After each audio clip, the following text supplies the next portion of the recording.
Ladies and gentlemen, may I kindly ask you to take your seats? We will begin shortly.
Mr. Secretary General, Mr. Vice President, dear guests, ladies and gentlemen.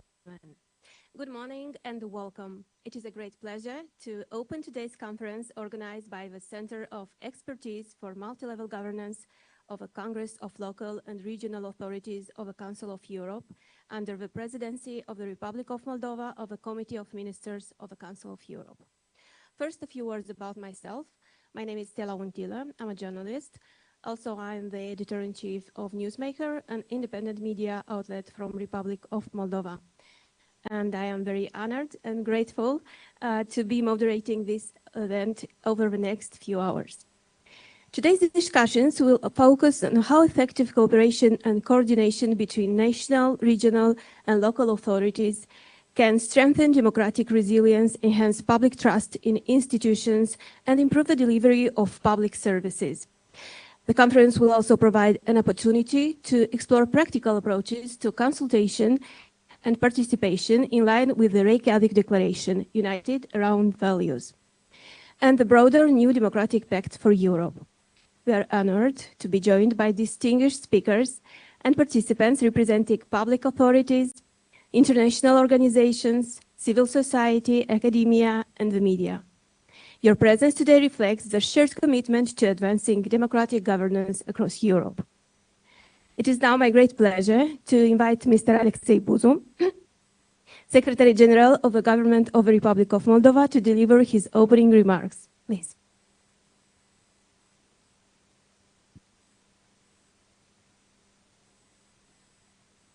Bună ziua! Good morning. Okay, if I switch to Romania. Stau prea mult la tribună. I speak too much at the podium usually, and if you allow a more informal approach. Thank you, first of all, to the Congress of the Local and Regional Authorities, to the Council of Europe, colleagues from the State Chancellery for having succeeded to organize this important event.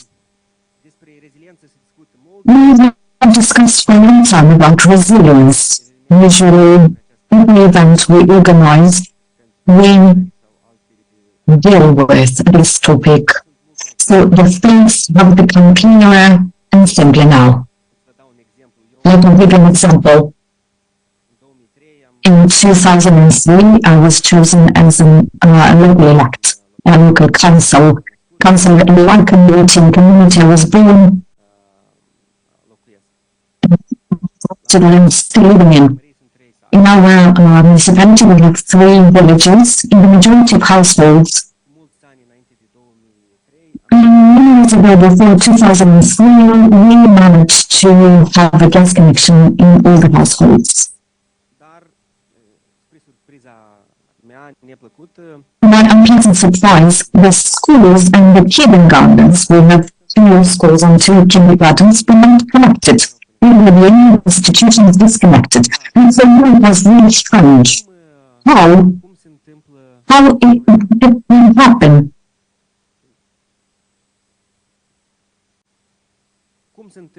How does it happen that we have a situation when all households have gas, have cheaper heating, more convenient heating, and the kindergartens and the schools don't? Someone had to put fire in the heating system in the schools. In the bathroom, it's cold. During the classes, it's not very comfortable, and children get cold. So that's an example that I provide very often. To my community and the authorities had a deficit of governance in relation to the most precious, the most valuable, the children. In my community, 22 kilometers from Chisinau, that was the case, that was the situation. Trust, resilience is earned on a daily basis through every governance act that must be transparent and along with the citizens. Before being Secretary General, I was a local councillor for 2 mandates. I was a former Minister of Labour and Social Protection. At the ministry, I was obsessed, and I was always talking about invisible children, invisible girls, children who go to sleep without being fed, being neglected, girls exposed to violence, and we cannot protect them. We find, and it's a very well-known thing, more invisible children and citizens we have in our communities, in our country. The lower the resilience, level and trust. And this is what we do at the State Chancellery, to make sure that regardless where we are in the ministry, in the municipality, wherever we are, a public officer, a councillor, we don't have invisible children and people. We need to empower our citizens and frontliners. That's why Today's discussions avem această oportunitate is a good opportunity for us forma administrației to run the local public authority administration to empower ne asigurăm and to make sure aleșilor locali that we provide the frontliners, the local elects, more capacities, more resources, so that they reduce from the number of children, families, people not invisible. That's the essence of the reform. The discussions we have, the frustrations of our elects, I know them. I know they want to work, but they don't have the necessary tools, resources, team, and I'm very happy that today we have a new opportunity to debate, to have an exchange of opinions, to understand what happened in other countries, to learn from the success, but also failures of those countries. And I do hope that in a couple of years we'll be happy and proud with a reform which is contested, not easy, but extremely necessary. Every time we need to think about invisible people, the one living in poverty, in need. Although we can see them, we cannot help them. That's why we need to do what we do. Thank you and good luck to everyone. Thank you, Mr. Buzău, for his insightful opening remarks for highlighting Moldova's strong commitment to democratic governance and reform. Am uitat să precizez, cei care au nevoie de traducere din limba engleză, în stânga mea pe I forgot to mention that those needing interpreting, please take the headsets from the left side of the room. Vice President of the Congress of Local and Regional Authorities, to deliver his address. Mr. Boff is also a London-wide Assembly member with long experience in local democracy and urban governance. Please.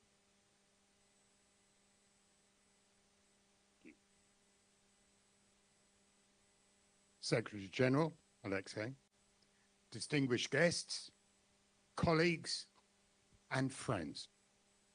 I'm really grateful for the opportunity to return to Chisinau to participate in this conference organized under the presidency of the Republic of Moldova, of the Committee of Ministers of the Council of Europe, as a contribution towards the new democratic pact for Europe. Throughout its presidency, the Republic of Moldova has been committed to highlighting the importance of local democracy, as we have just heard. We welcome the excellent cooperation with the Congress, culminating in this important conference, organized with support from our Center of Expertise for Multi-Level Governance. I'm pleased to see so many participants here today from national associations of local and regional authorities, civil society organizations, central government institutions, and international organizations, reflecting the importance of inclusive dialogue across all levels of governance. We have representatives from Finland in the north to Greece in the south, from Armenia in the east, and to Ireland in the west, covering the full length and breadth of this continent. This conference builds on the Reykjavik Declaration, in which the heads of state and governments reaffirmed their commitment to strengthening democracy and good governance at all levels.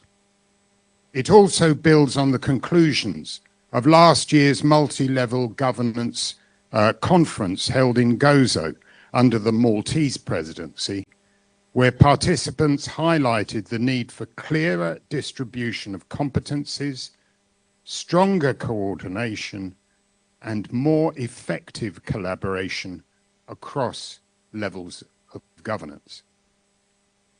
We are hoping to use this year's conference to take this work forward and translate these conclusions into practical and policy relevant outcomes. Effective multi-level governance is a key policy option in response to democratic challenges such as declining trust in institutions and the need to build more effective and accountable and inclusive decision-making processes. It is essential to clarify responsibilities between the levels of government, strengthening coordination, and ensure that democratic institutions respond to our citizens' needs. The Republic of Moldova is undertaking important public administration and territorial reforms, making this conference a timely opportunity to exchange European experiences and identify practical lessons. Local and regional authorities play a key role in building democratic resilience as they are the closest to the citizens and are often where trust in public institutions is established or undermined. The Council of Europe and the Congress have developed key international standards and a wealth of experience in promoting good democratic governance and advising on territorial administrative reforms that are democratic, transparent, and aligned with the European Charter of Local Self-Government. The Congress stands ready to support the Republic of Moldova in its local public administration reform process, as it has done in Ukraine, Armenia, Albania, and many other countries through policy advice, peer exchange, and capacity building. The discussions today should contribute to the implementation of the Reykjavik Principles for Democracy and help identify practical conditions for successful democratic governance reforms. Later on, the breakout groups will allow participants to move from principles, which we can all talk about, to concrete, actionable recommendations.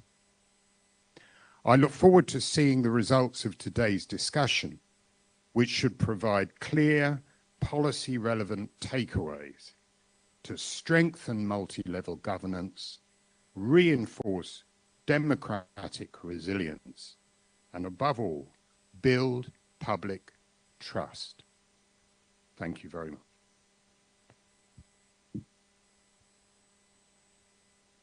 Thank you, Mr. Bo, for your inspiring words and for reaffirming the Congress's dedication to promoting democratic governance at all levels. This concludes the opening of our conference. It is now my great pleasure to introduce our keynote speaker, Dr. Marta Wojciechowska from King's College London. Dr. Wojciechowska is lecturer in politics and researcher specializing in democracy, cities, locality, and participatory governance. Her keynote address will explore how multi-level democracy and governance can reinforce democratic resilience and security while also building public trust in institutions.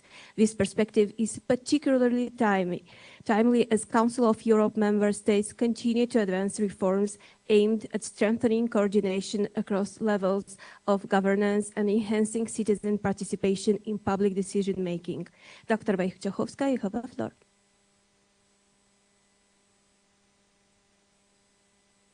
That's okay. The Secretary General, distinguished guests, the delegates, thank you very much for a fantastic introduction. I want to mention that I'm a lecturer. I'm coming from academia. My point of view and something what I'm going to present is built on my work, which is both empirical, but also mainly theoretical. So actually, as been just mentioned, I'm going to provide you some, hopefully thought-provoking principles about local democracy and about multi-level governance. So the very first thing I'm going to, or kind of the general argument I'm going to offer is how actually to think about multi-level governance and democracy. And my argument is going to be that to really build strength of local and multi-level democracy, we need to focus on locality, we need to focus on local authorities, but also we need to focus on citizens' participation. So kind of this you can see kind of, I think, traditional view of multi-level governance. When we have international organizations like delegates of organization from which you are coming from, which provide some sort of influence and support for national government. National government is really where the power is held. National governments are sovereign, they can exercise power, and then under them there are some sort of local authorities. In this view, local authorities are a little bit unattractive, maybe. Very often in the view of citizens, but also public opinions and media, local government is not really where the true power is held. It's not really where the main important decisions are being exercised and executed. Obviously, I think this is a mistake. Local is a critical scale of democracy. It's a critical scale of political action. As many of you know, this is precisely the scale, this is precisely the dimension with many of citizens engage on daily basis with the institutions when they see whether the street is clean, whether the services are working. In terms of local injustice, deprivation, poverty, this is also very well known to local authorities. It's visible on local level much more than on the national one. If you think about emergencies, I'm thinking about global emergencies like climate emergency, maybe a few years back, I mean, right now, quite a lot of years back, COVID emergency, when you think about also some geopolitical emergencies, which are relevant for different contexts, very often those local actors, either authorities, but also civil society, neighbors, neighborhoods associations, citizens living locally are really the people who are actors who step up and reinforce and support citizens in the moment of crisis. Furthermore, in the non-democratic regimes, non-democratic context, very often those sort of local authorities are the ones who mobilize, who put some pressure on national governance and strengthen democracy. My focus on locality and considering locality at this sort of critical scale of political action is very consistent with Council of Europe and Congress of Local Authorities activities. Just to remind, Reykjavik Declaration united around values where the heads of state reconfirm their commitment to strengthen democracy at various levels throughout Europe, including the local scale. There is a Charter of Local Self-Government, which also very much demonstrates and visualizes those principles in life. There are recent events like Resilient Europe through Deliberative Democracy, Cities and Regions in Actions, or much more relevant for context here in Moldova, Republic of Moldova, Open Local Government and Public Ethics Handbook. So what I'm going to present today, I'm going to focus on three weaknesses of local democracy. And probably those of you who work already in local democracy, in some sort of local authorities, know that actually being a local official, working within the local government, it's actually quite challenging. There are a lot of challenges, there are a lot of pressures both from citizens, and there are also a lot of challenges from the perspective of national government. So working kind of on my expertise within metropolitan governments, I identified three weaknesses of local actors. One of them are kind of challenges for local democracy. First of them would be weaknesses of local actors, where essentially local actors are not sovereign, they are disempowered comparing to the national governments. Second one will be insufficient funding. This could be either because the kind of local authority is very small, which I think is relevant for the context in Moldova, or also other places in Europe, but also actually could be too big. There might be too many people and the local authorities struggle to provide support and services that are necessary. And finally, there is question and challenge of detachment of citizens. As already mentioned, somehow citizens are not always excited about the local authorities, despite the fact that local authorities are so close to citizens. Citizens don't really often engage as eagerly with the local institutions. Throughout the world, local elections turnout are much lower than the national turnouts, which demonstrates lack of trust, but also certain lack of willingness of citizens to participate. All of those I'm going to provide kind of all of those lessons and challenges based for local democracy are relevant for a variety of local actors. hopefully also to, in the context of the administrative reform within Moldova. But thinking about those sort of challenges, I wanted to offer today, maybe not really lessons, framed lessons, because I'm coming from academia. I wanted to focus on maybe 3 ideas for thought, kind of food for thought to be hopefully discussed, or something to keep you going when you're working in the breakout groups. So I'm going to propose 3 ideas for local democracy based on metropolitan governance work worldwide. First, convening instead of ruling, harnessing the power of pluralism, and nurturing citizens' participation. I want to mention metropolitan governance is obviously a government of very, very big cities. Very often those big cities are much bigger than many European countries, maybe some of the countries that you are coming from.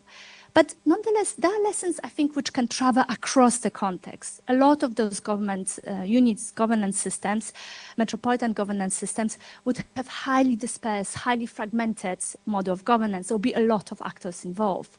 A lot of them would suffer in terms of insufficient funding. There's never sufficient funding in terms of local metropolitan governance, as some of you might know.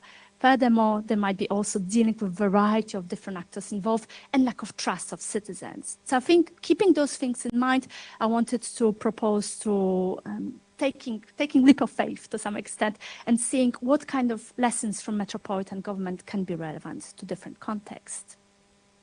So my first kind of lesson or idea for thought would be convening instead of ruling. This is a lesson or kind of a context which I draw on context I know the most. Some of you also might know it the most. It's London metropolitan governments. Which is a response essentially to disempowerment of local authorities. London local government, it's quite a specific type of governments. I'm not going to details. There is directly elected mayors. There's quite a lot of fragmentation. The strongest are local boroughs, 32 plus the London Corporation. There's quite strong central London influence. There are also multiple cross-London panels, commissions, organizations with a variety of actors involved at them. What I think it's interesting about London metropolitan government that it might look very well functioning in terms of perspective of democracy, but actually from the distance, it might look like a very well-off city, which indeed it is, but actually it is quite problematic or challenging, maybe challenge from the perspective of governance. London metropolitan government is actually a model of weak local governance. Mayor is not empowered entirely. It's quite constrained. His main roles are actually convening and lobbying. There are years of austerity. Local actors are underfunded after COVID pandemic, especially. There is never enough money. There is never enough public funding in London, at least, to realize certain services.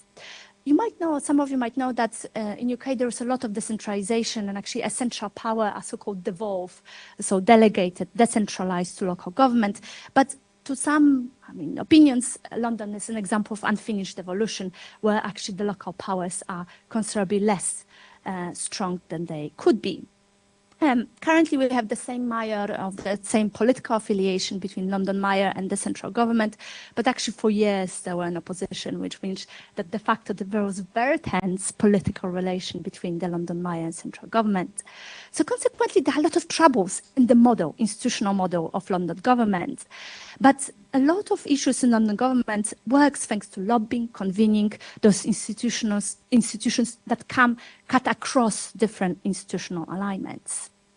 So my kind of first takeaway point out of that in the situation of disempowered local actors, either because of constitutional disempowered, or either because of the legal disempowered, it's not, or maybe because the reform is still ongoing, it might be not necessarily the most helpful to focus on fully empowering those local actors, to focusing and kind of stressing about emphasizing sovereignty. Local actors will never be sovereign, local actors always will be within the state, will never be fully independent actors. So it might be better, maybe strategically, maybe sometimes, maybe during the time when the reform is still ongoing, to identify institution networks and partners which can convene, which can help to build broad strategic agenda and realize certain agenda, even despite the lack of formal powers. My second lesson, or kind of food for thought, it's response to the lack of sufficient funding. It's concerned about harnessing the power of pluralism, and here I'm moving away from London. I'm looking at other metropolitan governments as well. So when you look at any metropolitan government, also actually a lot of many towns across Europe, you will see that central and local authorities are not the only one authorities that are essentially exercising power within that context. There'll be a lot of corporate and business partners. Some of them very effectively overtake some public functions, realize certain services in a situation when there is not sufficient funding by the local authorities. But there's also a lot of civil society. When I'm talking about civil society, I'm not talking only about organized organization, but religious organization, neighborhood associations, group of friends who work out together and together try to do something in the city. Obviously, there is strong influence of international organization like Council of Europe. In Europe, also European Union will be another examples. But also, very interestingly, a lot of cities, big cities, but also smaller towns, sometimes also villages, create partnerships with other villages, other units, other neighborhoods, internationally or locally, to create some sort of knowledge sharing, to establish partnerships to support strategic agenda and realize their aims. So those other metropolitan actors or those other actors in local levels, very often they can step in and help local authorities to realize certain aims, even despite the situation of, or despite the example of lack of funding. And so on the slides, you can see some examples of this massive international network, but I also want to draw attention to Intercultural Cities, which is a Council of Europe Association of Cities, exercising more soft power. Sorry. Oh, okay. My apologies. Sorry, I moved too quickly. Okay, my takeaway point from this, that in a situation of lack of funding, business partners might be necessary to realize for funding. Business partners might be tempting and very available for local authorities to engage. Very often those business partners are seeking influence on local authorities, and very often those business partnerships are helpful. But from the perspective of democratic scholarship and democratic ideals and principles, I want to raise some cautions. Very often business partners have very different ideals and very different aims than local authorities could have, all different actors. So potentially, I would like to draw some cautious on engaging with business partners. From the perspective of democratic theory, it's much better to nurture and harness the power of civil society, to engage with civil society organizations, to help them and support them in realizing certain aims. It might be better to look for alternative sources of funding.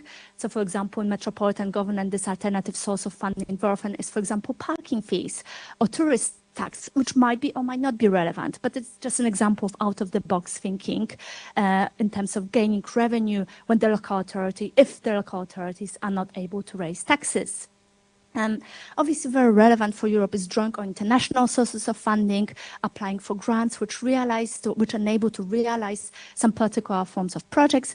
But finally, also those partnerships that I already mentioned, very often the partnerships are really helpful because they enable to create the sort of strategic partnerships, enable to exchange some knowledge and help efficiently to apply for grants and gain international funding as opposed to being on your own.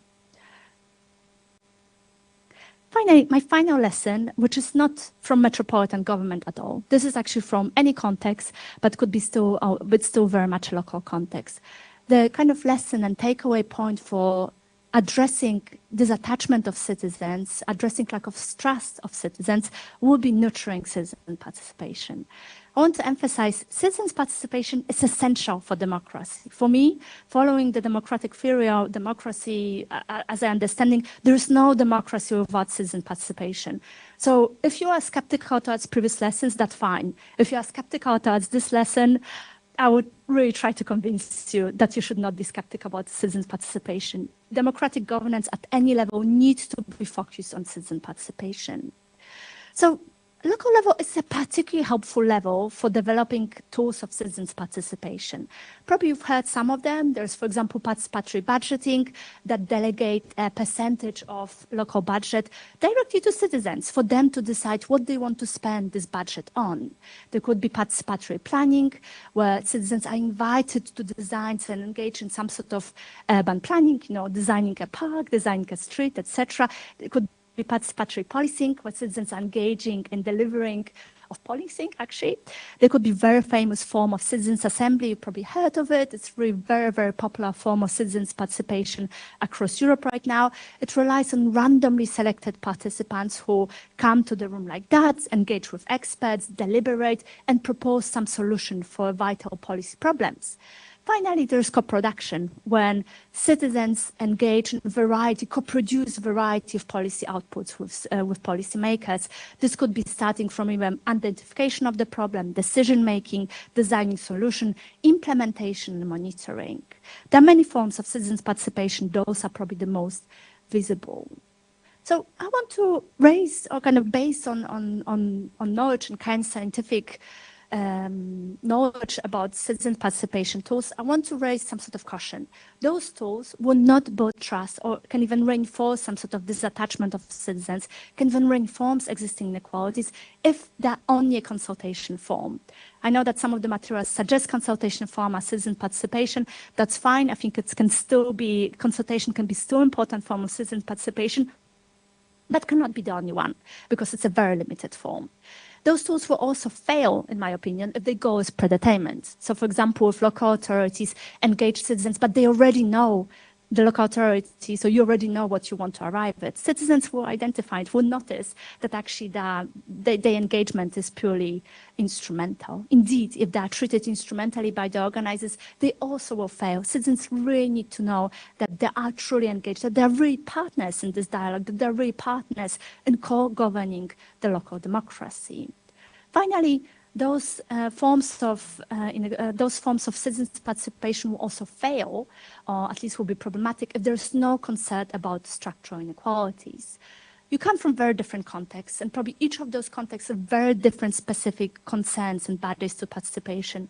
In my context, we realized that, for example, paying participants who could not afford coming to the citizens' participation is a way to kind of encourage participation of more diverse group of people, including marginalized groups. Sometimes it's a childcare, sometimes it's organizing those sort of forms of participation, not during the working time, but in the evenings and during the weekends. There is some sort of flexibility that is required. So my takeaway points for here would be, in order to really realize the citizens' participation tools, it's better to engage in genuine power sharing. It's challenging. I know it's challenging to genuine power share, to give up the process to the citizens, but that's the essence of democracy, that actually citizens will be able to hold the power. Ideally, if those citizens participation form will be consequential. It's not always possible. As I already mentioned, local authorities are very often disempowered, which means that consultation, or I know the result of citizen participation processes, will not be implemented, not even due to lack of constitutional or legal authority. But it's important to inform citizens why the recommendation wasn't implemented, treat them really like partners in this dialogue. It's also important to experiment with different formats. Sometimes it will be participatory budgeting that works. Sometimes it's a consultation even. Sometimes in some sort of different form of co-production. Experiment, explore, engage with your citizens in a variety of ways.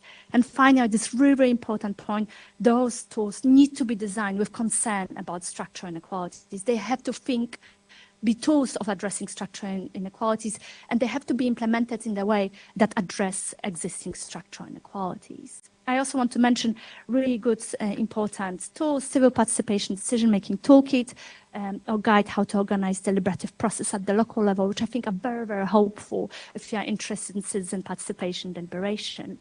My final point on this is that they can build trust and strengthen democracy. As I already mentioned, for me, they're essence of democracy. But again, I want to draw some conscience. They're not a panacea. It's not like that you engage with citizen participation, everything will work, citizens will have trust, and democracy will be working fully. Very often they're hugely frustrating, both for participants, citizens, and you. But it doesn't matter. The kind of the aim of democracy is to keep trying and experimenting with them.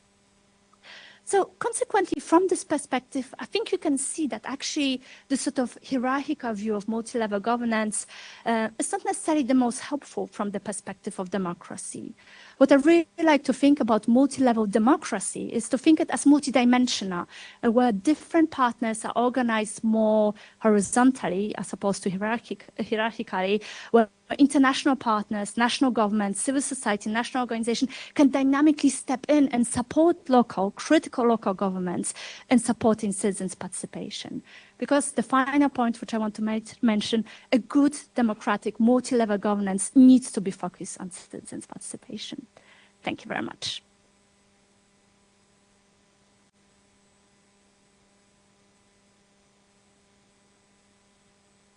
Thank you very much, Dr. Wojciechowska. Your reflections have provided an excellent framework for the discussions that will follow throughout the day. We now move to our first panel discussion, which will focus on international perspectives on multi-level governance reforms, with particular attention to improving service delivery and strengthening participation to build resilient democratic institutions at local level. I am pleased to welcome our distinguished panelists, Ms. Laura Breta, Team Leader, Directorate General for Enlargement and the Eastern Neighborhood, European Commission. Before joining the European Commission, Laura served as an electoral expert with the European Union and the United Nations Development Programme and was actively engaged in civil society initiatives in Romania. We are also joined by Mr. Yves Dehere, Executive Director, Federation for Innovation in Democracy Europe, a leading European expert network on deliberative democracy and citizens' assemblies. He has advised European institutions and governments on democratic innovation and contributed to the development of permanent citizens' assemblies in Belgium and Paris. And we are also pleased to welcome Ms. Margot Vincent, Policy Advisor, Organization for Economic Cooperation and Development, working on decentralization, multi-level governance, and subnational public finance. She previously worked as Senior Analyst at Fitch Ratings on international public finance. And a quick note for the audience, if you would like to ask a question, you will be able to do so at the end of the panel.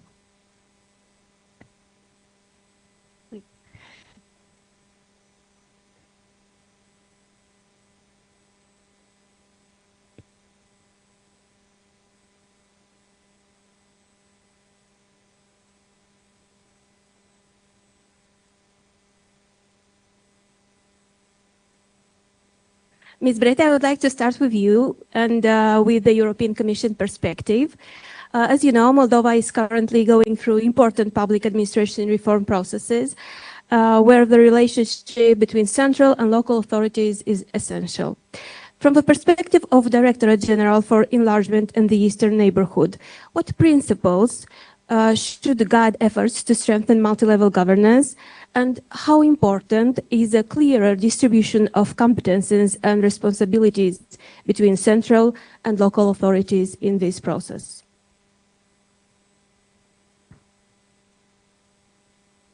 Mulțumesc foarte mult, o să vorbesc în românește. Thank you so much. I will speak Romanian. So thank you so much. My name is Laura Breta, and I'm representing the team that is dealing with the negotiations for the our joining of the Republic of Moldova EU. I'm here with my colleague Anna Maria. We have come over here so as to discuss together, and I'm so glad to see here in the hall people that I know that we have met in Brussels within different visits that we have organized. So I see here Oingen, Belgium, and as well, I see here different other colleagues, other representatives of the local authorities that we meet, that we collaborate with very well. So I'm here in a very difficult position because I'm not an expert in local governance, but I'm so glad to present the point of view of the European Commission and of the European Union in general, and how do we support the Republic of Moldova.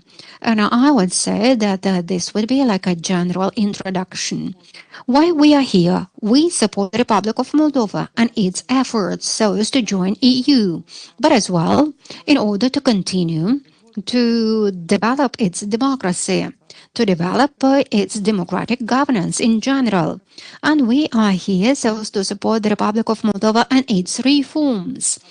So just on this path of joining EU, as a context, I would like to say that we have this duty to be, shoulder by shoulder, hand in hand with the Moldovan government to follow their reforms, to support them, to provide them advice.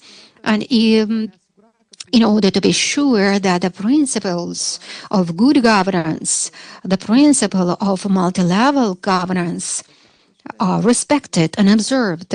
That is why we are here. We discuss and we follow up these reforms. So this would be my first remark. As well, I would like to remind you about the support provided by the European Union in general in the Republic of Moldova.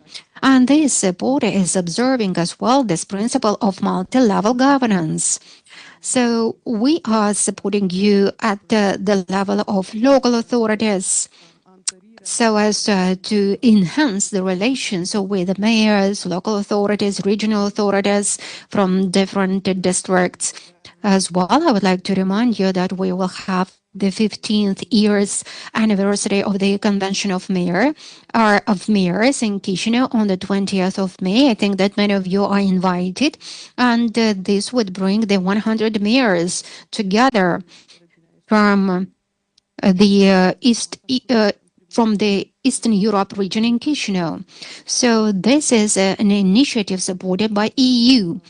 And secondly, we have the initiatives of collaboration with the Council of Regions of the EU, wherever we have a working group, wherever you are participating and you will participate further on, because we would like to enhance the cooperation with the Council of Regions. And as well, I would like now to go back to the Republic of Moldova. And you know very well that here we have support for the local administrations. Many of you here have benefited from the financing provided by the European Union at the local level. And many of the investments actually have been provided for administration at the local level, for the infrastructure at the local level, schools at the local level, improvement of the energy infrastructure for the country. So all of these are things that we are carrying out. We continue to do them through the plan of economic growth that we have, wherever our aim is to increase further on the level of financing and for the financing to really reach out the local administrations so as to increase the level of investments provided at the local level. Thank you. So I will not focus so much on this topic, and let me switch to what you have asked me. We are here in order to answer to the questions related to the reform and what we can do for these principles to be achieved by the reform. And indeed, for instance, you have mentioned about this principle of clarification of responsibilities.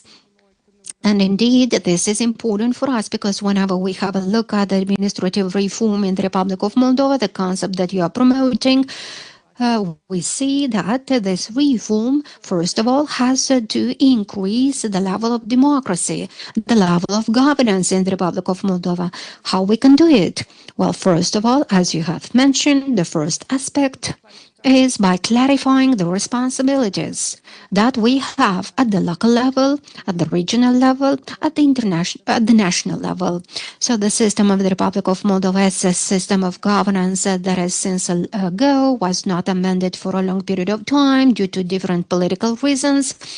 So this is a very political reform that needs a lot of support, a lot of courage.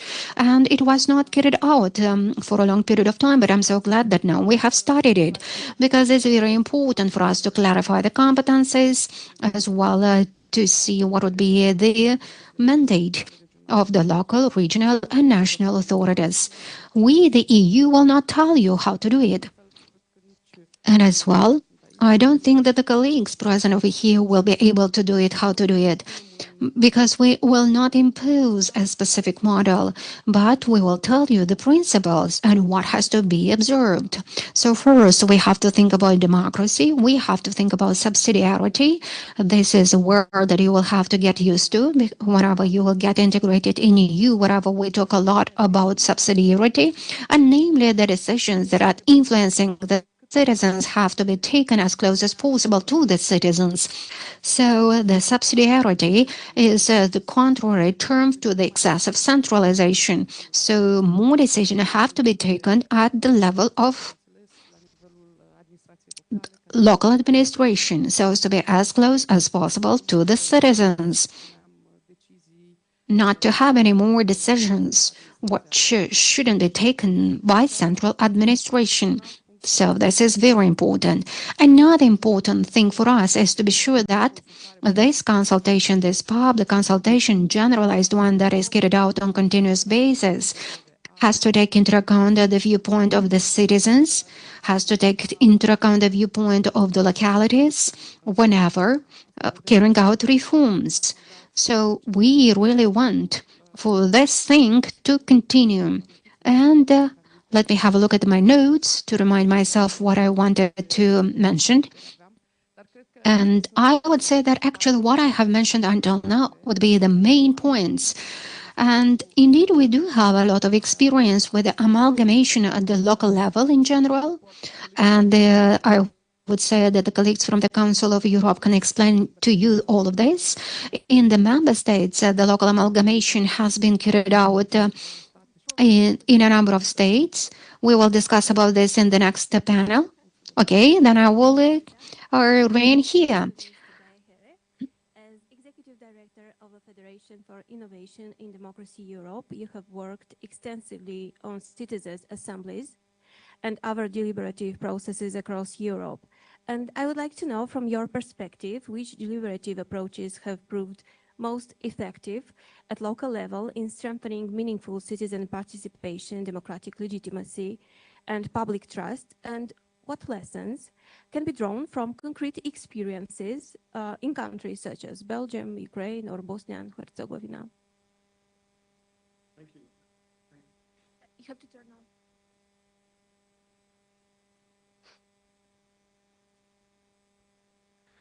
Good morning, and thank you for being here. Thank you for also your work at the local level. I work a lot with people working at your level, so I know how important the job you do is. So if we look at citizen assemblies and deliberative democracy, this didn't fall out of the sky. If we look where in Europe they were developed the first time, this was a year before I was born in Germany. And I'm older than 50 years, just to give you an idea. So if you look at how we develop this methodology now, and for example, in the guide that the keynote speaker had on one of her slides that the Council of Europe has developed for local authorities, this is actually the development of 53 years since the first trials of this in Germany. And where did they come from? It was actually at the local level. It was a professor working with cities to help them get citizen input on urban redevelopment. The professor was called Dienel. And what was the frustration? One that you must know also. The same people always showed up. It was always older people, men. When they tried to have a conversation, people shouted. They realized actually people, misinformation is a big thing here. You had elections recently. In 1973, this professor also realized people had ideas. The city wants to do this. And he was like, not really. So he slowly developed a methodology, thinking how can we select people differently. So we also have more women in the room, more young people. And so the methodology is really important. And it's not some theoretical thing that academics developed. It has democratic underpinnings, but it's really practical work at the local level. Yes, and this is to avoid what a French political scientist has called presentocracy. Because if you don't structure your methodology very well at the local level, you have to work with those who are present in the room, even if it's always the same people, right? So thinking about how can I get better input, working at the local level is where these citizen assemblies come from. Yes, and then they moved to a higher level. Of course, the second part of this is not only get better governance, there was also distrust in politicians in some ways. Some cases, especially at the higher level, in the beginning were about elections, party finances. Yes, in Canada, the first citizen assemblies were, how do we change the rules of elections because they're not working very well? And people were like, well, we can't let the politicians decide how politicians are elected because they kind of have a hand in the game. Yes, and politicians, and this is important, we always ask, do citizens trust politics? But do politicians also trust citizens? So in 2 regions of Canada, the politicians said, okay, we take a group of 150, 200 in those cases, big assemblies of citizens, we give them months, and we will trust what comes out of this. We will put this to a referendum. Yes. So the methodology and trust are at the core of the development of this method. Yes. And so if you ask me what is where you really see this method working is, you need to trust your citizens, and I'm just repeating part of what the keynote. But trusting your citizens also means you develop a good methodology. If I'm a citizen in London and I wasn't in the meeting, I need to know that this was done with a methodology that really is well developed, thought through. And also for you, if as a local authority or working at the regional level, you want to work with citizen input, you want high quality input, right? So the methodology is really important. I'm not going to go into the details of the methodology. It would be too long for 5 minutes, but really methodology and trust in citizens are at the core. This means there is a political commitment. If you do this, and this has also been said, but we can't repeat this enough, if you do this and you don't do anything with it, or you, let's say, then neglect what citizens do in a very, we know from research, they will trust you less than before. You might as well not do it. People don't like to be played. So if you do participation, then you need to make sure that it's committed. So if you do this well, research shows people will trust more afterwards, the people in the room, yes? You will have stronger trust. You will have increased participation. We have loads of experiences, and I had a brief talk with my Irish colleague here. Ireland has done national citizen assemblies. There's loads of beautiful stories of citizens who went into politics after being a member of the Irish Citizen Assemblies, who became active in associations. We have other cases where people ran for office, got elected to the parliament. We have a case in a parliament where now the group leader of a political party was a citizen in an assembly. So it increases participation. But of course, you don't want to work for the people in the room. You also want to increase trust beyond that. And just as my last point, of course, as also been said by the keynote speaker, one process will not perform magic. You do one citizen assembly and suddenly it is, you know, there's ponies and everything is great. No, you need to do this repetitively. We see now the first cases where parliaments have started to do this in a very structural way. The oldest example is the German-speaking community in Belgium. It's a regional parliament. They do this once a year. It's a law, right? So the parliament has to do this. It has to be discussed in the committee, if it's on education, in the educational committee. A year later, there's a plenary meeting where this is discussed. And academics have been following up how the people outside of the room are looking at this. And in the beginning, not everybody even knew about this, but we see year by year, more and more citizens know that this is happening. The same is in Ireland. Again, we talked about this. Irish citizens now see citizen assemblies as a way that the country resolves problems, right? And thank you, I see you nodding, so that's a good confirmation. Your colleague Ard O'Leary once said, citizen assemblies are the way Ireland solves hard to tackle problems, right? But this takes, I think you have 8 assemblies or 7 or 8. It takes institutionalizing. It's a bit like if you would do one election and then go like, we're not doing them anymore. Yeah, that doesn't work. Citizens need to feel this is a structural way my city is involving citizens like me, right? And so I can only advise you to look at the guide that the Council of Europe has developed, where the methodology is explained, and to also see to which extent you can work with these methods and when they are useful for you as a local authority. So this is, I would say, briefly, and then you asked about Bosnia and Ukraine. why.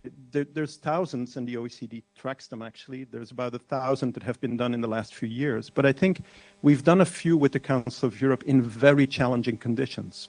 One in Mostar in Bosnia, where you had inter-ethnic strife. And we brought 45 citizens of Mostar together, Serbs, Muslims, Croats. They worked on a policy problem. You would not have known who was which ethnic group in the room, right? So we can see that if you trust people, you bring them together, even across difficult boundaries, they will work together to produce policy solutions for your community. And in Ukraine, just 2 weekends ago, we had one in Rivne, in a city in Ukraine. And during the meeting, you have to imagine we're doing this now, suddenly the bomb alarm goes off. There are drones coming. The people just took their papers, the citizens, went to the bomb shelter, sat down and continued working. So if you wonder if your citizens are committed, if you trust them, they will even do this in the most horrid conditions. So some of the learnings of this is, if you trust citizens, they will trust you back, but you need to give that trust to citizens. So thank you. Thank you for this touching example. I would like to move now to Ms. Vincent, and my question is, how can intermunicipal cooperation help municipalities address staff shortages and the lack of administrative capacity to deliver high-quality public services, and how does it compare to other policy options? Thank you. Thank you very much for the question and for the invitation. So I'm Margot Vincent. I'm working at the OECD on multi-level governance and on local governments. So to answer to your question, I would like to start with the key figures. About a quarter of municipalities in the OECD and a third in the EU have fewer than 2,000 inhabitants, which obviously raise questions of capacity to deal with increasingly complex services, but also to plan investment over the long term. And these challenges are further exacerbated by demographic change, aging, shrinking population, but also urban concentration, leading to growing metropolitan areas. So what are the policy options to address municipal fragmentation and address limited administrative capacity to improve service delivery? There are several policy options that may exist, but they can be very effective. But they do not necessarily answer to all needs, and they can also have some limitation. So first, outsourcing municipal services to private providers. This can be a first option. It can help municipalities to increase efficiency and also to access specialized expertise, but it's not always feasible. And especially in small and remote municipalities where there can be unlimited private market competition and there's a lack of suitable provider. This can be complicated. It also generates high transaction and monitoring costs to ensure quality and accountability in long-term contracts with private providers. And the municipalities do not necessarily have the right capacity to do this. So the second is municipal merger, and we hear about it this morning already. These are widely used in many OECD and EU countries to address fragmentation and to strengthen local capacity. So I had a graph, but just to show that many OECD and EU countries have actually implemented amalgamation reforms over the past 2 decades. And also, merger has also some limitation. So it can face some challenges, for instance, political resistance. The study on the cost saving are also mixed. These are the slides. Thank you very much. So this was just a graph to show the municipal fragmentation in OECD and EU countries. So yeah, we can see that for France and Czechia, it's particularly strong. And regarding the municipal merger, so you can see that some countries such as Latvia, Ireland, Greece, Estonia, Denmark have implemented amalgamation reforms over the past 2 decades. And finally, the challenges on merger is also that there is some mixed results on evidence on the cost saving, some studies showing a reduction in expenditures, some over an increase, and this has to do with the nature of services delivered, of course. The third option is asymmetric decentralization. So this approach allows to differentiate political, administrative, or fiscal powers across municipalities to align with their actual size and capacity. So to put it differently, it enables to avoid overburdening less capable municipalities while allowing stronger ones to take broader functions. So this can be an interesting option as well. Several countries have adopted this approach in Czechia and Colombia, for instance. Some others are considering doing so in Montenegro, for instance. But this also has some limitation. It doesn't create economies of scale, especially for services requiring cross-boundary coordination. And it can also increase institutional complexity since there is multiple governance arrangement lying within the same system. And finally, the fourth option is intermunicipal cooperation, which can provide a flexible option to improve services, but it also has limitation if not properly designed. So the question is, what can intermunicipal cooperation bring to improve services, to face municipal fragmentation? It can first generate economies of scale and reduce service cost delivery, especially for capital-intensive services. It can also improve service quality through standardized processes and shared infrastructure. It can also increase administrative and technical capacity by pulling staff together, but also expertise and skills. And it can also enable municipalities to jointly invest in larger scale projects. And last but not least, this is a relevant point. It offers a flexible and adaptable form of governance without requiring the full administrative integration. But as for the other option, it also has a limitation. Of course, if not properly designed, it can increase administrative complexity if the roles are not clearly defined. And we have heard the importance of clearly defining responsibility this morning.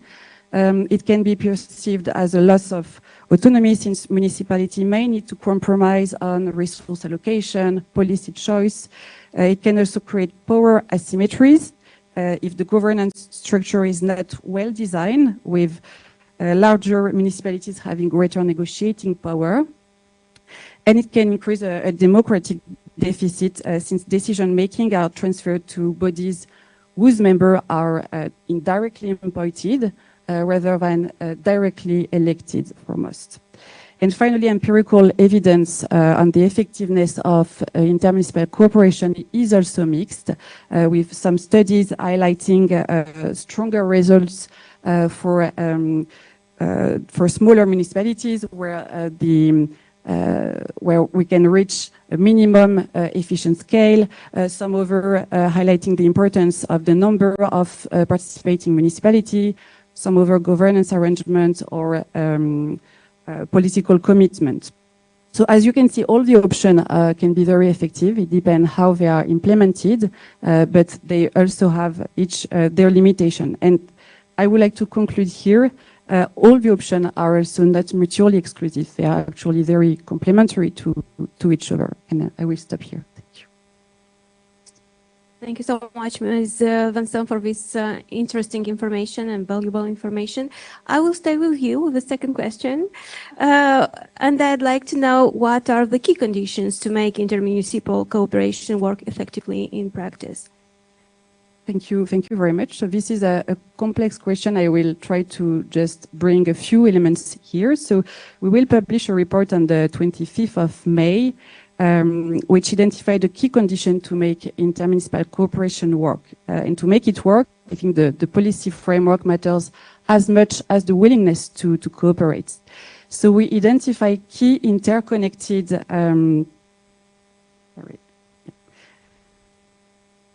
we identified three interconnected pillars. First, a clear and flexible legal framework. Second, an institutional framework that aligns with functional areas and service needs. And third, a sustainable and supportive fiscal framework. So let me briefly provide a few more details for each of the pillars. So first, the legal framework, which is about creating the right rule of the game. Municipalities need clarity, but also flexibility. So in practice, this means ensuring that cooperation is grounded on solid constitutional protection of local autonomy and the right to associate, like in many OECD and EU countries.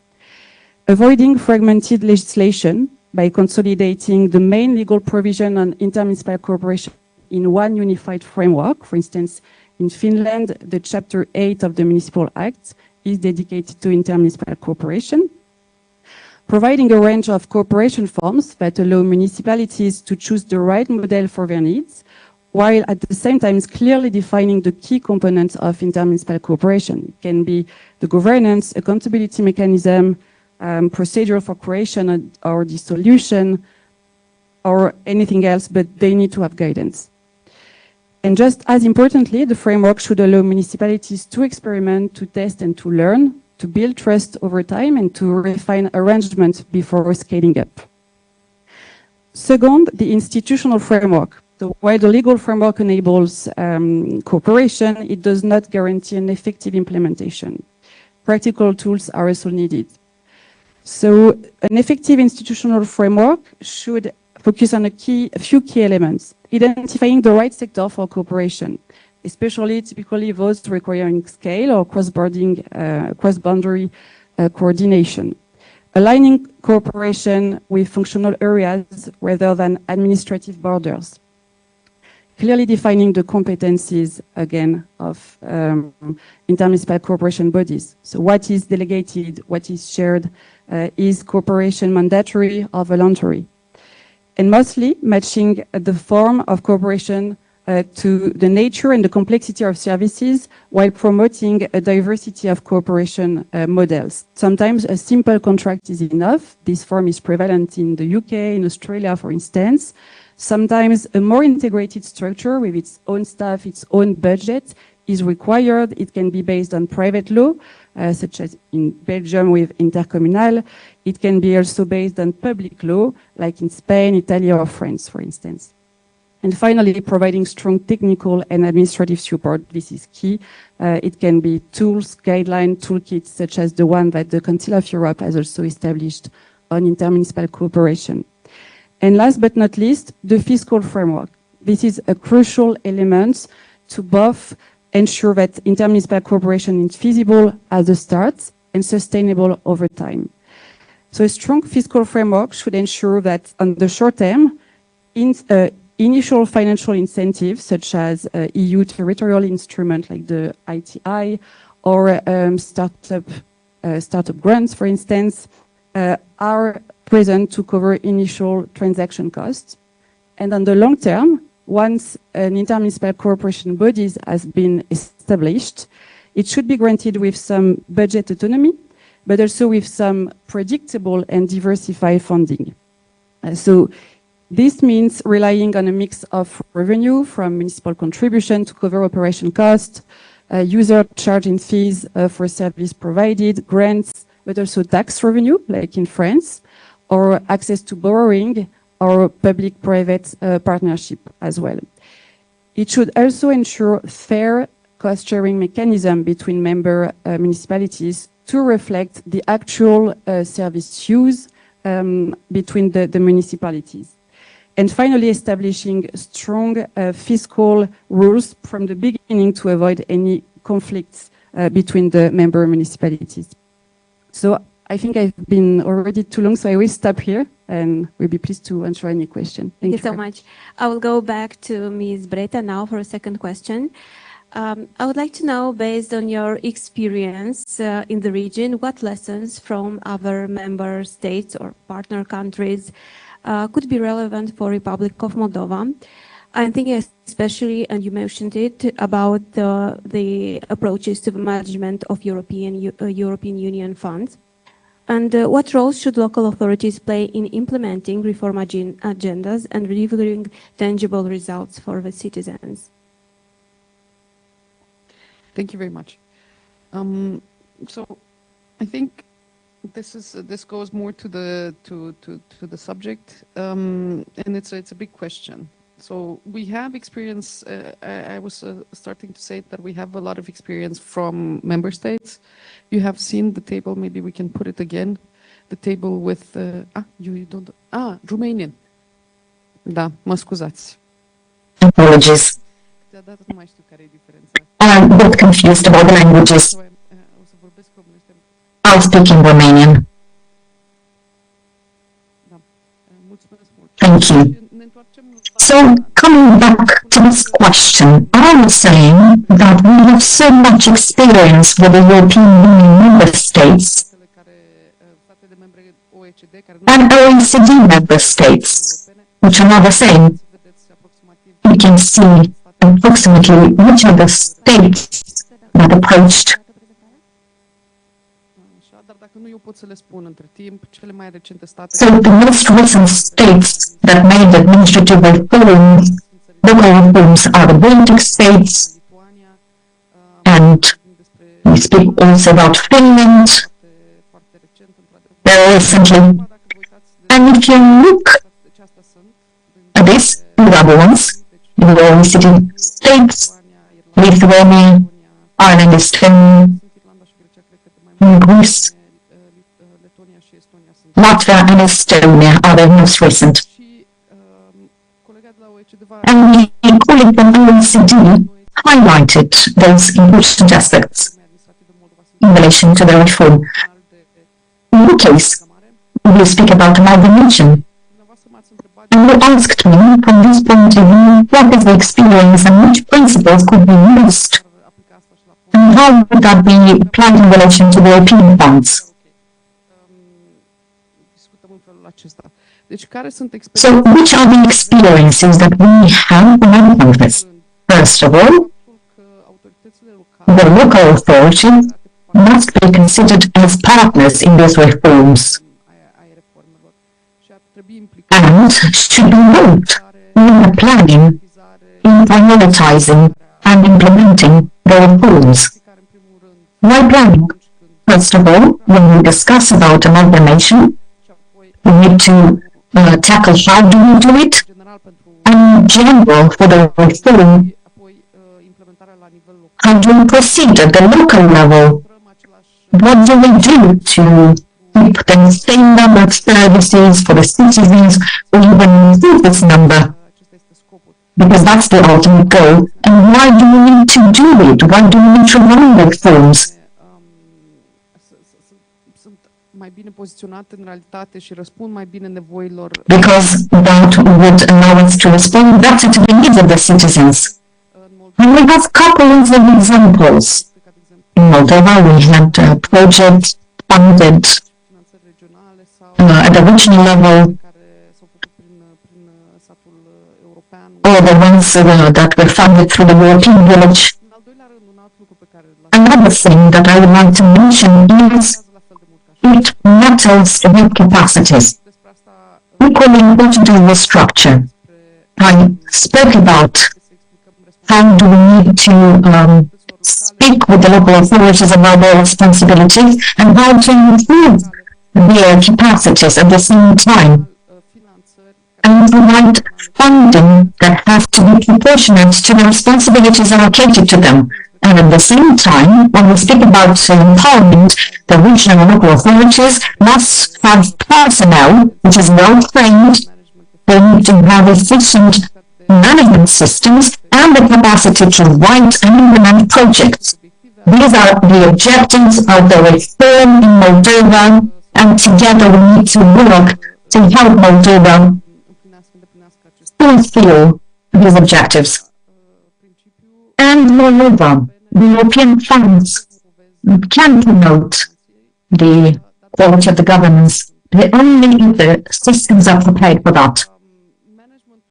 And the management of the European funds, as you know, demands a good coordination, a perfect coordination between different levels of governance. We need transparent procedures and very good mechanisms of accountability and responsibility. And in many countries, when we decentralized the funds and the implementation of the funds to the local level, the results were better, but only when we had clear rules and clear systems for the monitoring of the manner in which the funding was implemented. In Moldova, we have worked with the Moldovan authorities to prepare them so that they understand the way that the European funds will be implemented in the annual budget, and we will have specialized funds for pre-accession. One single thing to conclude. The results for your citizens have to be your ultimate goal, the biggest goal.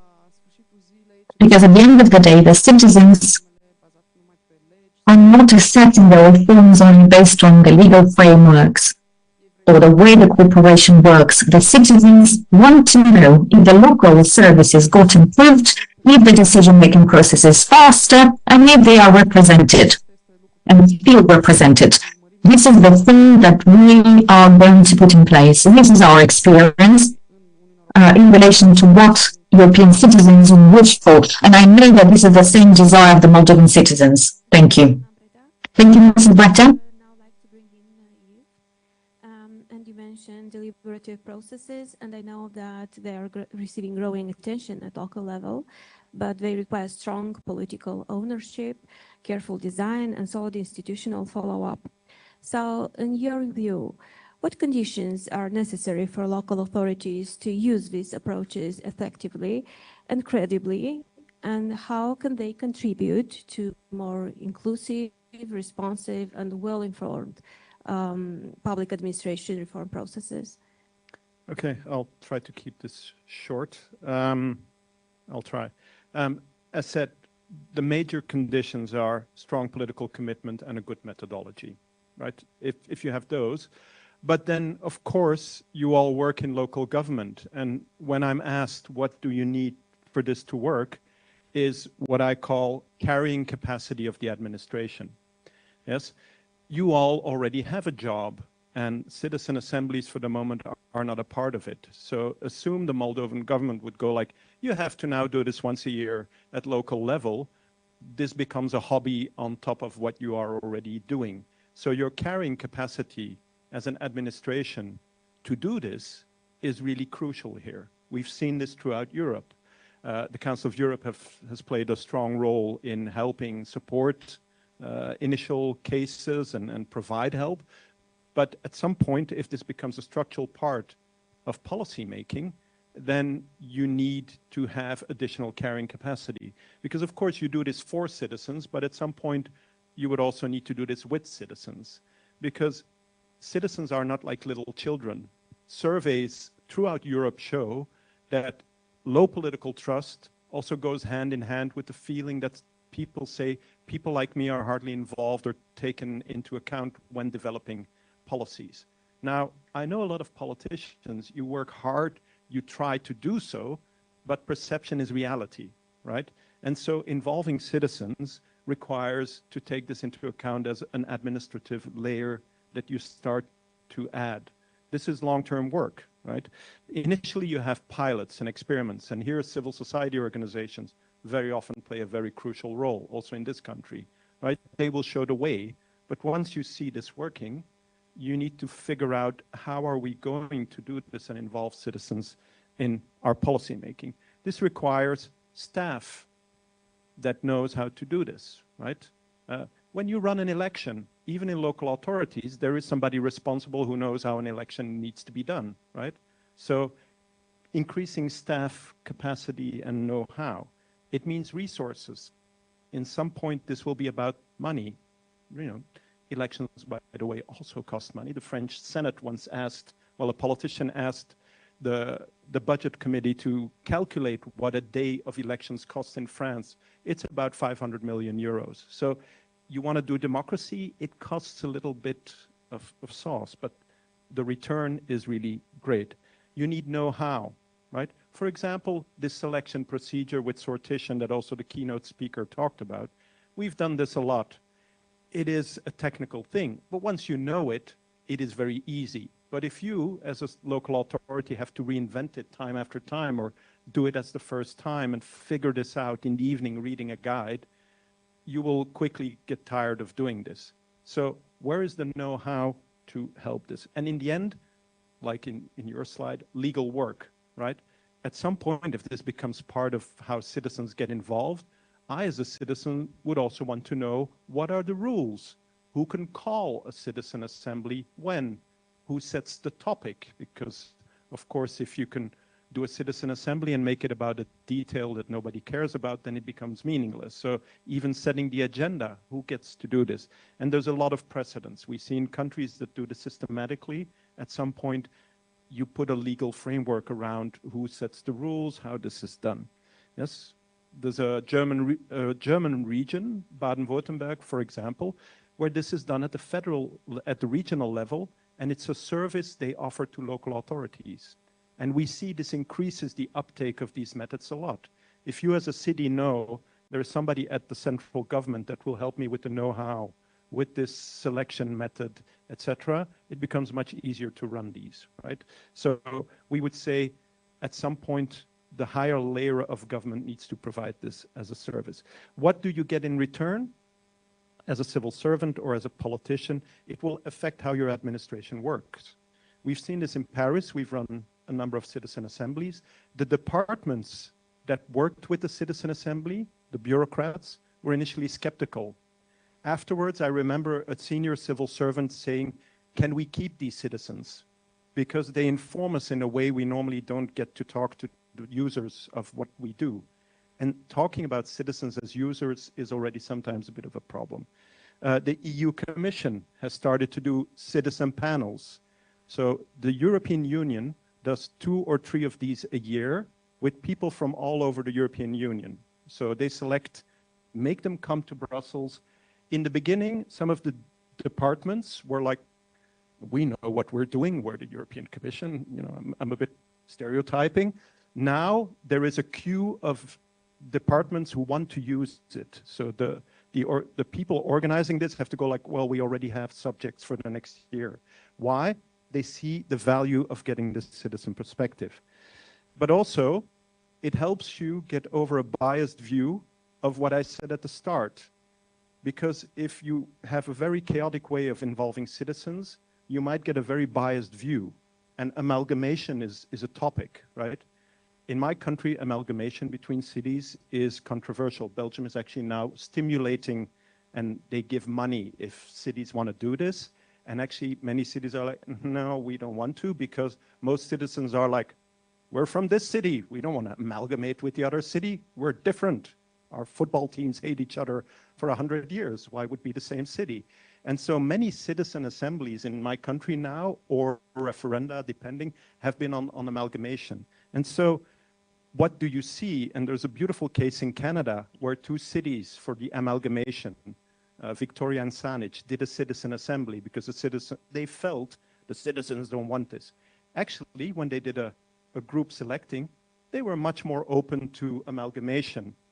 And then this group of randomly selected people, and then I'll end, had a moment where they said other citizens can come and tell us a bit what their view is. And afterwards in the report, they said this was the worst information moment we had.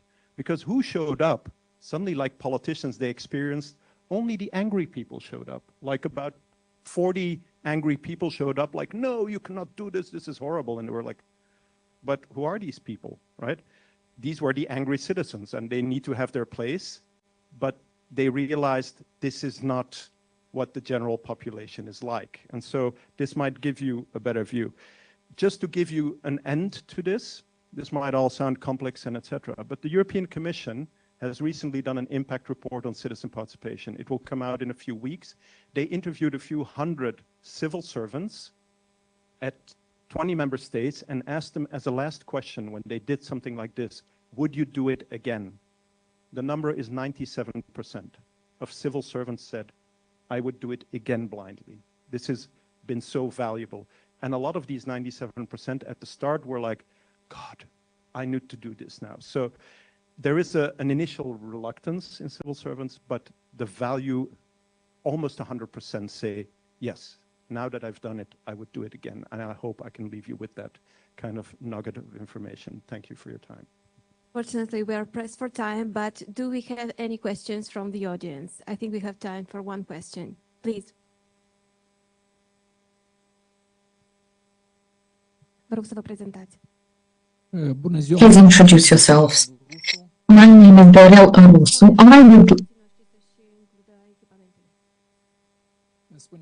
My name is Dorel Arusu. Thank you very much to the speakers, to the presentations of various aspects.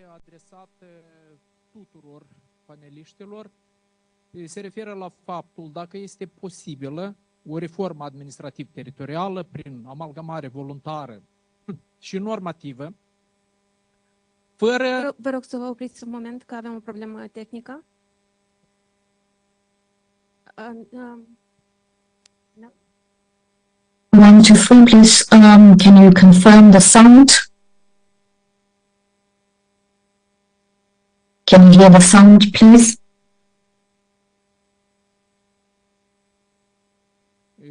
Is it okay? Can I? Is it possible to run an administrative territorial reform through normative faculty and optional amalgamation without having a clear delimitation of the responsibilities between different levels of governance, according to the principle of subsidiarity, and without having a local real decentralization and autonomy? Thank you.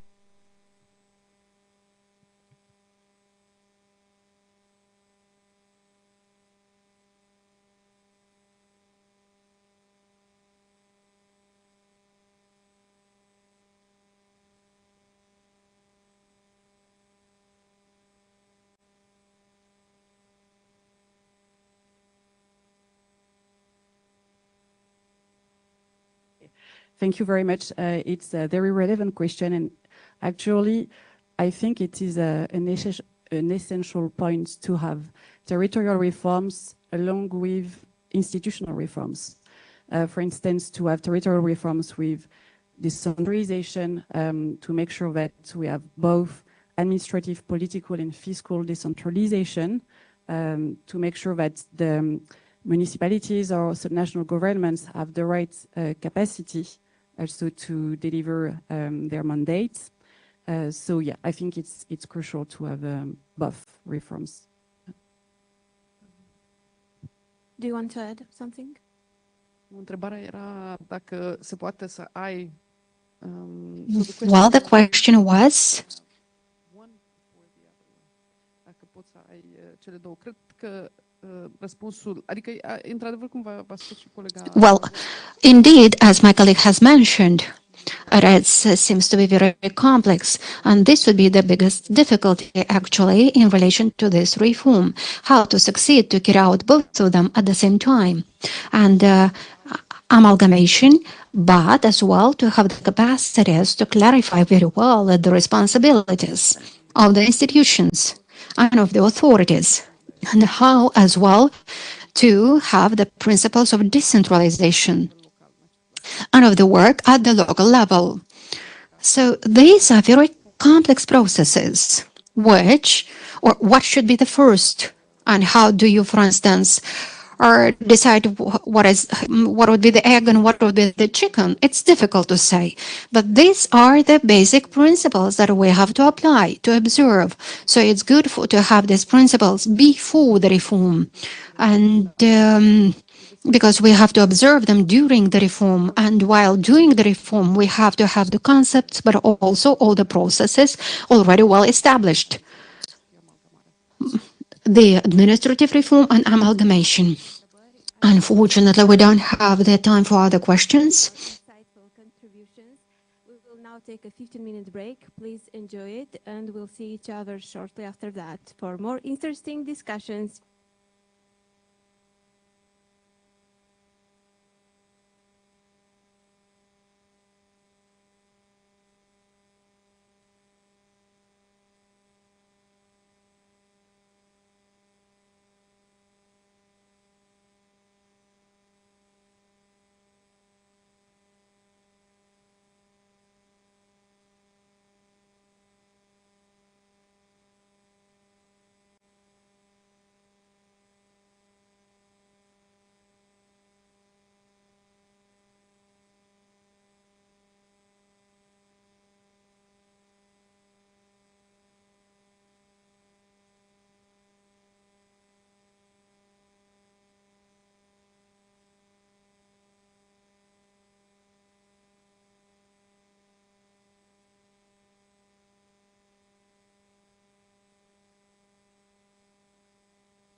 Spune mai mult în continuu ca să înțeleg.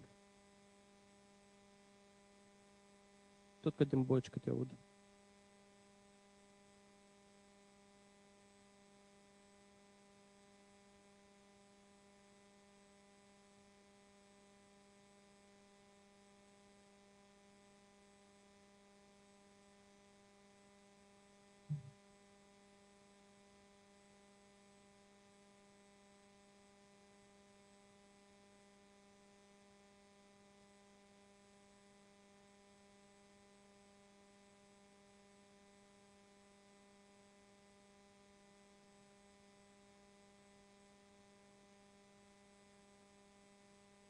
Hai să încercăm.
Acum mai bine. Ea mai vorbește în continuu. Numărul până la 10.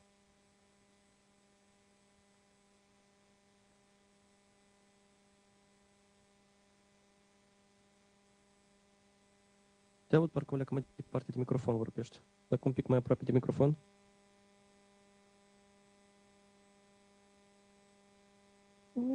E mai bine oricum decât cum era. Era parcă supradozat sunetul până acum. De obicei când vorbești prea aproape de microfon, atunci așa se aude.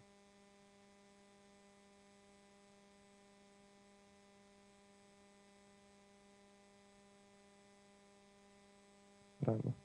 Poate trebuie din calculator să dai mai înșiat din zoom. Poate era la maxim la tine sunetul, în setări. Ha, și uite-te în setări la sunet, la microfon, în zoom.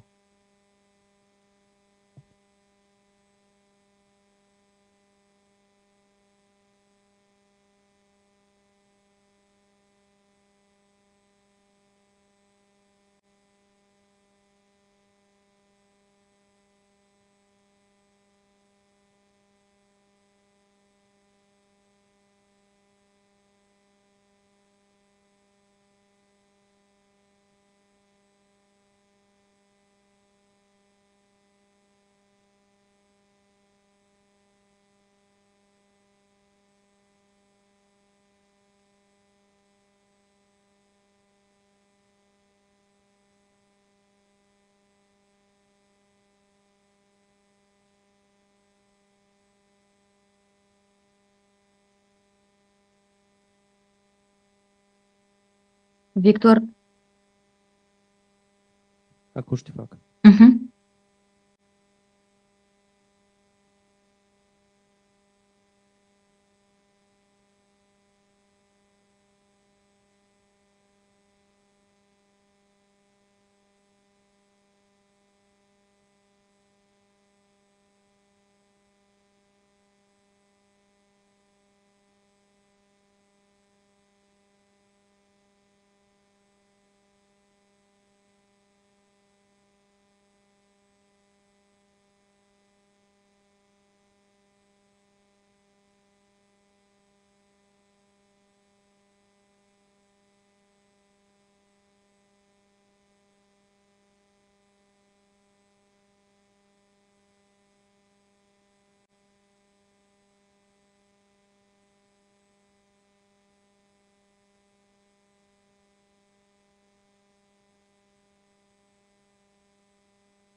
Mai spune ceva? Dă-i mai tare un pic.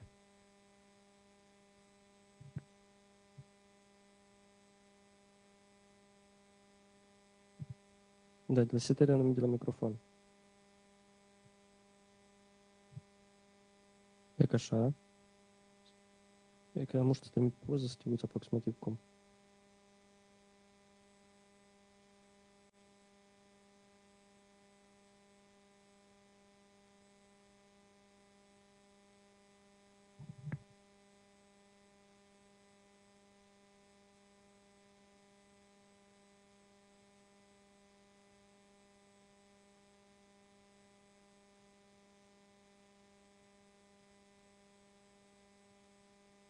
Da, acum se aude ok. Cu plăcere.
Dear guests, we kindly invite you to return and take your seats because we have to start in a minute.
Dear guests, please return to our conference room.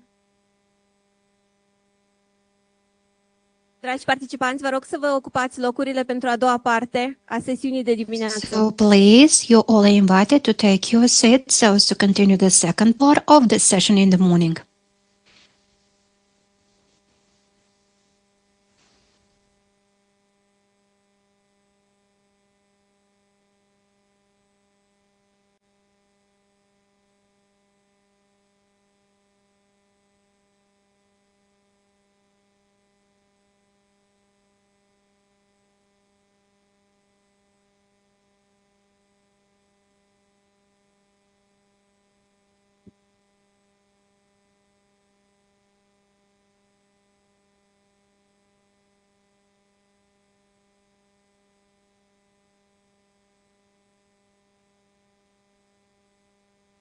Welcome back. Please take your seats.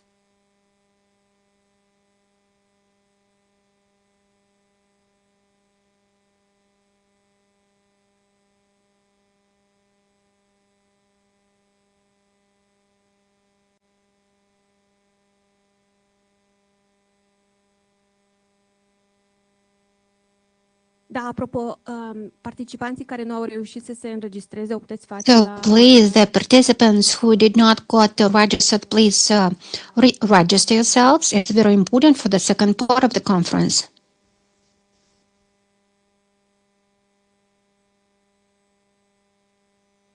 Acolo găsiți și kiturile pentru traducerea simultană. As well, you will find all the devices for the simultaneous translation at the registration desk. Welcome back. Before moving to our second panel, we will hear a keynote contribution focusing on territorial reform in practice. It is now my pleasure to introduce Mr. Daniel Popescu, Head of the Department Promoting Local Democracy and Executive Secretary of the Chamber of Regions at the Congress of Local and Regional Authorities of the Council of Europe. Mr. Popescu has extensive experience in supporting member states in advancing territorial reforms and strengthening local self-government in line with the European Charter of Local Self-Government and Council of Europe standards, including a special advisor to the government of Ukraine on decentralization from 2016 to 2017, contributing to key reform processes in the country. His intervention will focus on the Council of Europe's experience in supporting governance reforms, including successful cases. It will also address how territorial reforms can respond to current governance challenges while reinforcing both democratic legitimacy and institutional effectiveness. Mr. Popescu, you have the floor.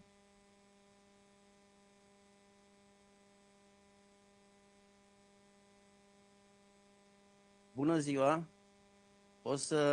Good day. I will speak Romanian, but it's for the first time whenever I'm talking about this subject in Romanian. If I will use some exotic terms, please excuse me. I have come here to contradict some myths that are vehiculated in relation to the phenomenon of amalgamation that have happened, and will continue to happen.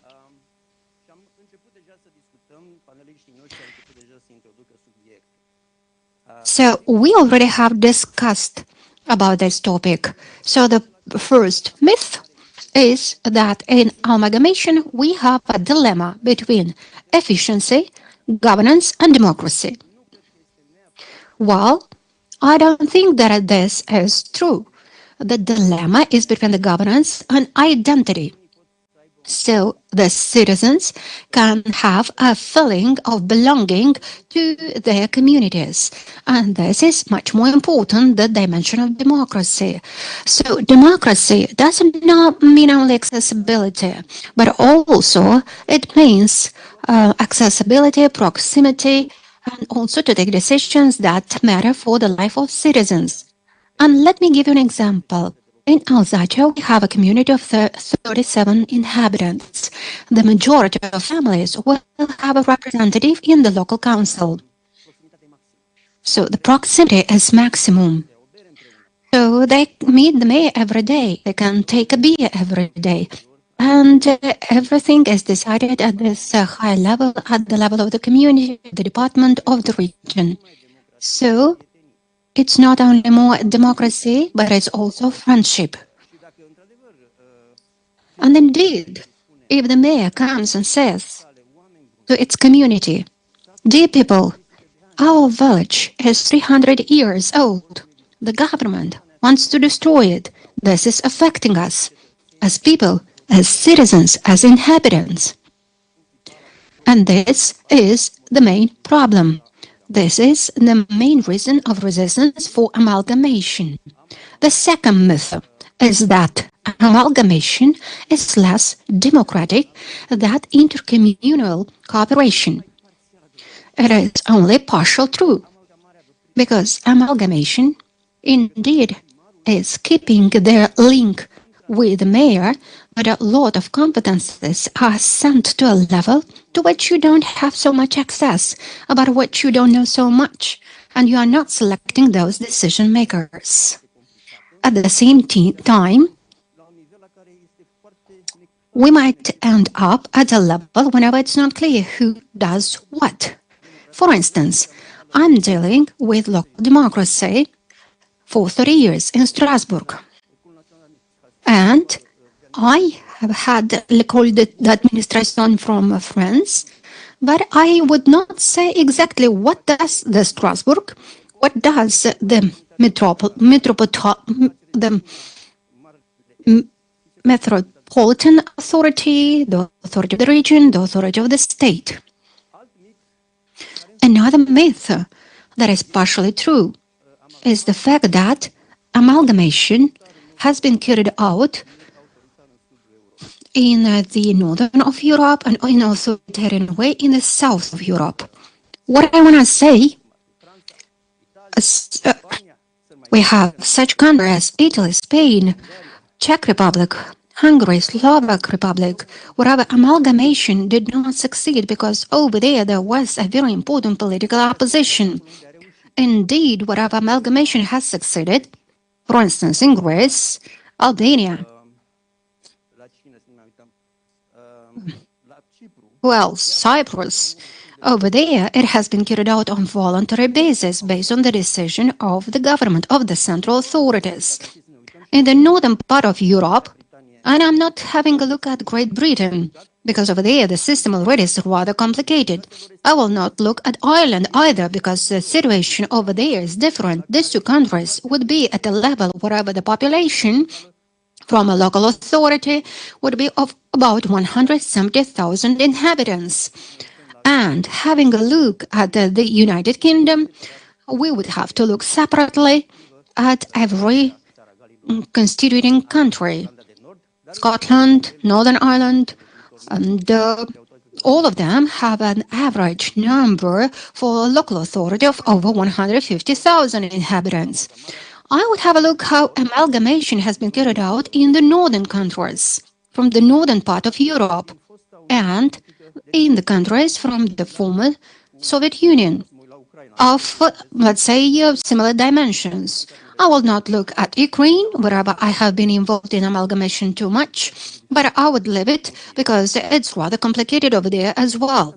So let us have a look what has happened in the northern part. So amalgamation can be carried out in three ways, either through direct decision of the central authority, legislatively as you would call it, with or without local authorities, as well based on the Article 5 of the Charter, but as well it can be carried out only voluntarily without the decision of the central authority, where we can have two phases, first voluntarily and afterwards based on the decision of the central authorities for those who do not accept to get an amalgamation. 3 countries from the northern part have done it only in a voluntarily way, and the results were not exceptional. The best results have been for the Netherlands, wherever they have succeeded to reduce the number of localities by 50%, up to or down to about 340 something. I don't have the exact figures, but you can verify them in ChatGPT, on Claude, or whatever AI you have. So about 50%, and it has lasted for about 35 years, and it still continues. It continues because there was no pressure from the lawmaker who tell you that you have it under or up to the deadline of, and afterwards we will do it. Finland. Well, Finland, again, a reform that has lasted for a long period of time, and it has reduced the number of localities in total by 33%. And again, there were huge financial costs. The biggest financial stimulants that have been used were in Finland. There were areas wherever the amalgamation has been very successful. In Oulu, Salo, about 10, 12 localities amalgamated. But there are some other areas wherever it was a failure. Norway, 2014, 2020. Huge ambitions, a lot of political pressure, but the voluntary amalgamation actually has led only to about it has a success rate only of 17%, so it was not the most successful reform. Sweden has done it bottom or from up to the bottom, meaning through some scientific modalities. So they have reduced from 250,000 down to 1,000 and something. Afterwards, in 1971-74, from 1,000 and something down to 200, 278, and now they have 290 localities. So now the number of localities has been reduced, and it has been reduced in an authoritarian way by the government. As a condition so as to establish that state that Sweden wanted to become in order to transfer competences to the local authorities. Because if we come back to the question asked before, you can't first decide the competences and afterwards to carry out an amalgamation. Because in amalgamation, you can transfer more of competences. Because, for instance, in Ukraine, we have had first amalgamation and afterwards decentralization, and it has been better. Denmark. A classical example, it's a voluntary phase with some incentives.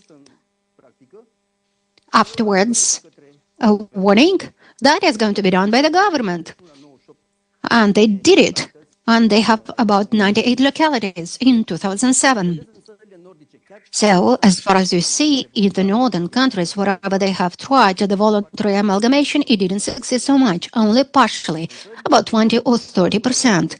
But in the countries wherever the state has intervened after a voluntary phase or directly, the amalgamation has happened on the entire territory of the country and at the level that is considered to be an important one. Now let us come back a little bit to your neighbors. The former Soviet Union, Baltic countries. So as well, the countries from Southern Caucasus. So everywhere we have had amalgamation from up to bottom. In Latvia, there were two phases in 2009, 2011, wherever they have reduced up down to 43 localities. So currently they have 43 localities, local authorities, and they have done by law.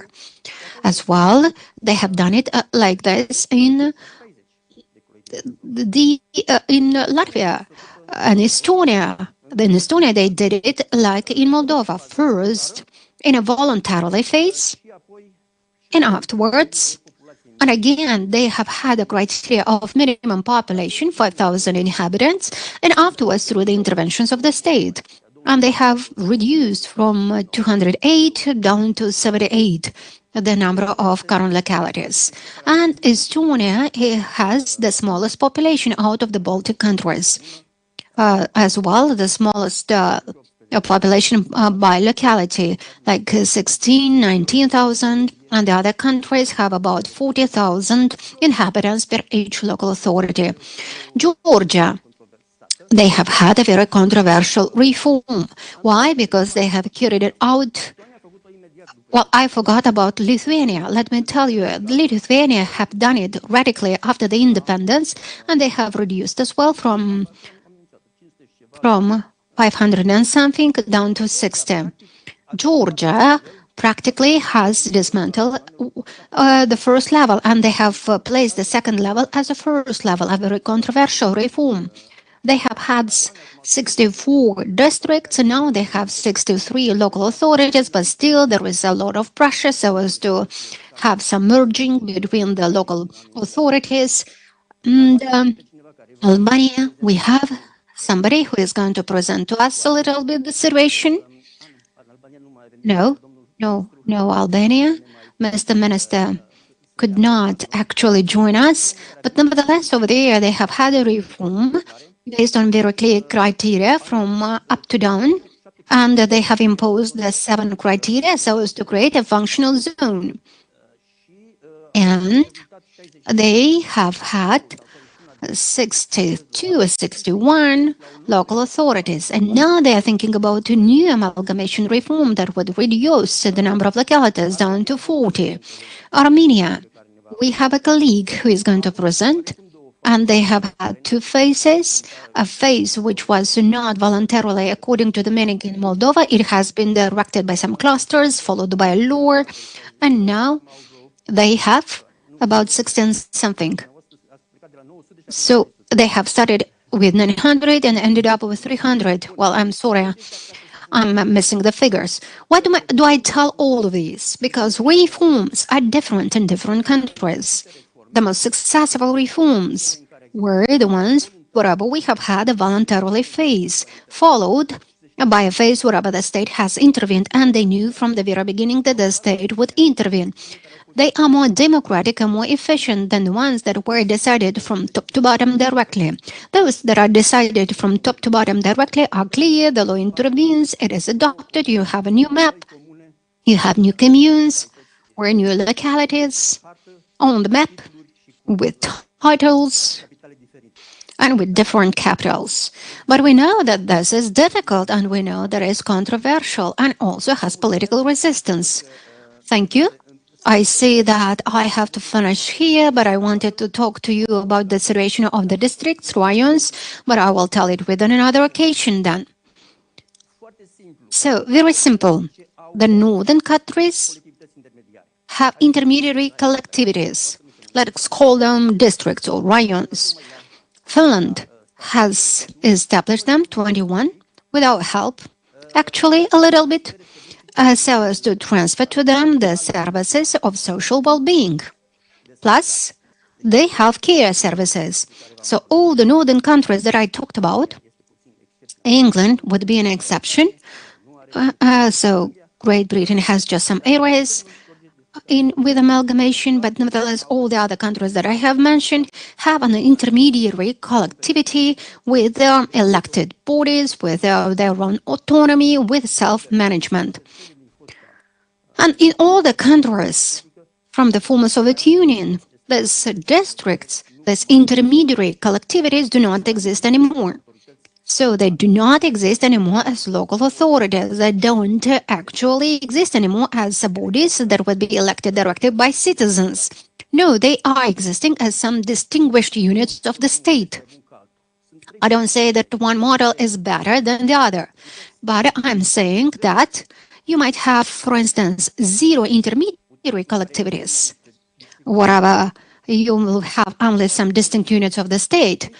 But you might have as well some intermediary collectivities that would observe the Constitution of the Republic of Moldova, but would oblige to have the rayons.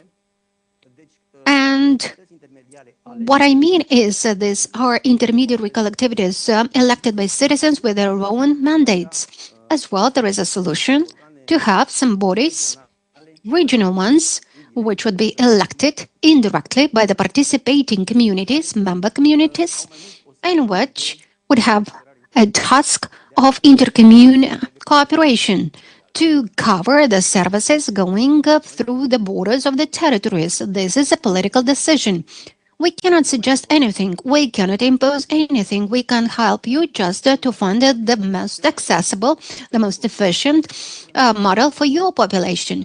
Because actually, you are the representatives of Moldova. Many of you are legitimately elected, not us. We are here just to endorse from time to time, if you demand, some of your models. Thank you. And I'm sorry. And if there would be any question, even though I'm not in the panel, we can actually discuss in the halls during the breaks.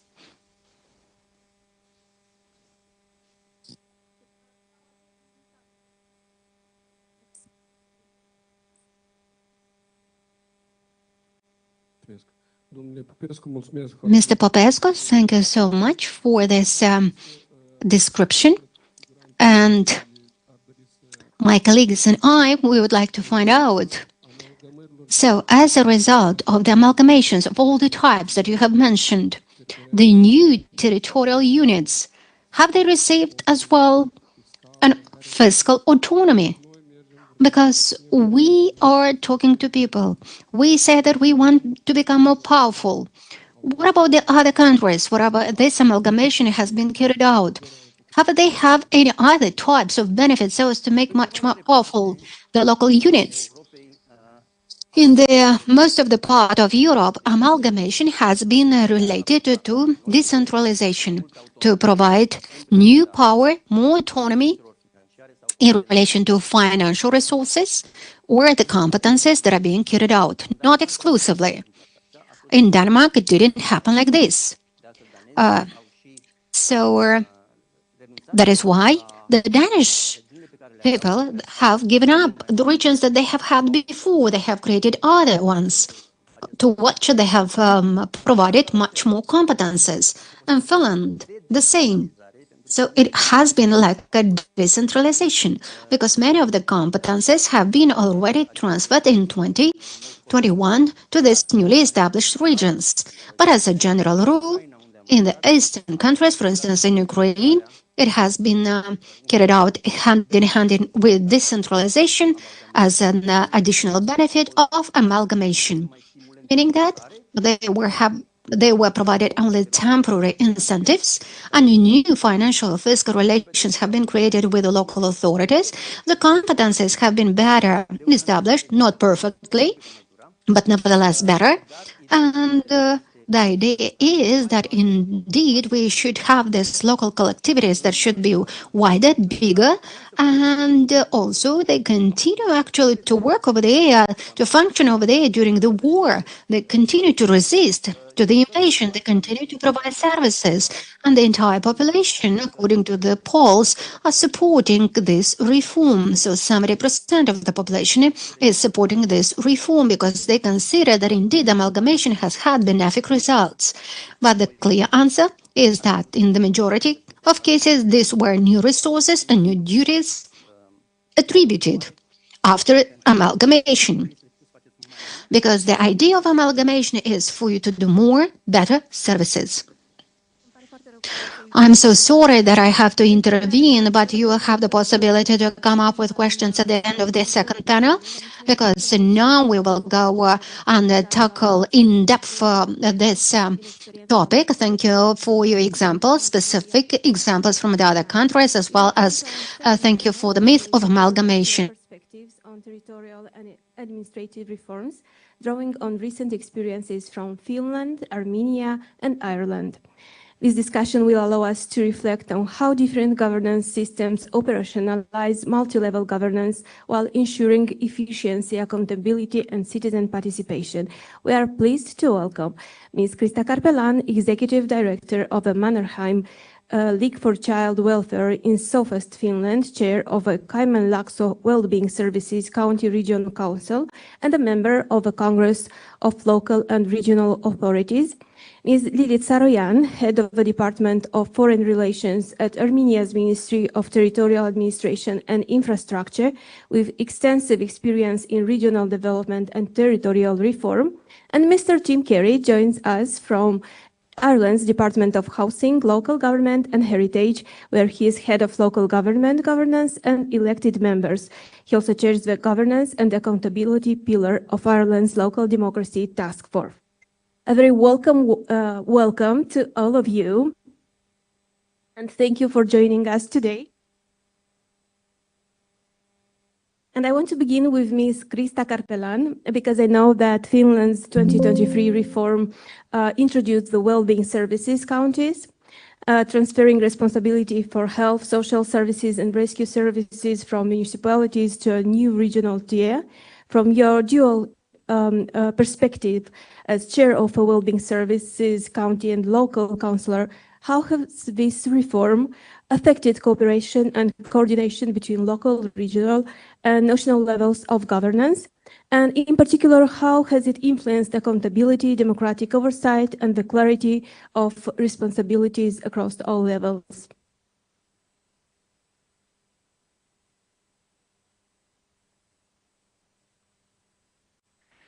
Thank you. Thank you for having me here. It's my pleasure. I try to manage with all these equipments. I have a little presentation for you to clearance my answer. Is it working like this or? Vă rog echipa tehnică să porniți prezentarea. Yeah.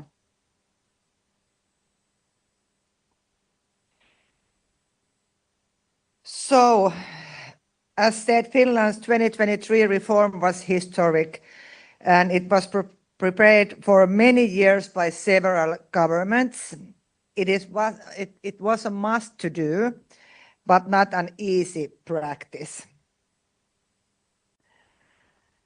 There you can see, let's see, here, the reform created 21 well-being services counties and transferred responsibility for health, social services and rescue services from around 300 municipalities to a new regional level. At the same time, approximately 180,000 employees were transferred to the new well-being service counties. And there you can see my Kymenlaakso. Well, the core, why we did this, the core objectives for the reform was clear: to ensure more equitable, accessible and timely services and to respond to the economic reality. Quite simple, we can no longer afford to maintain the fragmented and highly complex service system. At the same time, the reform was fundamentally about integration, bringing services together into coherent, functioning entities from the perspective of people.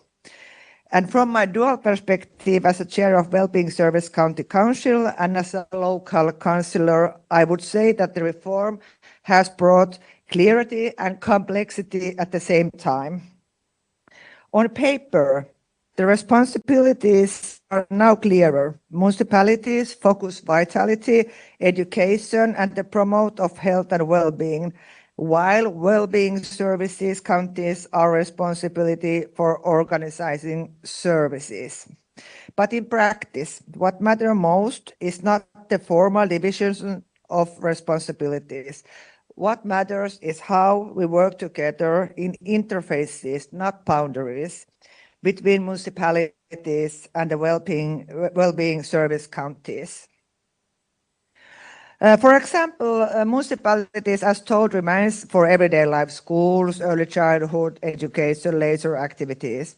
At the same time, well-being services counties are responsible for the services that support this, such as school healthcare, psychologists and social workers. When these professionals were transferred to the well-being service counties, an organizational line was drawn to people's everyday environments. And this is where I see both opportunities and risk. At best, this enables a stronger integration and more comprehensive support. But if cooperation doesn't work, the result is fragmentation. An important aspect of reform is the financial model. There you can see ours in Kymenlaakso. Well-being services counties are primarily founded by the general government through a complex, need-based allocation system. The founding takes into account factors such as population size, age structure, morbidity, social economic conditions, and regional characteristics. Unlike municipalities, well-being service counties do not have the right to levy the taxes. This makes them finally highly dependent on state funding and increases the importance of efficient resource allocation and stronger financial governance. Municipalities, by contract, retain their taxation powers. This model, where regions are responsible for organizing services but do not have taxation powers, is quite unique in Europe. And it shapes both governance and decision-making in a fundamental way. Regions in Finland have become increasingly different because of that. In areas where the population is growing, funding tends to increase. In contrast, in regions experiencing population decline, funding does not grow in the same way, even though the need for services can be very high. This creates a structural imbalance between needs and resources and makes financial sustainability especially challenging. There you can see our strategy where the balanced finance truth is in the middle in what we have to focus on. But last but not least, the reform has also, not thank you yet. I have one. I'm too quick. Well, I have to point there. Thank you. Oh my, thank you for the help. Now I learned something new. Last but not least, the reform has also increased administrative complexity. We now have more layers, more need to coordinate, and in some cases, slower decision making. And it's not always clear who is responsible for what. And if we are not careful, it can weaken the trust. There you can see our well-being counties organization, and the same kind we have in every single municipalities.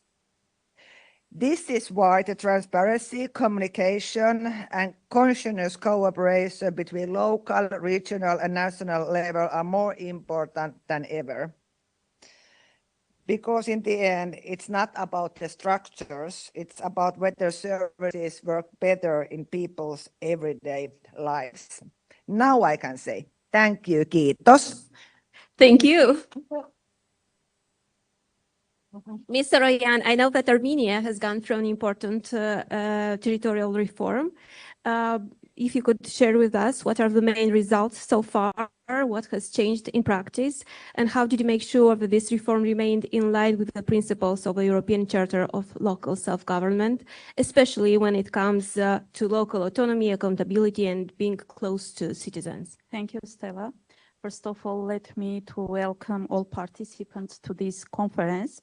I would like to thank you for this platform, which provides an opportunity to discuss contemporary approaches to multi-level governance, share experience, and reflect on the challenges that our countries still face in the context of strengthening local democracy.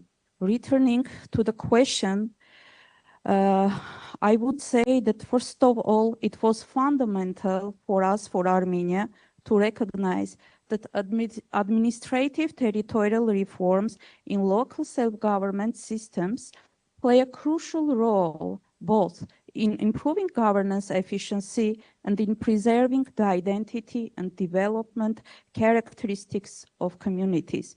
In this regard, it is no coincidence that the European Charter on Local Self-Government specifically addresses the principles governing changes to administrative boundaries.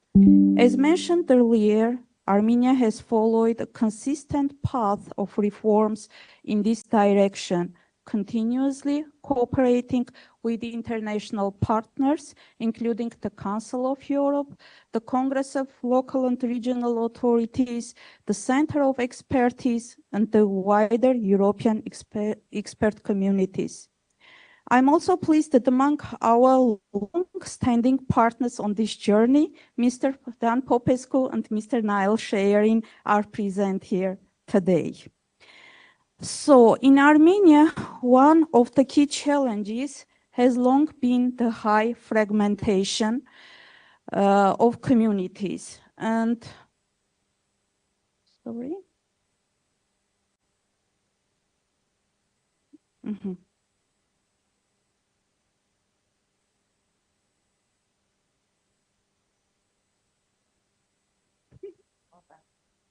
Yes, one back, if you can help me to show the map. Thank you. Yes, most were small rural units with limited populations, weak financial capacity, and insufficient human resources. Also, and as a result, many communities struggled to deliver even basic services, in some cases, no services at all. And to address this, the concept of community consolidation was adopted in 2011, and the first phase of territorial reforms began in 2015.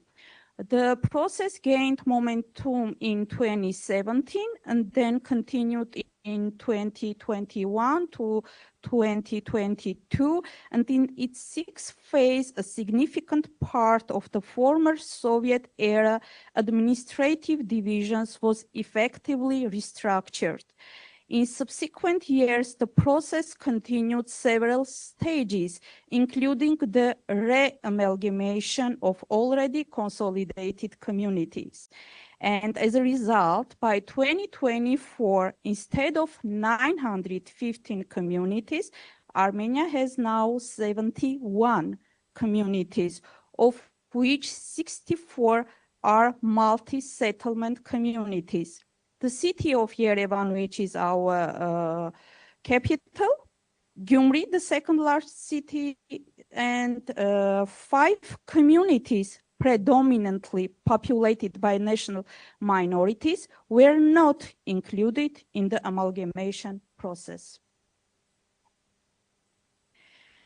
And these reforms allow us generate a scale effect.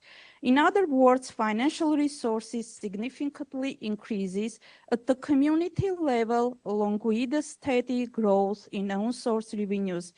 As a result, the communities are now able to implement large-scale investment projects, improve service delivery, enhance economic activity, and develop strategic planning frameworks. Another major achievement, arguably a cornerstone reform, has been the strengthening of local democracy. This represents a significant shift from a centralized directive-based governance model characteristic of the Soviet period toward a more decentralized and participatory system. Alongside amalgamation, the governance system was reformed. A proportional electoral system was introduced. The role of the municipal council was significantly strengthened, and the head of community is now elected by the council. And positive trends have also been recorded in public participation. Communities are increasingly engaging citizens in decision-making processes, and participatory mechanisms are being developing further. A notable example is the pilot participatory budgeting program, which has demonstrated positive impact. At the same time, a decentralization process has been launched. The decentralization concept was adopted in 2023 and followed by the strategy in 2025. Several state functions, such as construction, maintenance, and operation of local roads, have already been transferred to local self-government bodies, and the process is now ongoing.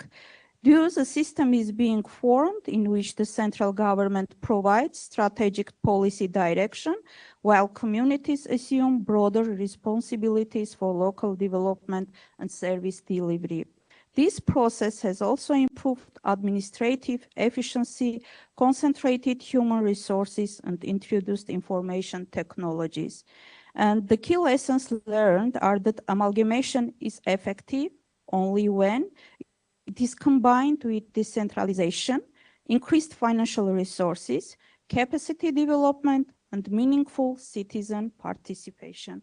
Maybe so much from my side Lilith, at this moment. I have another question for you. Yeah. I know that one of the main goals of amalgamation reform was to help local authorities deliver better services, public services. If you can share with us what improvements have you seen so far? And are there any areas where results are particularly visible, maybe? And what lessons from Armenia could be useful for other countries? Yes. Thank you for this question. I would say that strengthening the capacity of local self-government bodies has been one of the key objectives of our amalgamation reform. With increased financial resources and improved human capital, the quality of services provided at the community level has significantly improved, and their geographic coverage has expanded. Large-scale investments have been made in service infrastructure, including roads, street lighting, waste management, and water supply systems, contributing delivery to improved living standards. At the same time, cost efficiency has been ensured through economies of scale and more effective use of resources. The state has significantly increased subvention programs, co-financing community development projects, and enabling the implementation of large-scale infrastructure investments through the combination of state and local funding. And the policy of infrastructure development has been particularly effective due to amalgamation, as it created larger communities with stronger financial and professional capacities capable of implementing significant projects. These programs aligned with state investment policies ensure an important synergy between local and territorial development.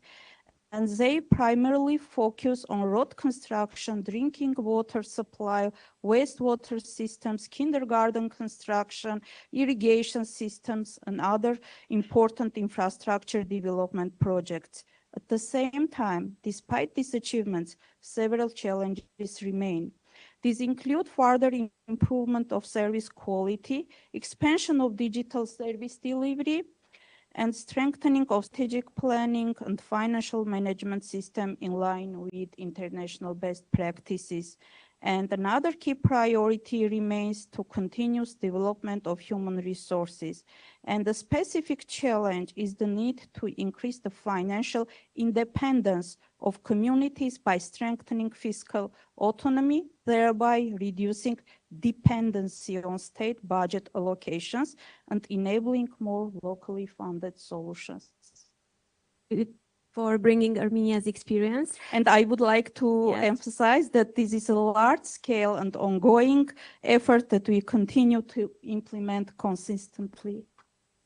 I know that Ireland has pursued a gradual approach to local government reform, focusing on strengthening coordination and collaboration between levels of governance, rather than large-scale territorial restructuring. As this process, as I understand, is still ongoing, how would you assess progress so far? And particularly when it comes to balancing decision-making power between the executive and elected representatives, if you could share with us.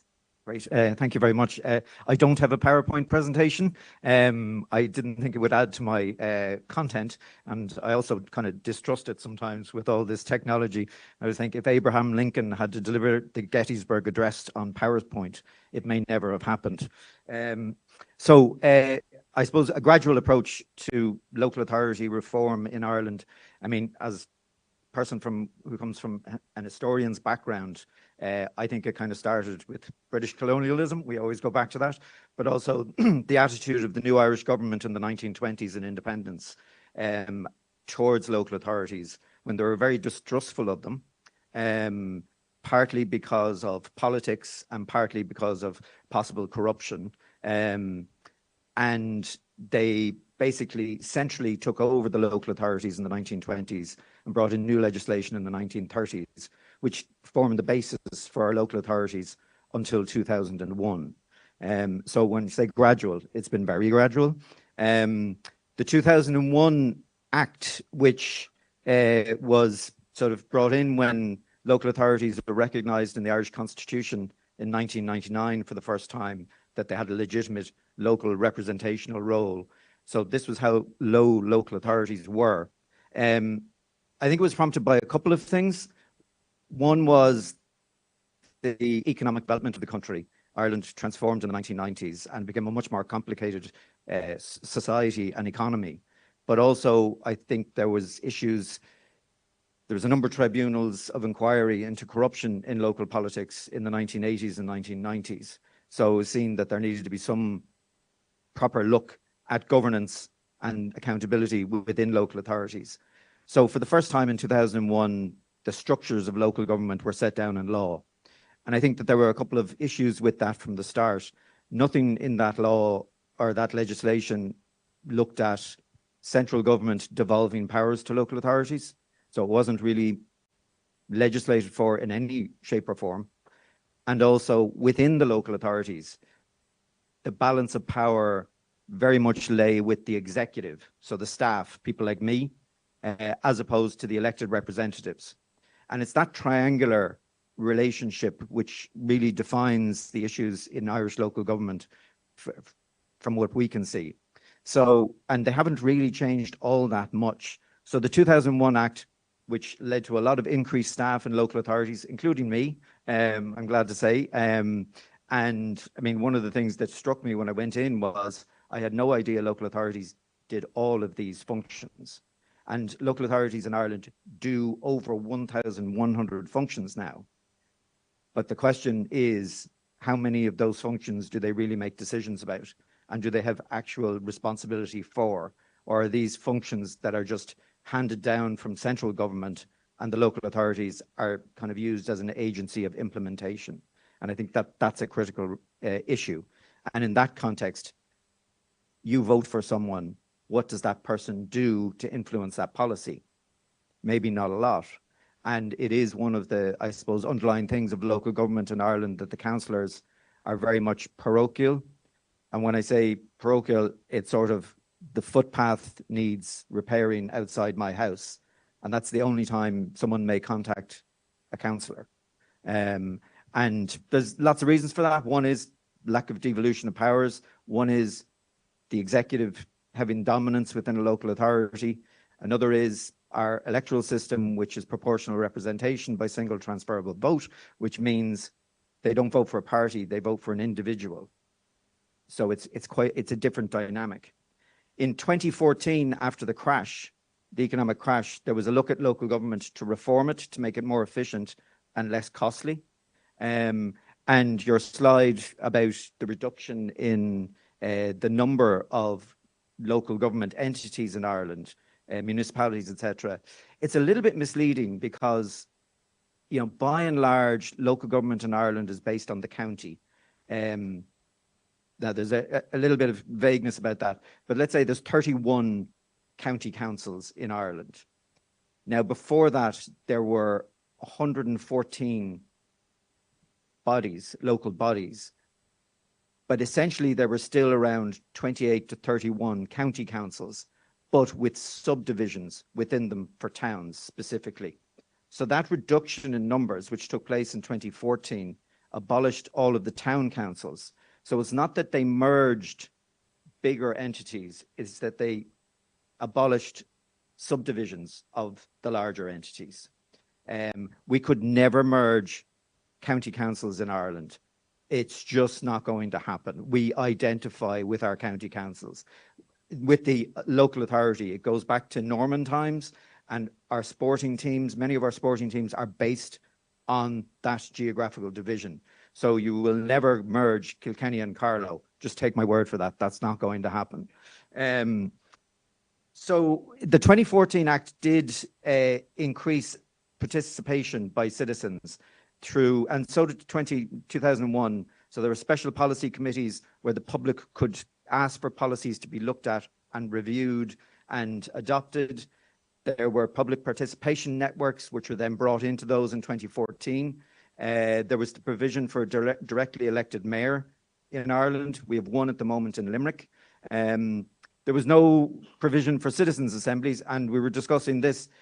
Probably the reason for that is, and it's not really discussed, is that the level of decision making and the level of power at local authorities doesn't lend itself to asking 100 people saying, what do you think? Because it's not going to be relevant to many of the things that they want to happen. So that they're all dealt with at the national level. So I think there's significant change from 2014 to now. It's only 12 years, but a lot has happened in Ireland in those 12 years. Local authorities have taken on a lot more responsibilities in terms of implementation, and have done implementation very well. So central government, whenever they want something implemented now, we say, we'll get the local authorities to do it. So we'll tell them what we want to do and they'll do it. And then COVID, local authorities were at the forefront of dealing with the COVID crisis, and they dealt with it very well in terms of that. So there was a huge increase in respect for local authorities. And then this has led to, I suppose, a number of reports. So there was 2 reports by the Association of Irish Local Government, which is the representative group for councillors, for local representatives. There was a report by the Seanad, which is our upper house in Parliament. And then there was the Congress of Local and Regional Assembly report, which was very damning of Ireland and its local authorities. Ireland ranked, I think, 29 out of 31 local authorities in Europe in terms of responsibility and ability to, not ability to deliver, but ability to decide. And these sort of all fed into a programme for government, and the programme from government launched a local democracy task force, which was launched last June. And we worked very hard from last June to meet the deadline of having our work done in February. So we're in the kind of the middle of this. I'll talk a bit more about that later, but I suppose the areas that we looked at were structures. So this town councils issue being abolished in 2014, and how do you make up for that? That's been kind of looked at in terms of municipal districts. So if there's subdivisions of the local authority and giving them more local autonomy so that they have more of a direct relationship with the population. There's the subsidiarity issue, really challenging. We wrote to all the government departments that engage with local authorities and asked them, what would you like to give up for local authorities to implement or to take control of? We didn't get any responses. And it's bad. I mean, it is bad. Yeah, if there were responses, it'd be a lot more work. But the idea is that there should be subsidiarity. So it's a very much the central government don't want to let go with purse strings. They want to keep control. So there's that tension. And we only set up an interdepartmental group with all those government departments about a year and a half ago. And this is the first time all government departments that deals with local authorities meet together with local authorities. So, this has been going on for like 120 years. This is the first time it's happened. And then there's finance. So increased local decision making around how local authorities spend their money and how they can raise money. And then governance and accountability it's really to do with the role of the elected member in the local authority in terms of policy and oversight of the executive. So strengthening the role of the elected person in the local authority. But also, and we do suffer in Ireland, because there isn't a huge amount of responsibility for councillors, they're not skilled to take on the responsibility in some areas. And they're dealing with such a broad range of issues that there's a capacity issue. So one of the main things that we'll be looking to try and recommend is that there's a lot more supports given to councillors and that their capacity to deal with very complex issues and provide meaningful input to very complex issues is supported. So that brings you up to speed, I suppose, with the task force, and I'll probably talk about a bit more afterwards. Thank you, Tim. Let's move now from Ireland's approach to Finnish experience, where reform was also closely linked to the way public services are organized and delivered to citizens. A central objective of the Finnish reform was to promote more equitable access to public services and reduce territorial disparities. Based on your experience, to what extent has the reform improved the integration, quality, and accessibility of services for vulnerable groups, in particular children, young people, and families? And are there still structural gaps, maybe, or governance challenges that need to be addressed? Thank you. Let's see.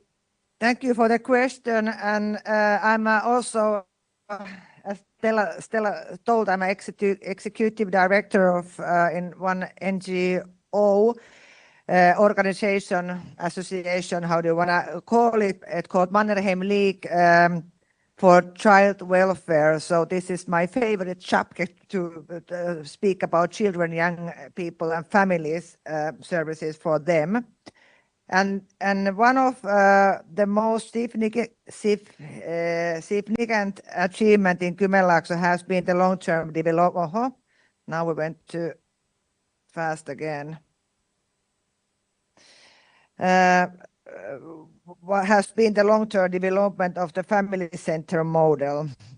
Of course, we have a lot to work to done, but we are quite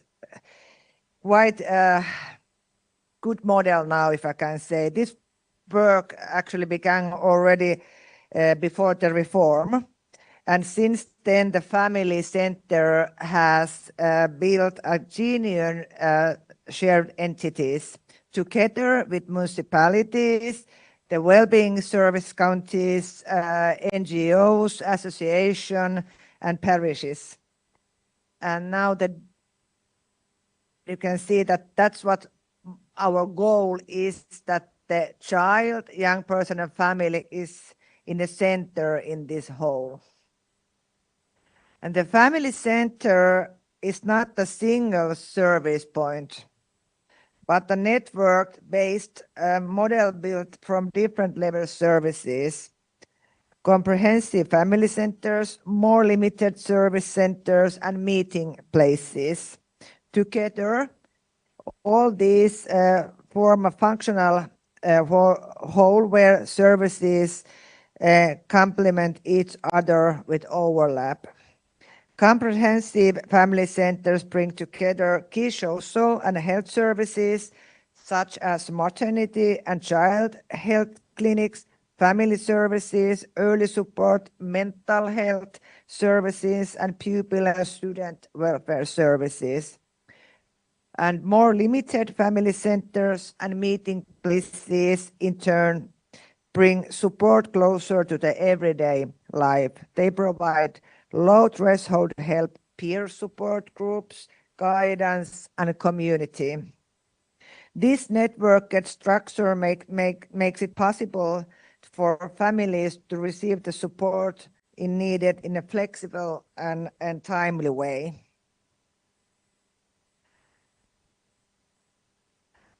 An important part of this development has also been the digital family center in Kymenlaakso. Digital solutions are being developed to make services, support, and the events easier to find and access. The aim is that the families can quickly see what kind of help is available, how to access it, and what activities or support are offered in the area. And digital services do not replace human interaction, of course, but they support it, makes access easier, and help ensure that the support is available at the right time. And the role of municipalities in the whole is essential. Like told in my first answer, the childhood education, schools, and everyday community environments are where family needs first become visible. And from my NGO perspective, this cooperation is very concrete. In my role as executive director, I work closely within the family-centered network. NGOs are not just a complementary part of the system, but an active and essential partner in building this service together. And there you can see the logos. There are NGOs, the Wellbeing Service County, municipalities. We work really close together. And it supports, of course, the cost effectiveness also. Services are not duplicated, but designed to complement each other. The family center model in Kymenlaakso shows that the integration can be achieved in practice. Bringing services together requires continuous work, shared practices, and effective cooperation between municipalities, well-being counties, and NGOs, as said.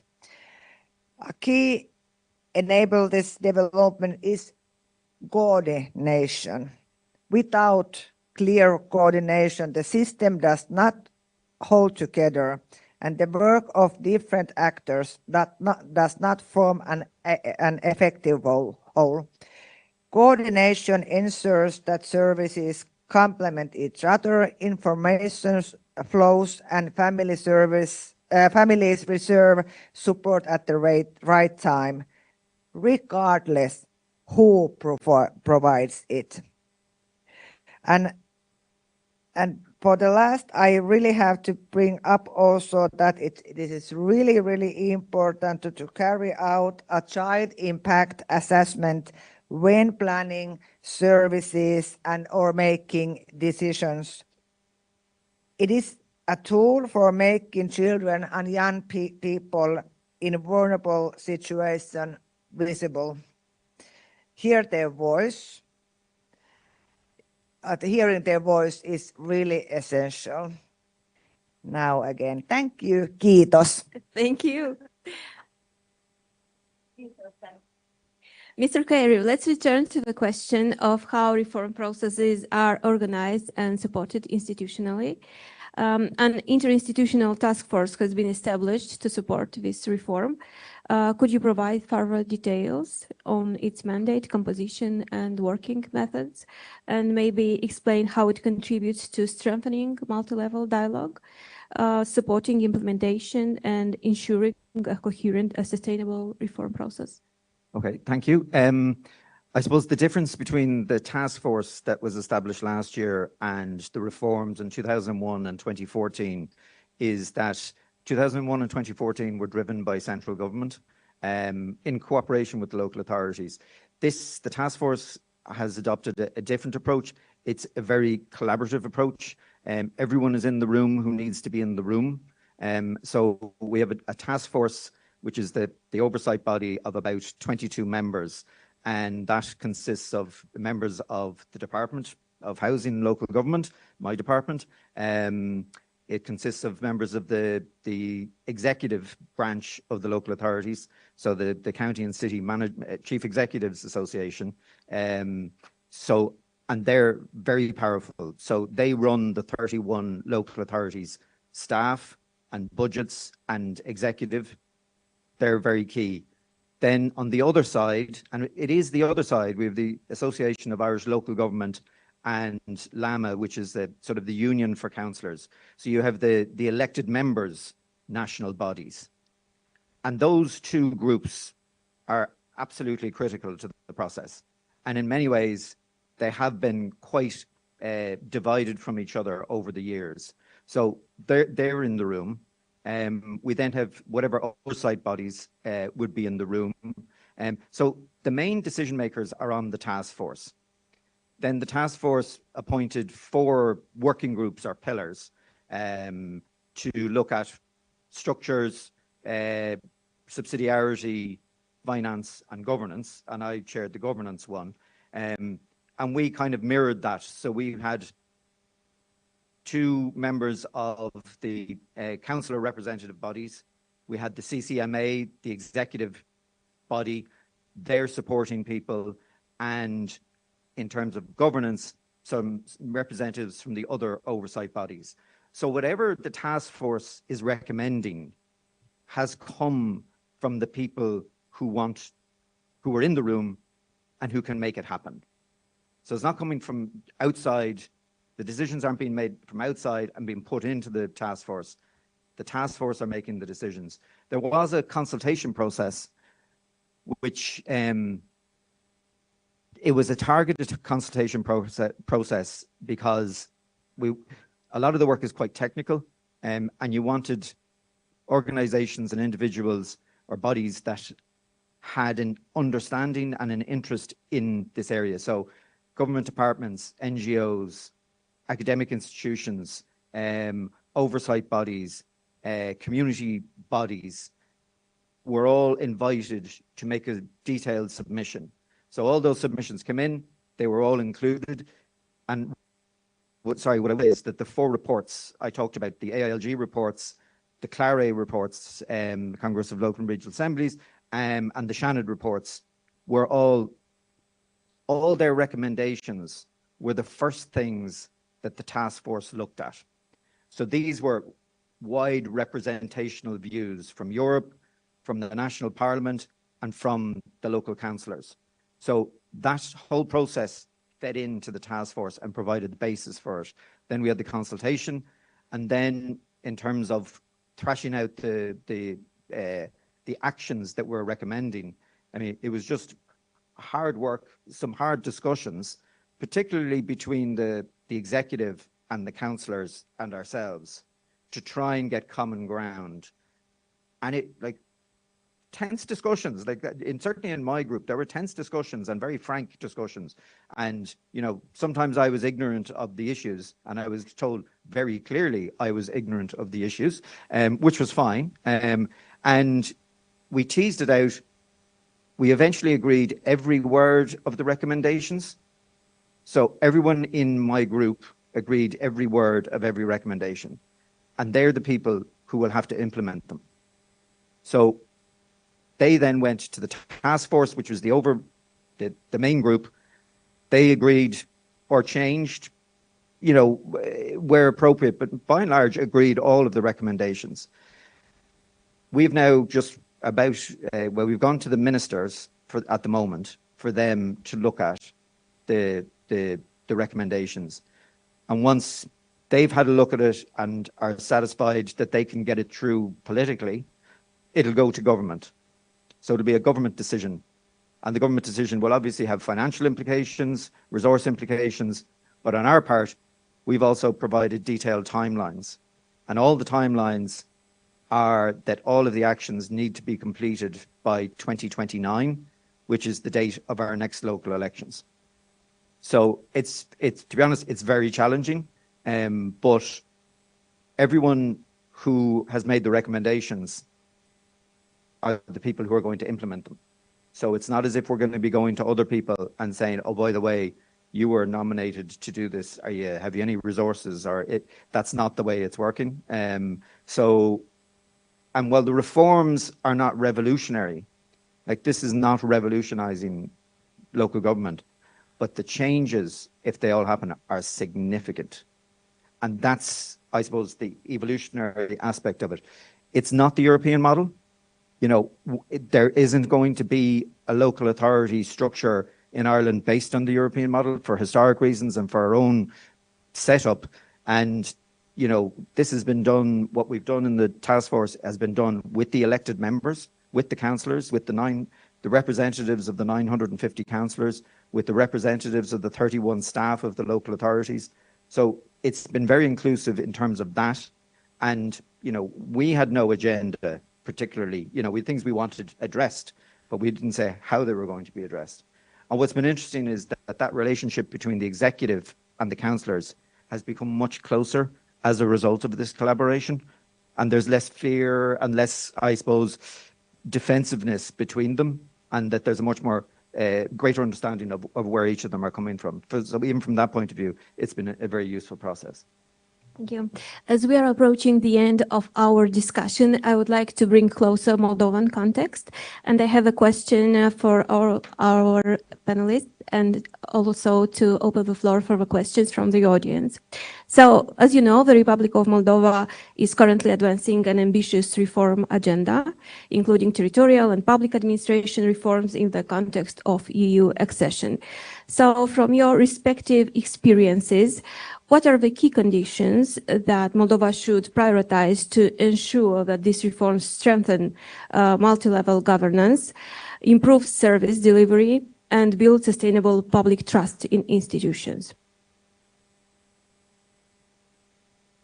Well, I suppose just re-emphasizing the point I just made in terms of collaboration and inclusiveness, that all of the key players, that it's not that these decisions aren't made centrally and handed down, that there needs to be a kind of a strong participative element to that, depending on what you want to achieve. We did it in a certain way. There's other ways of doing it, but I think that participative element would be critical for it, and would give a greater, I suppose, representation of what's required on the ground. I would say that you should have a deep conviction, a strong willingness, and move forward. Yeah, like one of my picture was always think the citizen in the middle, that don't look like organization silos. Then you go wrong if you don't keep the citizens in the middle and organize your services and things around the citizens. Do we have questions from the audience? Poftim. Vă rog să vă prezentați încă o dată pentru paneliști. Please introduce yourself for our panelists and please tell us whom your question is addressed to.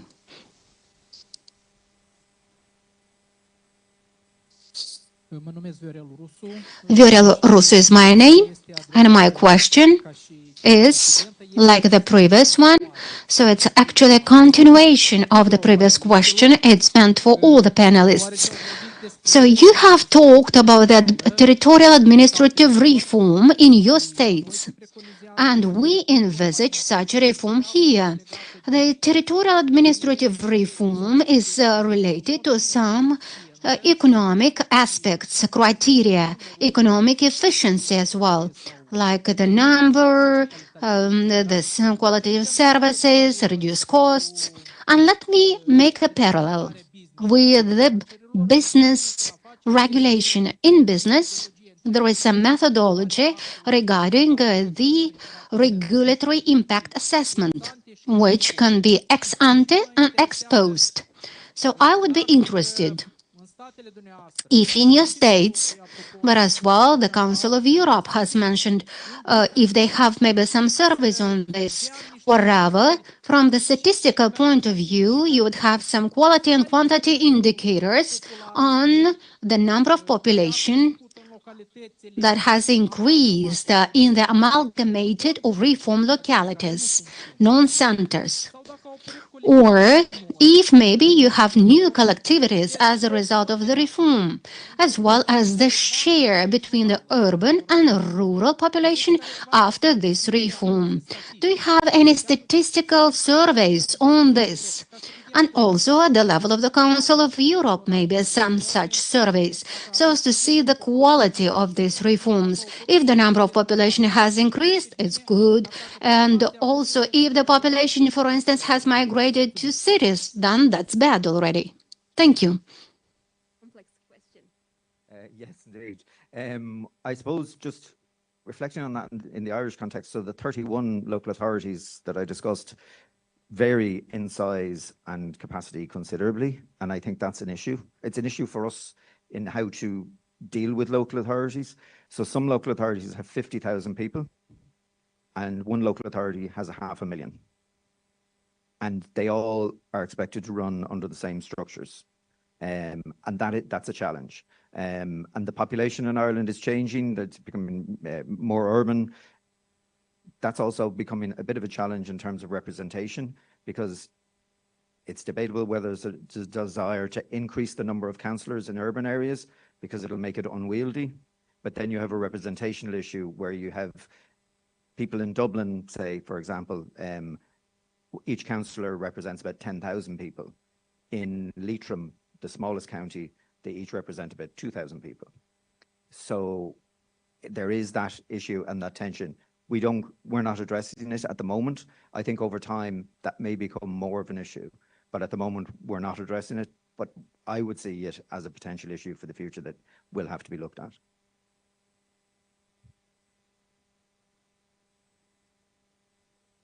Well, my point of view, sorry I didn't hear the first part of the question, but in Finland we just had our reform in 23, and we are in the beginning of this journey, and our financial system is still not, ready.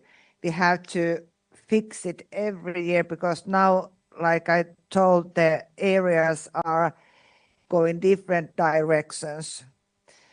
Those where the population grows get more money on foundation, and they can serve much better than different areas like my rural area. Now we have to check our service network. We have really difficult decisions to come, like how many hospitals we have, not just in our place, but in whole Finland, how many health centers we have. But like I told about the family center services, when you bring services together, it's not always a bad idea. I think it's like development way also. But this financial and how do you make the areas even is, we are in, like we have took only baby steps with that. So let's see what happens when if you ask me a couple of years later to tell where we are. Thank you. Vă rog, următoarea întrebare. Fiindcă întrebarea a fost adresată și Consiliului. The question has been addressed as well to the Council of Europe. So we do not have economic surveys, but we look for them and we make references to them in relation to an ideal dimension for the local authority. Well, it depends from what point of view. From the democratic point of view, the smaller the better. From economic point of view, the bigger, then it attracts more economic growth. From the point of view of the community cost of the service, it's considered that the ideal dimension would be between 30,000-60,000 inhabitants. Over there, from the statistical point of view, would be the smallest cost per service. And afterwards, we'll have the congestion charges. And now, we have to see ex ante or ex post. Well, ex ante, yes, indeed, some surveys have been carried out in Sweden in the 70s. They did have an analysis based on multiple criteria. They tried to combine different statistical aspects. They have carried out an economic analysis. It's the most scientifically recent amalgamation. But let's not forget that whenever we are changing something, we have to take into account the opinions of others. As for the ex post, we don't have so many surveys, but we hope that through amalgamation, the migration from rural to urban is going to stop if the services are going to be of the same quality. Don't wait for a miracle, because it's not a magical pill. Amalgamation is carried out so as to provide some perspectives for better development, for better services, but all of this we will see over the time. We need more resources, more competences, more capacities, and also this would lead as well to better accessibility to European funds that would bring a difference. But fundamentally, it doesn't mean that all of this will change over the night, because this is an administrative process that provides some results in the midterm and in the long run, but not over the night. Thank you. Any other questions? We have the time just for one question more. That's it? Well, if it's all, and thought-provoking discussion, and I thank you so much. I want to thank all the speakers for these rich and experience-based contributions, and this brings us to the end of our morning session. We will now break for lunch and resume at 1:30 p.m. with breakout group discussions. Thank you.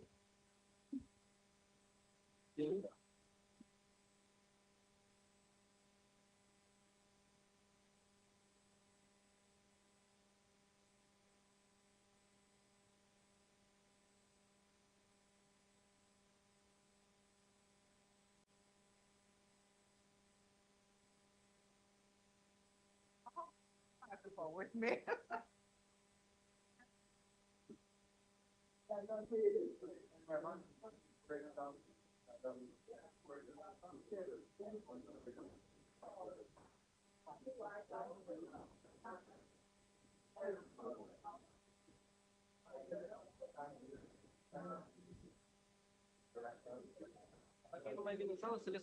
O rugăminte pentru toți participanții să lăsați echipamentul tehnic pe masa din stânga mea, pentru că trebuie să semnați pentru ele.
Apoi mai bine o să...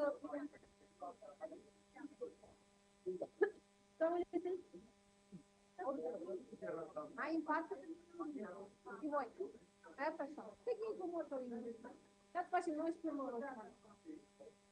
Dar vă rugăm cu cineva, dar și veniți la afară. Cine?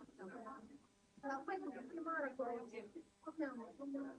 e ca pe domnul ăsta.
Da, dar unde e Cristina?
Yeah, of course.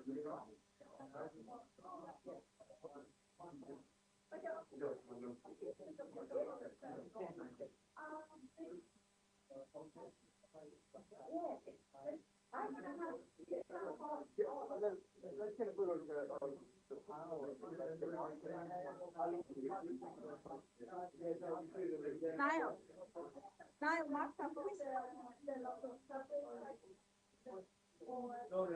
Please come down.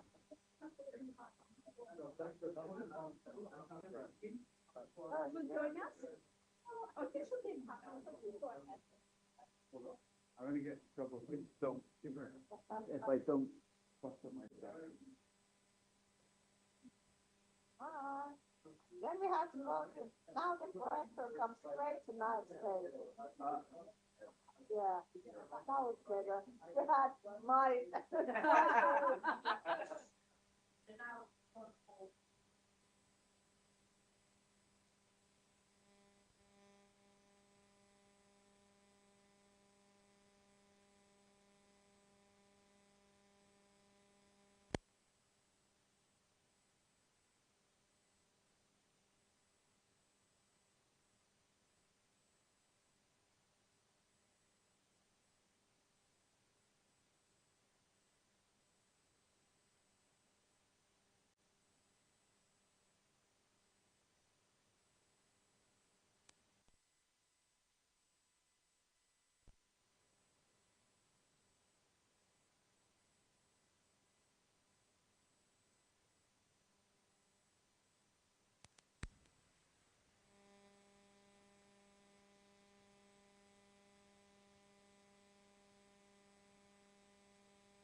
Acum sunt în sală, pe canalul de română, cu ușor. Un moment să verific. E că ne-am pus casca. Da, te aud. Ia vorbește așa, Oleac, în continuu, să văd dacă nu se întrerupe.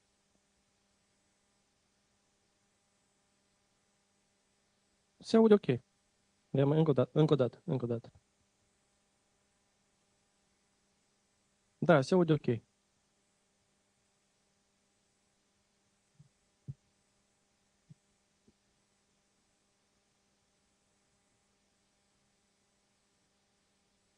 Ok. Eu să văd și să te disemnez. Tu cum mă auzi? E că, uite, eu nimic n-am schimbat.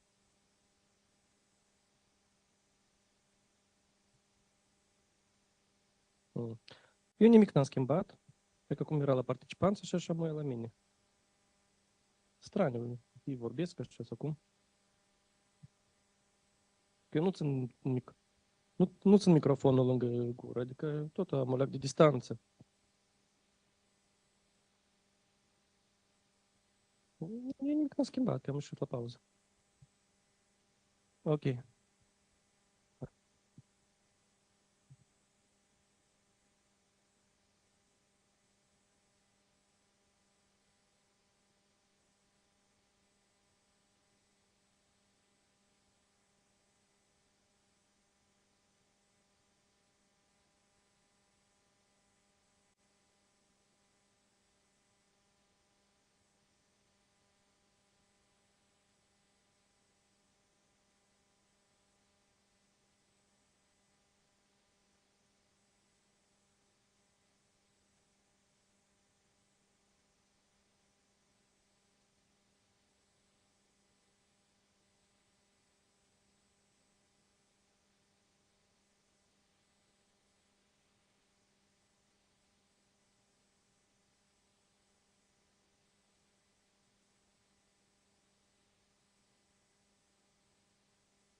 Greetings, everyone.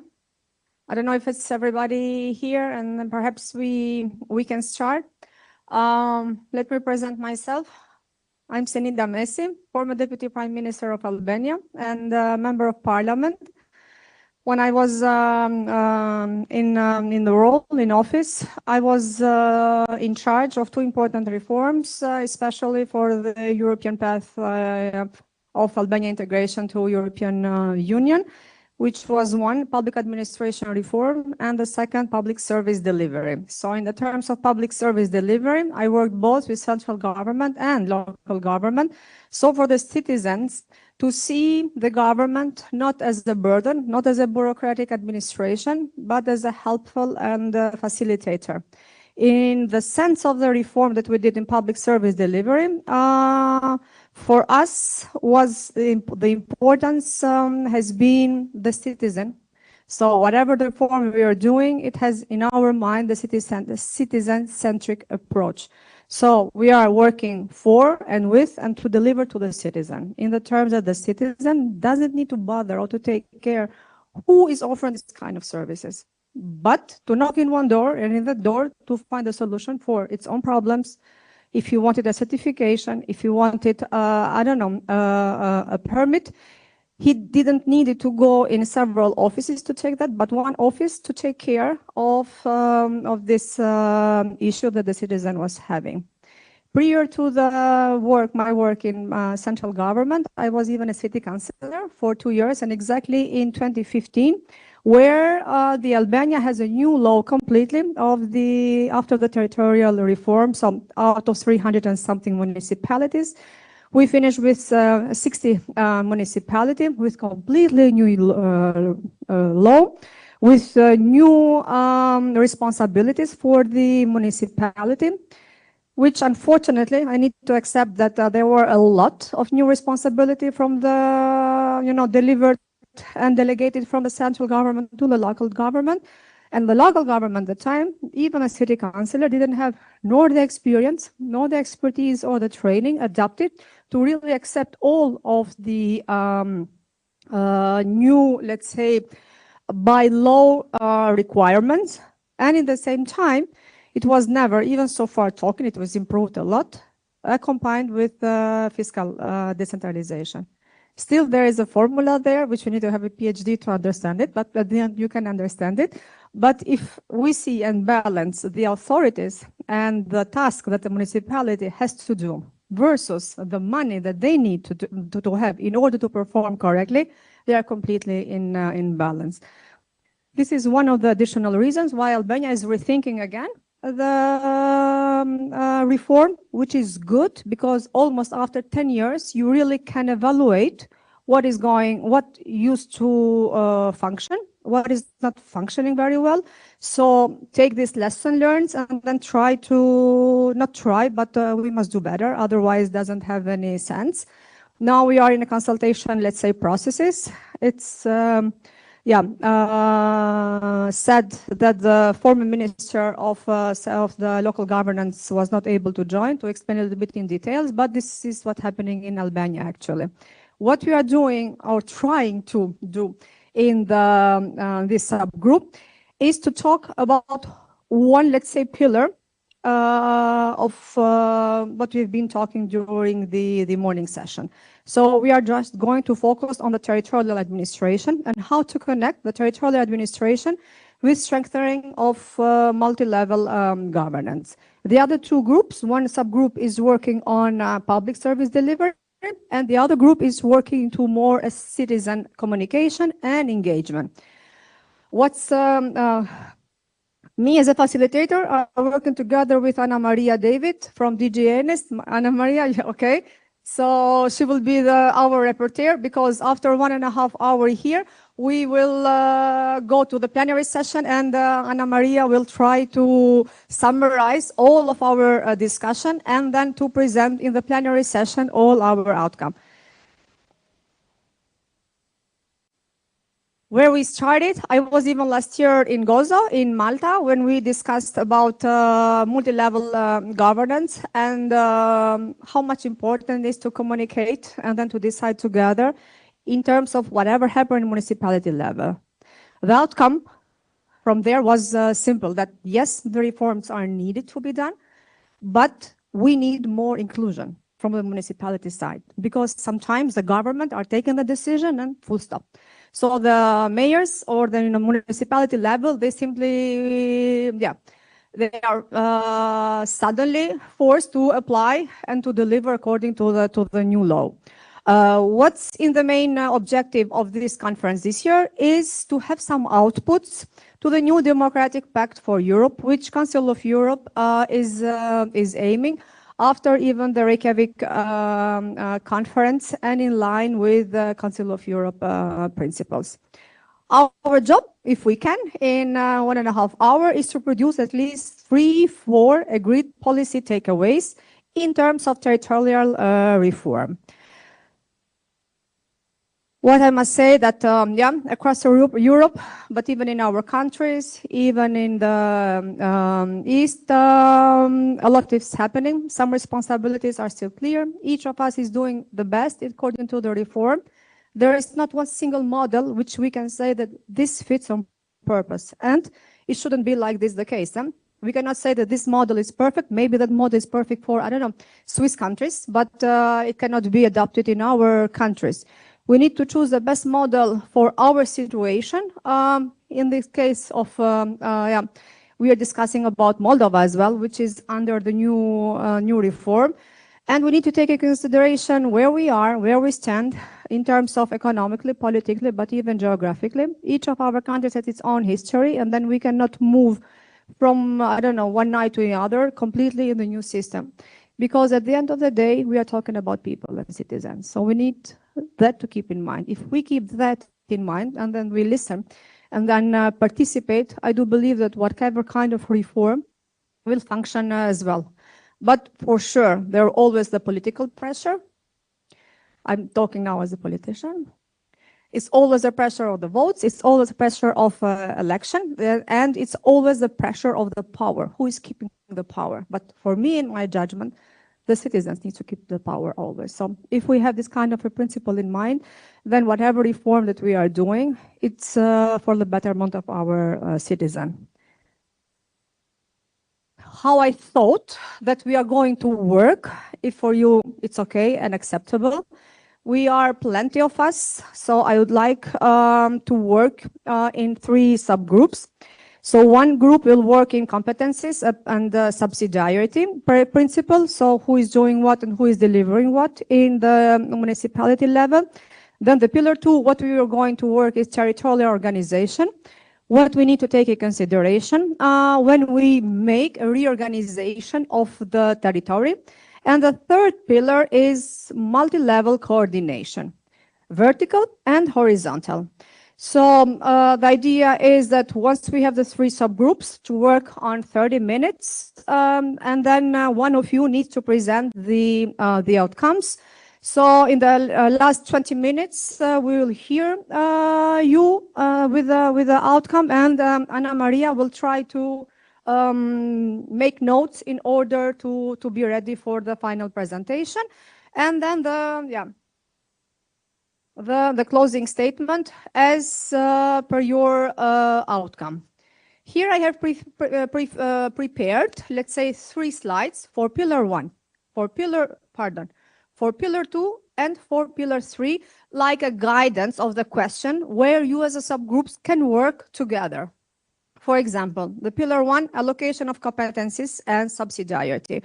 So the core question is, are responsibilities aligned with where the problem actually occurs? So who delivers what, or who should deliver what? Where do borders misalign? So catchment areas, if everybody knows what's a catchment area, is basically an area where you have, I don't know, a lake or a river or a sea, but you have a school, you have maybe, I don't know, a kindergarten, and then people living around. With the idea to take in consideration even for the territorial reform, or there are economic zones or another ecosystem that is already existing there, but perhaps you cannot see it in the paper. What is wrongly centralized, or the other one question, what shouldn't be centralized in order to have the best or perfect reform? what legal changes are needing. So yes, we need a law to give the responsibilities and new responsibilities to the newly municipalities. But what is the minimum to fix it? Do we need simply a law for municipalities, for territorial reform? Do we need parallelly to see institutional other laws that connects with institutional reform? And as an economist, I always push to the fiscal reform, because every power and every new task that you are giving to the municipality should be accompanied with money. Otherwise, what kind of power do you have if you have the job and the duty by law to do something, but at the end of the day, you knock to the door of Prime Minister or to the Minister of Finance to say, yes, I have this task to do, but if you don't give the money, then I'm not doing. Then this is not, I don't know, delegation. This is not decentralization. The second group that will work with territorial organization and amalgamation need to work, and not necessarily on this, and this is just a guidance for you guys. What makes a unit viable? So a unit in terms of, I have 3 municipalities now, or I don't know, 100 of communes that live next to each other. But what's a unit viable? We need to see the size of population. We need to see, I don't know, the infrastructure, the geography, maybe the service threshold, the geography. What needs to be the process? It's a voluntary, or can be even forced, or vice versa, or even both in some cases. Do we have the political resistance? And yes, for what purposes? Votes, power, political pressure. But we need to check deep down the identity of each of the communes, small municipalities, which we tend to make together. I'm from a northern city in Albania, and always we are like, let's become independent. It's called Shkodër. It's in the border with Montenegro. So we always, I don't know for what purpose, but okay, we have a history, a long history. Like, I don't know, back in 1930, we were working with Benedict at the time and doing, trade. So we considered ourselves like, a little bit superior, if it's the right word to say. So telling to a Shkodran person that you will become, I don't know, a Leja, which is another municipality next to our country, city, that you will become member of a new municipality that is called Leja, a strike will be, I don't know, a riot, people in the street, because each of our cities and each of your city has its own kind of background and identity, and we need to take in consideration even the identity. The transitional arrangement. Nobody can say here was the best approach. It's incremental, so you do step by step. You do piloting, and then after you do piloting, you say, yes, this is functioning.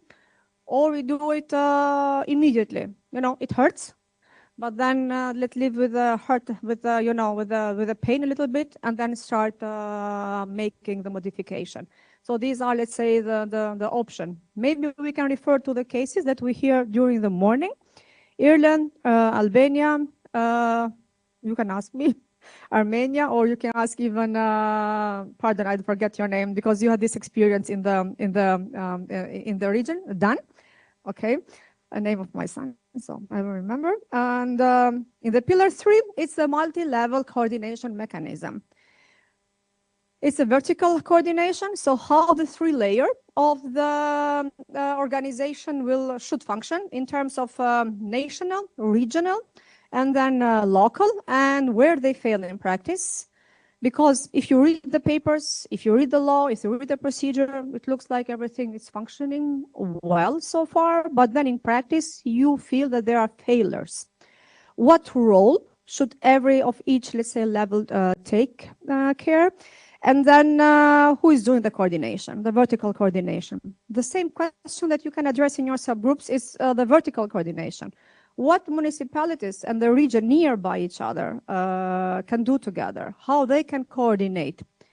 Even in law, in 3-4 laws that I read about, in the region, in European countries and in our countries in the Balkan, the law is permitting and even is facilitating and is saying that the municipality can work, should work, can create even structures to coordinate in terms of project, and especially when it comes to projects for EPA funding, so pre-accession funding or European Union funding.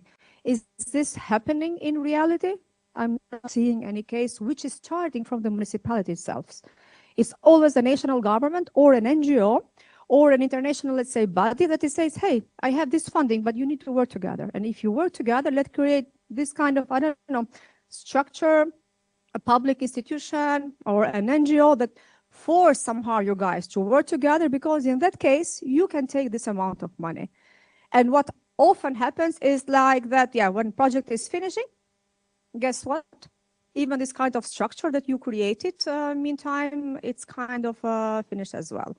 So these are, let's say, the three main pillars which I would like you guys to work, and then who is working in what kind of pillar, then yeah, then you can decide. So who would like to work in allocation of competencies and subsidiary principle?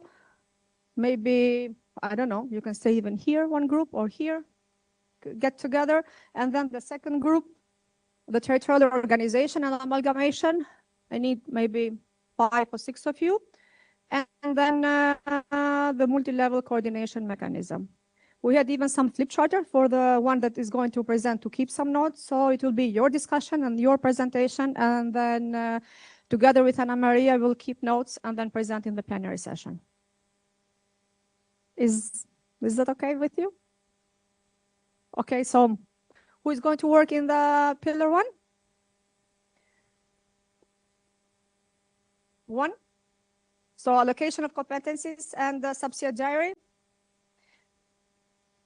Do we have volunteer, or I decide, or I do the bad teacher? Yes? No?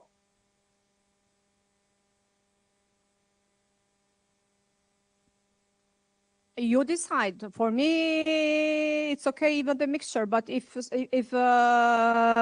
you guys want to work with, you know, with Romanian only because it's much more easy to discuss. No, yeah. So we have plenty of people here. So 5, 6, up to 8 of you need to work in one pillar. So get together and then yeah.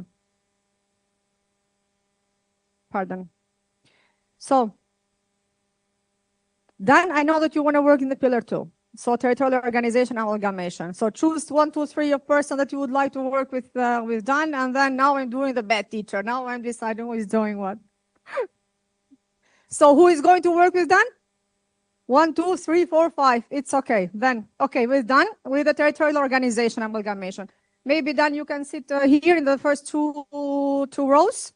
So you guys work together, and then the one that has experience in the competency service delivery, not everybody here with Dan, please. So maybe. So with 3 already, I have a volunteer. In the multi-level coordination mechanism will be Andrew. So Andrew will work with multi-level coordination mechanism. So who is going to work with Andrew? Okay. Okay, thank you. Here. And then, yes, and then we have the allocation of competencies and subsidiarity. So, yeah, basically a kind of who is delivering what. Yes, so you are working here? Okay, then together with Nicoleta. Nicoleta will work, so Nicoleta will be in charge. I'm just appointing you for the pillar 3. So maybe you can stay somewhere in the last rows, and you can work together. Maybe perhaps you can work here. How many you are? 1, 2, 3, 4. We need 2 persons here. Yeah, because for them.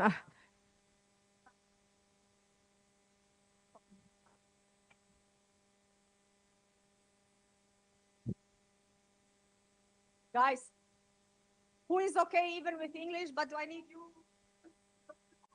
group and then two or three in that group. So perhaps for the one of you that it's okay to talk even in English because this group is international. So we need to talk in English. So I need two or three because it's huge, this group. Yeah? Do I have a volunteer? With Andrew? And then, yeah, Andrew is there. So perhaps if somebody of you can still go with Andrew. And then with Nicoleta, Nicoleta is alone with two persons. So even with Nicoleta, if we have two or three volunteers to go there. No? No? Okay. Okay. Then as you prefer. So thank you. Yeah, yeah. So I'm leaving in the screen. Always you'll have this, let's say, the question. These are just for your orientation. So you are working in here. Done? So yeah. It's like territorial boundaries. What's the size? Should be the population, should be the geographic background, should be the history that the cities has together, or what?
Hi, guys. I don't know if you need more time to discuss, or perhaps you can draw one or two or three. Pardon. May I have your attention, please? So if already you are ready, one of you can start writing down 2 or 3 main outcomes, and then we come together and discuss all together in the remaining half an hour. Are you okay with that? Okay, thank you. So whomever from your group, just to write down, for example, here, pillar 2, you have it. So I don't know, 2 or 3 things what you discussed, and then we come together and then discuss all together for the main outcome of this subgroup. Thank you.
So, guys, can we get all together?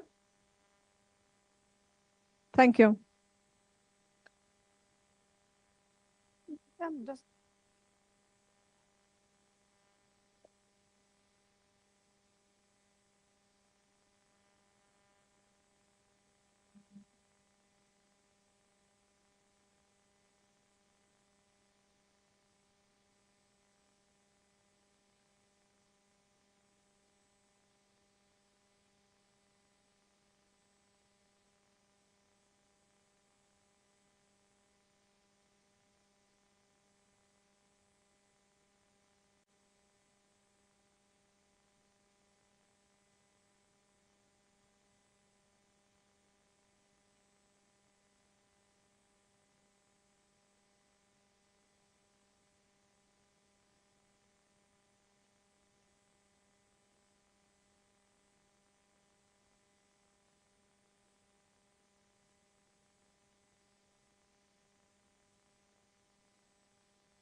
So perhaps we start discussing, and then if you'd like,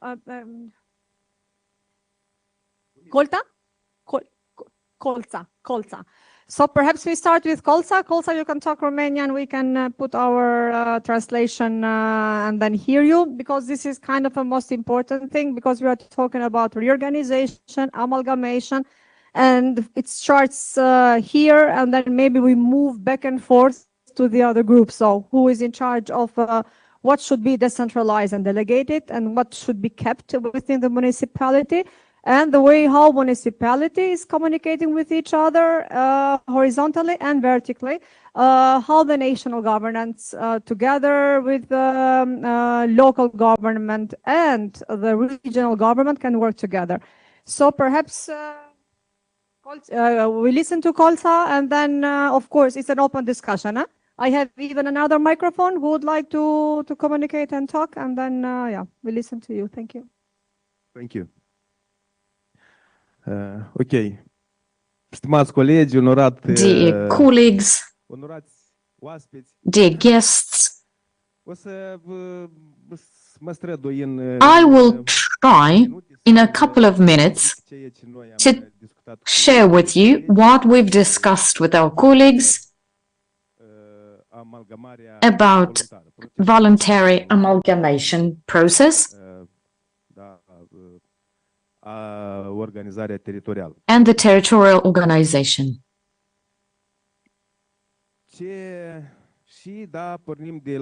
Well, we will start with the fact or with the question, why do we need a reform? Why do we need the voluntary amalgamation as such? Through this reform, we wish to build some viable communities for our citizens, the citizens of our country living on a certain territory. So the question is, how do we create better living conditions for these citizens, and how do we create conditions for development? Together with our colleagues, we discussed about how these communities could become viable. And what does a viable community mean? It's a community where people feel well, feel safe, and where they want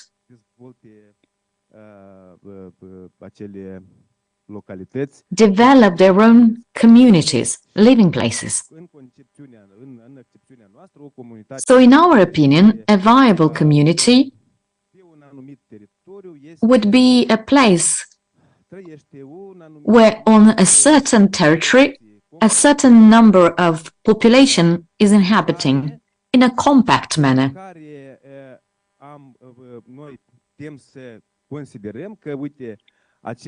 So we thought about the number of inhabitants on a certain territory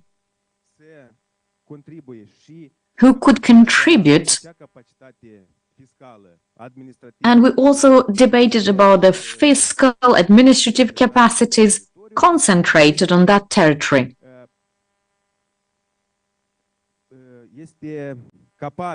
So we assumed that this community will be able to meet the requirements and needs of the inhabitants on that very territory. Now the question is, how do we get there? We need to build on the reform, and this reform can be carried out in a voluntary manner or through norms. Which would be the best one? In the Republic of Moldova, we are in the process of voluntary amalgamation, and this amalgamation implies the engagement of all citizens. In the voluntary amalgamation process, we created such mechanisms so that the citizens contribute to the reform. They can say their opinion. The inhabitants of different communities, settlements, the ones that are in the neighborhood, they need to decide best for them. And they need to decide the formula and with whom to amalgamate, so that ultimately they build this viable community.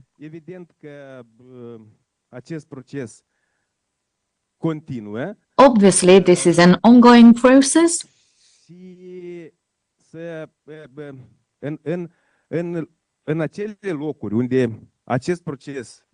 And in those places where this process was agreed, the communities, the local councils and the mayors of those communities, in discussions with the citizens, have consensus, have common grounds, and gradually they reach the voluntary amalgamation of those communities. I would like to highlight that this process implies some resistance. The Republic of Moldova has undergone through a reform in 1998 until 1999, and that reform was carried out in a normative manner. Very shortly, the resistance was that big that very shortly the reform was cancelled and we came back to the situation before the reform. Which were the cases? We will not go into details because that will steal our time, but that is one of the reasons. That is why we need this voluntary approach, because at that time we had the normative type and we had political resistance and population's resistance. Another example of political resistance is, how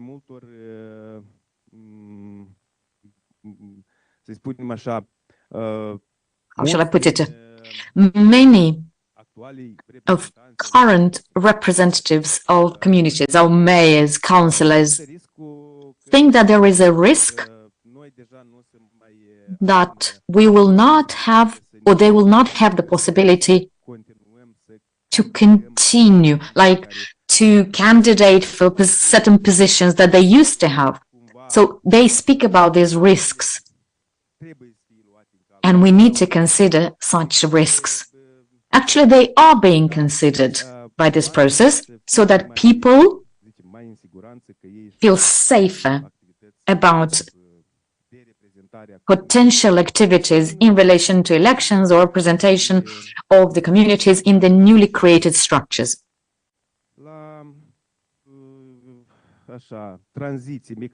Now about transition and the mechanisms. One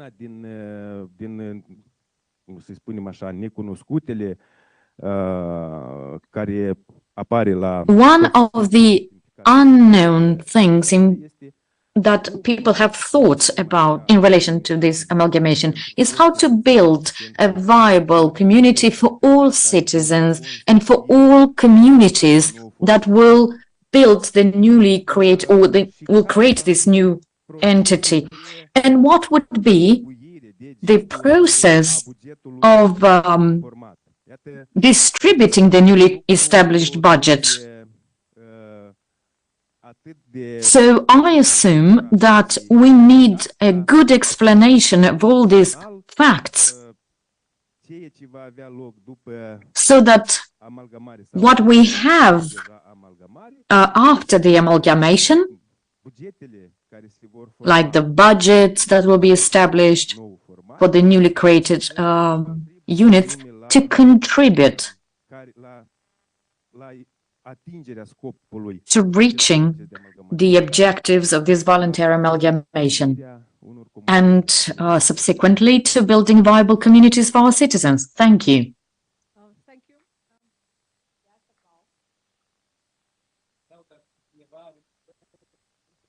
So we've been talking here about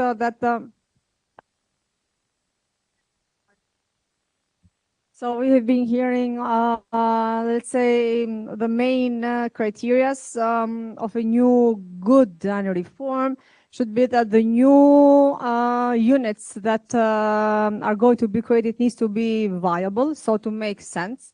Absolutely, they were mentioning the voluntary process, even though it's very much difficult. It has its own pros and cons to become voluntary. The voluntary thing, it's good, but it takes time.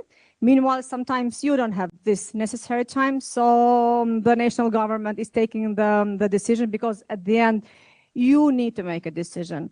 If you leave too much the voluntary process, then you will receive a lot of information, a lot of comments, a lot of forms, and never you can reach to, let's say, ideal amalgamation or ideal reform. So somehow, yes, you make this process in the sense that you discuss, you engage, But then at the end of the day, somebody needs to take the decision. And we are not talking here about a formula, which everybody knows, and nobody knows the exact formula. So we don't have, nobody of us has this kind of a magical, let's say, formula to say, hey, I found a formula, this is the best.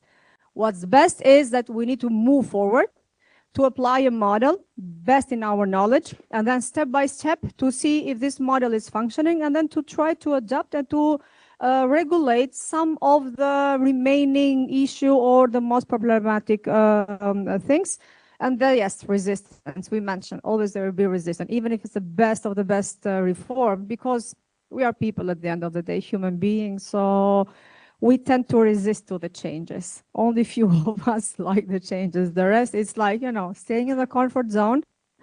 If something is happening, okay, but if it's not happening as it should, then definitely that's a screaming for change. We need change because things need to improve. And then going in this direction, the first, I would like to hear from the first group that they have been discussing, okay, what about the competencies? What should remain local? What should be transferred from central government to the local governments in terms of not only the subsidiary principle, which is like, I live here, I need to take all the services where I'm living, so nearby, but even to have much more, let's say, efficient. So 5 minutes in order to have even the floor to discuss with the rest. You choose your language. Eu cred că am să vorbesc în limba română. I'll speak in Romanian for me to be simpler. I have the tendency of speaking very fast. I'll try to slow down for the interpreters. So discussing with colleagues from the group that I participated in, we discovered that lately, without going into decentralization, we shift to centralization. And the recent cases showed that this is the case. Lately, all services and competencies and various capacities are centralized, and the most costly and critical competencies remain at the local level, like water and sanitation, which is at the local level, and it's very critical and necessary, but it's costly. And the authority, the local authorities, cannot afford maintaining or make investments which are necessary. So we discovered that the distribution is not clear.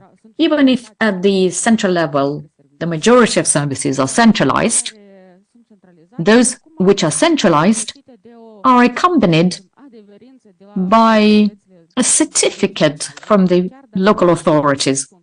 Even if the services are delivered at the central level, there is a need of a confirmation of the local authorities that indeed that is the situation. And sometimes we have a doubling of the competences.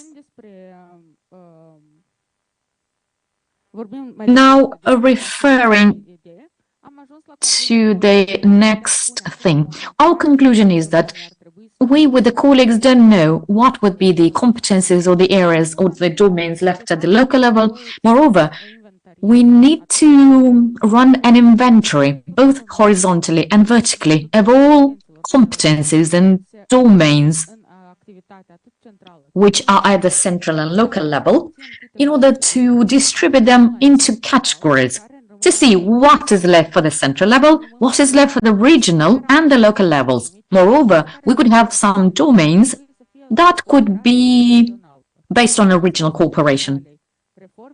Bearing in mind the current reform, we speak more and more about regional cooperation, so some of them will be viable logistically and financially to be based on a cooperation. And since we referred to an inventory, I guess that will be step by step, so that the inventory is carried out at the level of competencies, then ownership, which is very important in public administration. And last but not least, the destination, to keep the domains under the competencies framework. Ownership, property, finances have to be put in place and well established. This is all we've discussed, because what we've discussed had various examples. If we have more time, we could exemplify or ask questions, and we will give more details. Thank you. Thank you. So usually when we are talking about such a reform, it's not the question what it should left to the local governance. It's the vice versa. What the local governance it's keeping more. So it's the central government is delegating more. And this is always what is happening. So especially moving from 900 of city halls or municipalities through to 300, like in your case. In my case, it was 300 and moving to 60.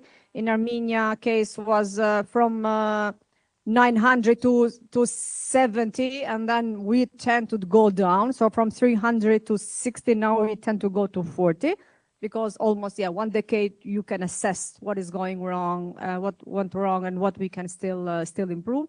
And usually it's like the central government, we're talking about decentralization. So if you need more, let's say, power, then you take much more role. So usually in the list of the inventory, it's like a lot from national level, it's going to the local level. Some coordination between central and local is still remaining.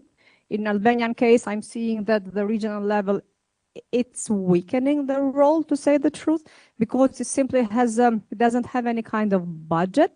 It simply approves the decision of city council, and it has kind of a regulatory coordination body in the name of, let's say, prime minister office toward the municipality. But a lot of new tasks, new responsibilities are delegated to local governance. And some, as you mentioned, is like a dual function. For example, whatever has to do with water supply, cleaning, it's 100%, or even firework system, it's everything under the municipality level. Meanwhile, even the local police, it's under the municipality decision. Meanwhile, the education, for example, system, what is elementary and high school, in terms of infrastructure, is under the municipality. In terms of who is employing what and curricula, is under the Ministry of Education. Or health. So it's again jointly, the municipality is even in charge to offer and to supply the health system and the ministry with the health centers. Sometimes the municipality is investing, sometimes the Ministry of Health is investing, but when it comes in terms of the medical, the nurses, the employment, the supply, is the Ministry of Health. So always there is like this kind of combination. But when we are talking about managing the territory, starting from, I don't know, river cleaning, dams, cleaning of the seaside, if a municipality has a seaside, then managing the forest and everything, it remains within the municipality. But the question mark is the municipality is already having the capacities? And if no, how are we going to build them? And then does it have the finances? Because another discussion is the money. So the territorial reform should be, and usually is, accompanied by even a fiscal decentralization. So some money out of central government is passing, even through a formula, directly or indirectly, even to the local municipality. Is it enough? Then it's another question. So in the pillar 3, we have this kind of communication, how we should build the communication between central, regional, and local governance, and how municipalities tomorrow, out of, I don't know, 900 in this case, to 300, hopefully, in my opinion, even less, can communicate with each other to build territories and to build up joint projects which are in the benefit and in betterment of the citizen. Andrew, you want to present? Thank you. I don't know if you can see that from here. We were the international group, 5 nations coming together to try and sort out common problems. We did spend a lot of time talking about what was wrong, but that's really easy. Anyone can do that. I mean, France has got 35,000 communes, municipalities. It's a real in Bosnia, it's impossible to understand the division of local authorities in Bosnia, though it is very devolved. And in the UK, there are no real established communications between neighboring regions, even though they share the same challenges. So those were some of the challenges that we had. And of course, Moldova going through a reorganization at the moment and all the challenges that presents. So we concentrated on what we thought worked from our respective countries. In terms of vertical communications, I think the most compelling argument was from France, where the regions have to get a contract from the government. I'm looking around my colleagues to make sure they don't go like that. That they have to get a contract from the government. Now, the advantage of having a contract is that not only do you know what you're doing, as I understand it, it's a real contract. And not only does it mean you know what those competencies are, there's also a guarantee that there will be resources allocated to that contract in the long term for as long as the contract lasts, which is a multi-year contract, as I understand. So that was the greatest contribution in terms of vertical communications between the different layers. And to a degree, one could say that one of the other contributions also was a bit vertical.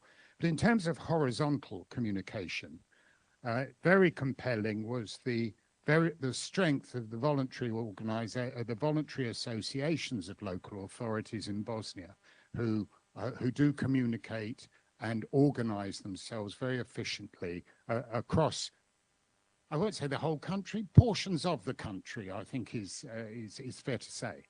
In France, there is a compulsory requirement for those municipalities to form associations with their neighboring authority and their neighboring municipalities. They're not told what to do, but they are told that they should have these arrangements. And so enabling them to have a structure for meeting some of the demands upon them. And what was very compelling as well was the idea in Armenia and mooted for Moldova of appointing city, commune managers who would be employed staff. In Armenia, they're there at the moment, but who are employed staff whose very job is to coordinate the different layers and different functions so that they can get the best for their particular area. So all these worked. There's no contribution from the UK, unfortunately, because we're largely chaotic and have nothing good. But we did write this. So that was my job, was to get that written on the piece of paper, which I hope you'll appreciate. Thank you, Andrew. So basically, it's kind of we need kind of a formalization in the communication, be it vertically. So if it's a contract or if it's stipulated in a law or in a regulation or other by laws, and then we need to be, let's say, not simply be formalized, but even following up into a permanent way. It can be monthly follow-up or monthly meeting, yearly, 2 times per year or 3 times per year. The idea is of a persistence, but should be kind of regulated. The vertical communication, but even the horizontal one. So we have, I think, 2, 3, 5 minutes, but we have even a coffee break, so.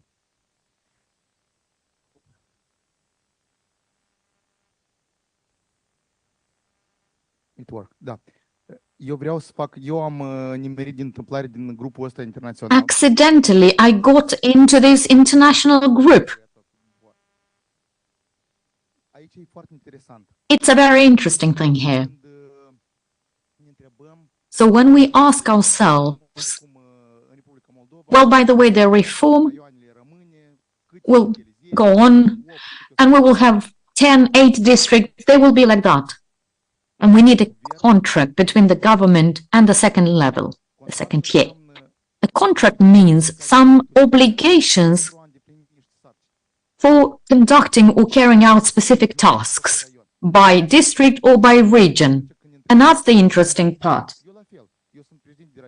I'm a president of district, and I ask what will happen. I'm interested how the reform will go on, and the districts have to have a vision and have to deal with economic development. The municipalities will deal with something else. And I found very interesting opinions and examples, like from Armenia, in relation to those people that were not elected but appointed by the government. And I really enjoyed what I've heard, including the example of Armenia. You were really courageous to go down to those 70 municipalities. That's courageous. So let's see where is our place, how we can find our best formula. As colleagues mentioned, we don't have a magical formula that will fit everyone. We need to find our own. Thank you. Thank you. If someone would like to make a comment, a question, to raise an issue, yes, please.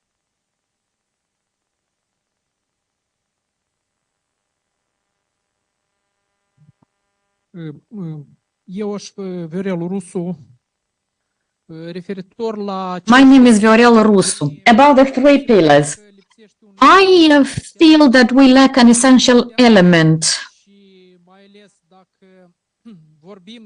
If we speak about territorial optimization, the question is, and that's a rhetorical question for all participants and all working groups.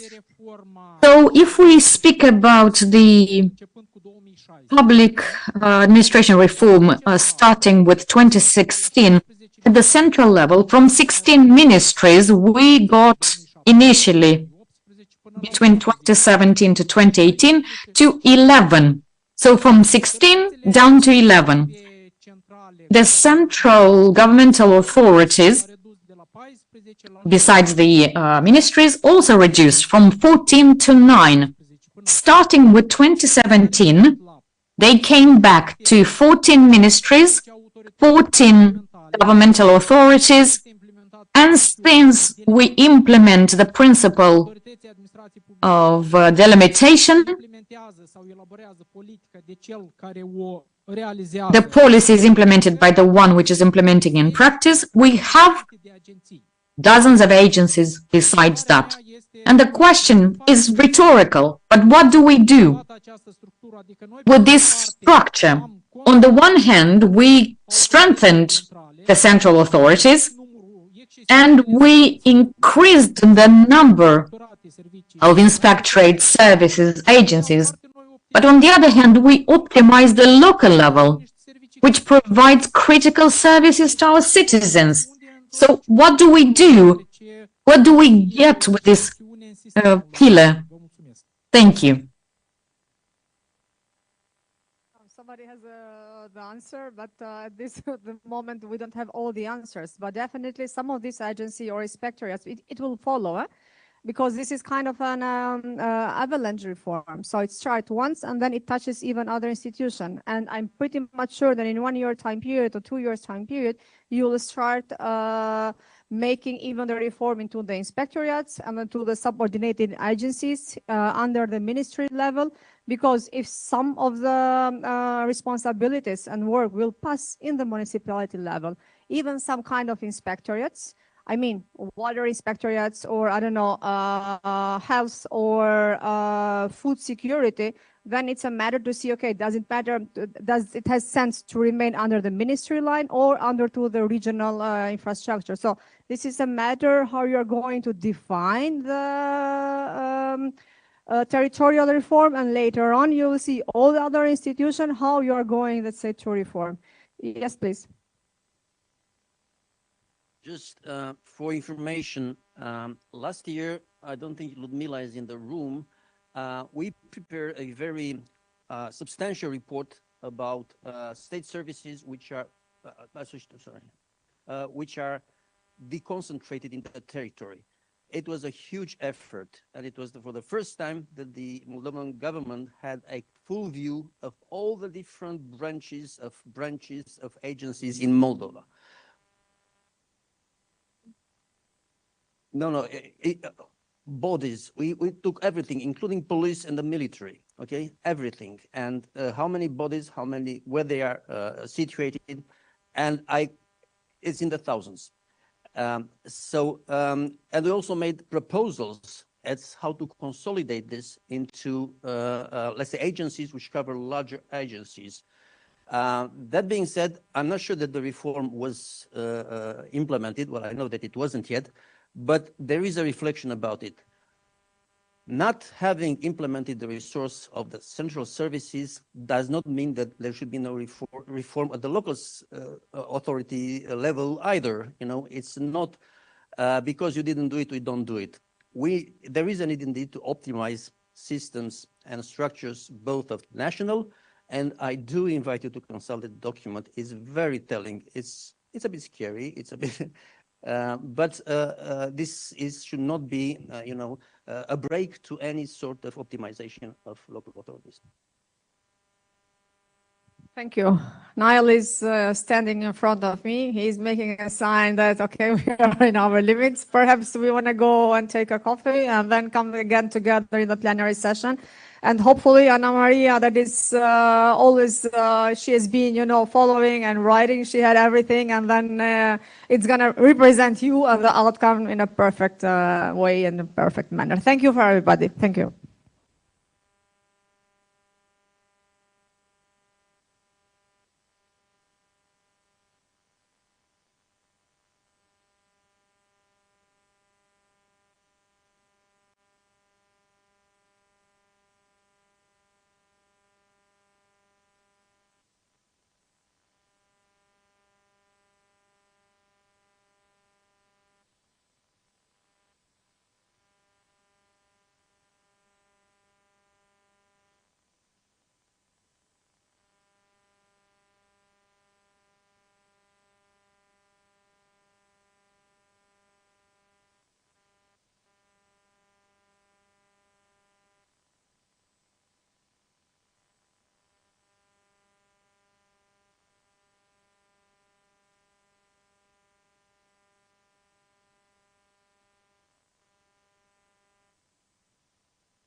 Hello, hello. Good afternoon, everyone. Can I ask you to rejoin your seats and put your earpieces on so you can understand me?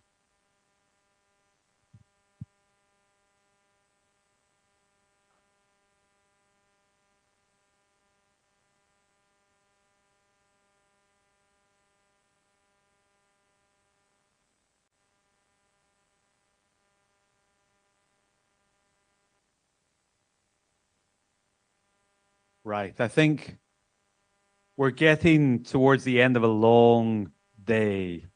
Hopefully, the coffee and sugar from the break just now will see you through the home straight. We have three small interconnected final little elements to the program today.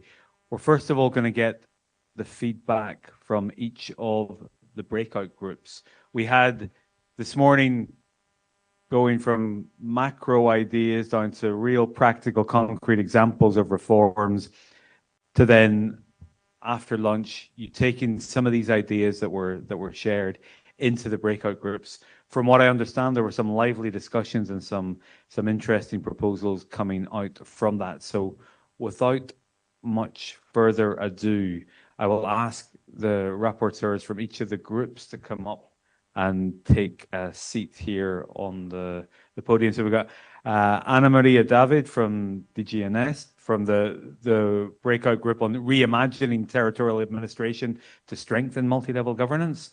We've got Georgios Chrysafis from the Ministry of Interior in Greece, who's representing the European Committee on Democracy from the Intergovernmental Committee at the Council of Europe.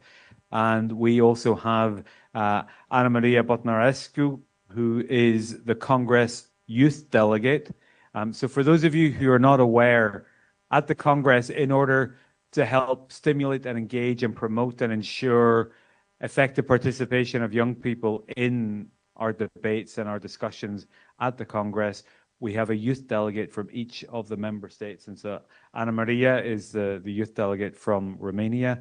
And this program really does bring dynamic engagement at the heart of our political debates in Strasbourg. So I will ask you, maybe starting with Ana Maria Botnarescu, to give us some feedback from what was discussed in your breakout group, which was about promoting inclusive, accessible, and meaningful civil participation in multi-level governance frameworks.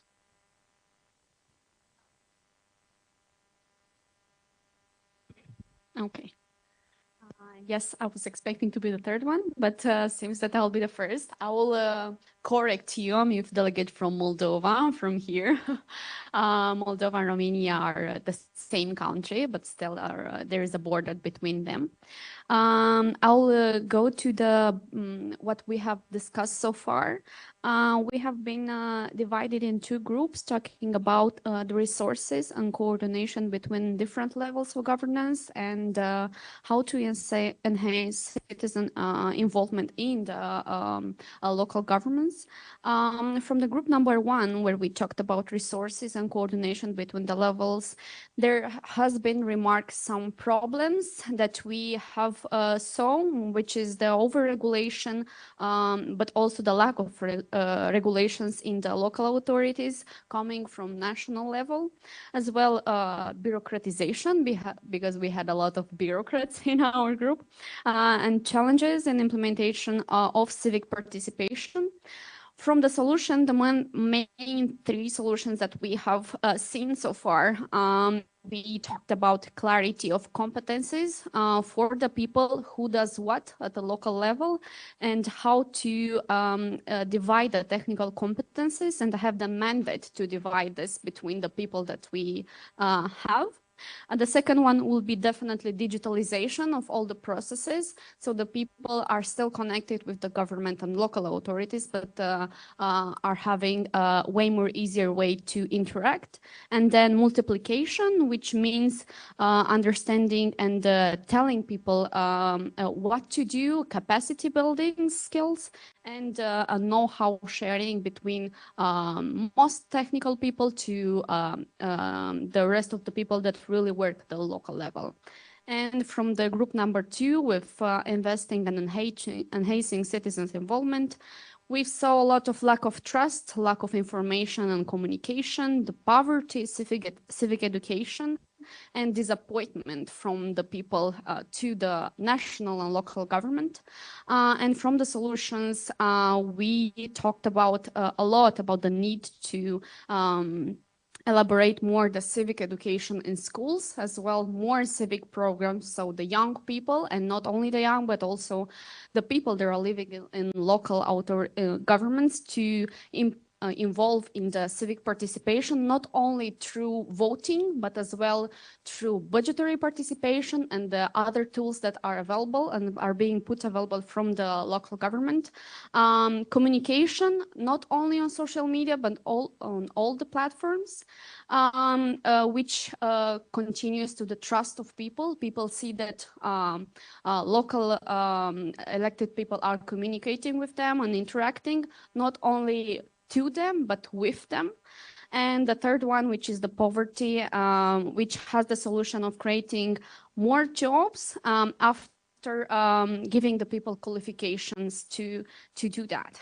And two key messages for this is that sometimes, or more of the times, we have the tools, they are there, but unfortunately we need more work and to know how to implement them and to have the know-how to implement them. And the second one is that civic participation should be obtained. Civic participation should be done not by top to bottom, but also from bottom to top. I guess that's it. Thank you very much, Anna Maria. We'll now move to Georgios, who will talk about the outputs from the group on strengthening public service delivery through intermunicipal and interregional cooperation. Tell us how you can strengthen service delivery, Georgios. Yes, thank you. But first, one question. Who gave that photo of mine?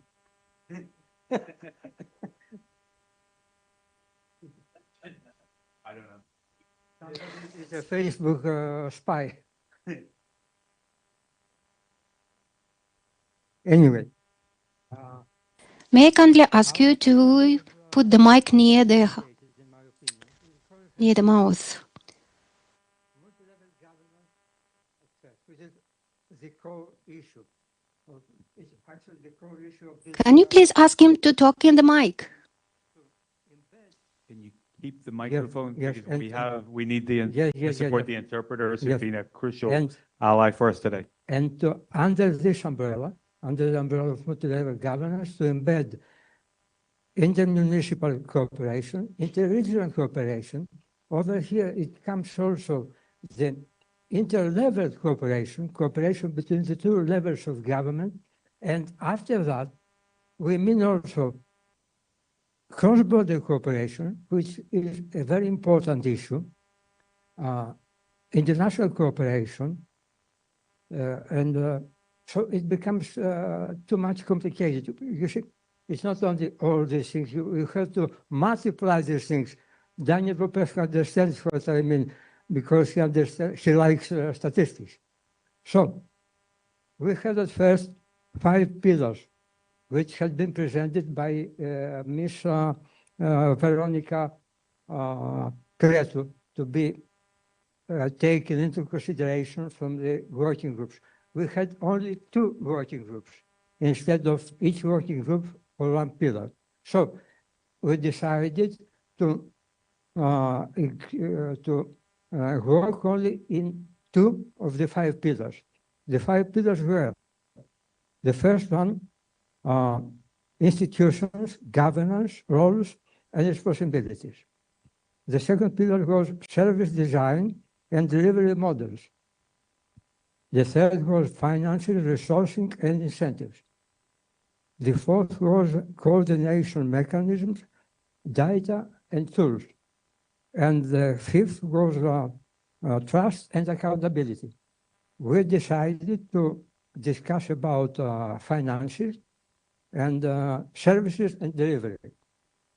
At the first phase of our procedure, we had a first approach for the members of the working group, individual approaches.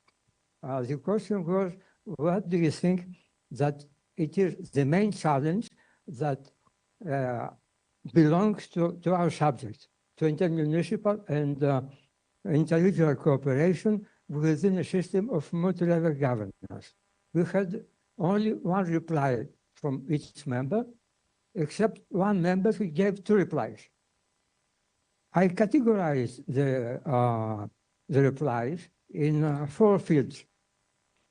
The first field was governance in general. For example, somebody said that participation, or it is cooperation, etc. I consider that as a matter which concerns governance in general. The second field was transparency. For example, a colleague said that it is important an annual evaluation. In my opinion, this comment belongs to transparency. When we are talking about evaluation, we are talking about which is publicly known, so it is a matter of transparency. Anyway, the third area, the third field was about citizens, participation, consultation, etc., etc. And the fourth was social welfare. That's what I entitled it.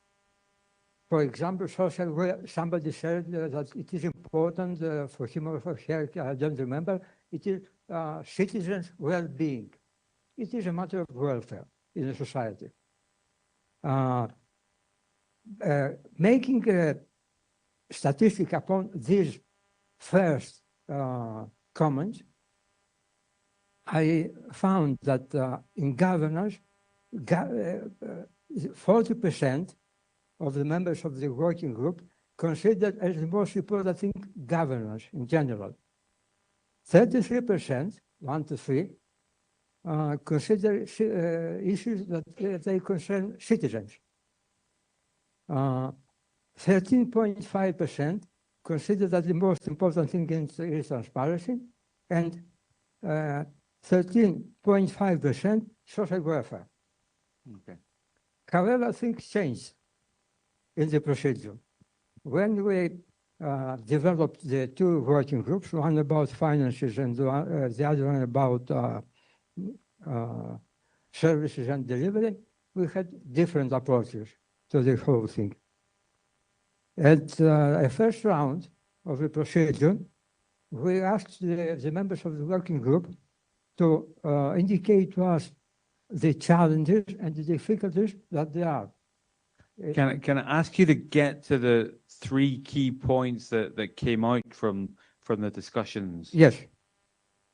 For service delivery, the main issues that were indicated were issues about improvement of public services in general, it's a matter of administration. Some people indicated the problem about sanitation waters. Well, I believe it is something which is a local issue.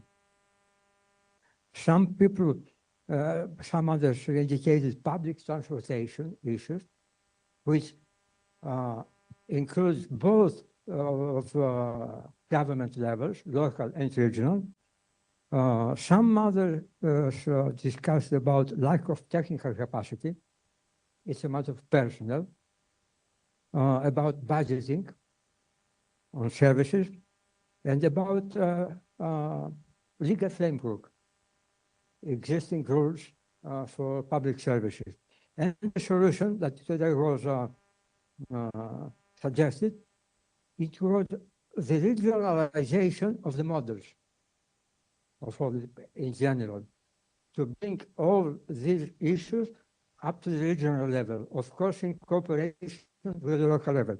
Concerning finances, they were put the issues of the adequacy of financial resources, the system of distribution. Actually, somebody said that there should be an equal distribution, which in my opinion, it is debatable because Mrs. Vincent said something about asymmetric decentralization. It's a very important issue.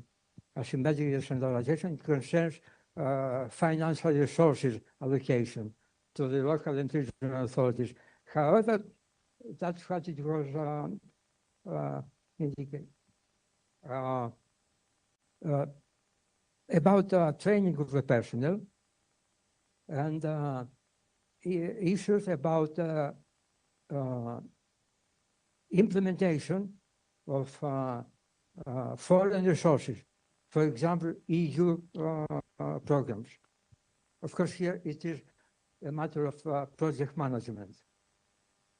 And for solutions, they were proposed training of the personnel for the issue of the finances, better allocation of foreign funds, and capacity building. Okay. Thank you. Thank you. Thank you very much, Georges.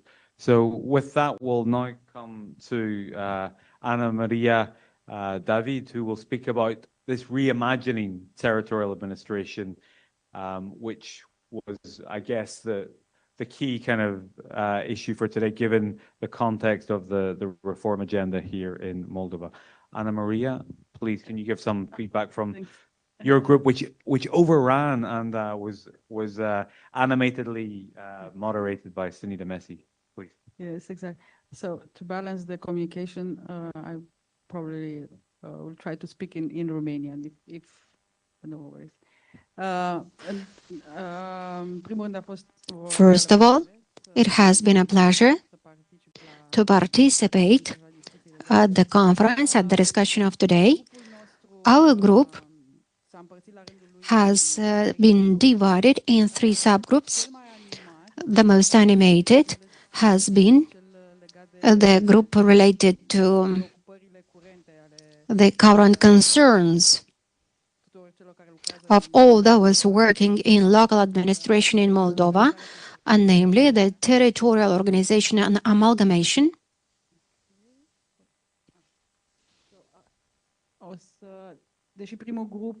So the first group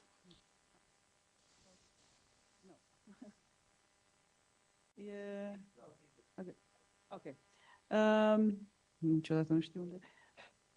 Și aici discuțiile au fost într-adevăr cele mai, grupul a fost cel mai mare. So the discussions have been the most hot, the most applied, the most widest, because they have focused on how the respective newly established units should look like, the amalgamated one, what would make them viable. And the main conclusions have been that they have to be attractive. So they should be an attraction for the persons living in the area, for them to be a part of the newly established unit, as well for them to be economically viable, and for them to have all the necessary endowment and equipment, but as well for them to answer, to respond to an identity, pre-existing identity, some tradition and cultural elements, in relation to the way in which they have to be organized. It is interesting that the conclusion has been drawn that what now the government is suggesting in its concept of reform, it's the preferred one, meaning a mix of voluntary amalgamation from bottom to top, from the initiative of the local authorities, followed by a normative process with a binding amalgamation. Now, in relation to the challenges, or what has been identified as a challenge, this would be the political reticence that partially derives as well from some past experiences, some failures of some past forms, but as well as the existence of this resistance from political parties that are going to lose their power because of losing some mandates, some seats. And if looking into the future, the main challenge during the transition period of time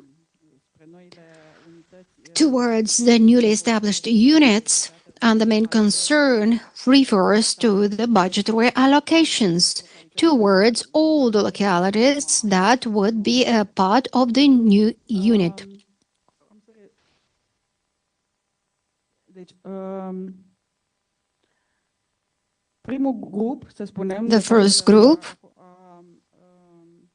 has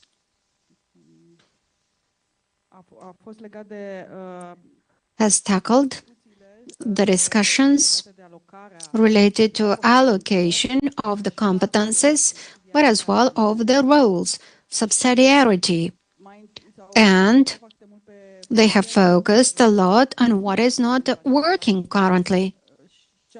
And the most problematic aspect would be the absence of some clear delimitations of the competences in between different levels of administration, and as well the risk of higher centralization, which is already present. So the group has identified as a trend over the last period of time, last years, the increased level of centralization in spite of the willingness to decentralize things. So how we can settle these problems? First, by making an inventory of the different types of competences and how they should be managed in between different levels of administration, followed by a regulation of the status of the property, which is much discussable and debated between the two levels of administration, the local one and the regional one, but as well the allocation of the future financial resources and a clear delimitation of the delegated competences. And the third group,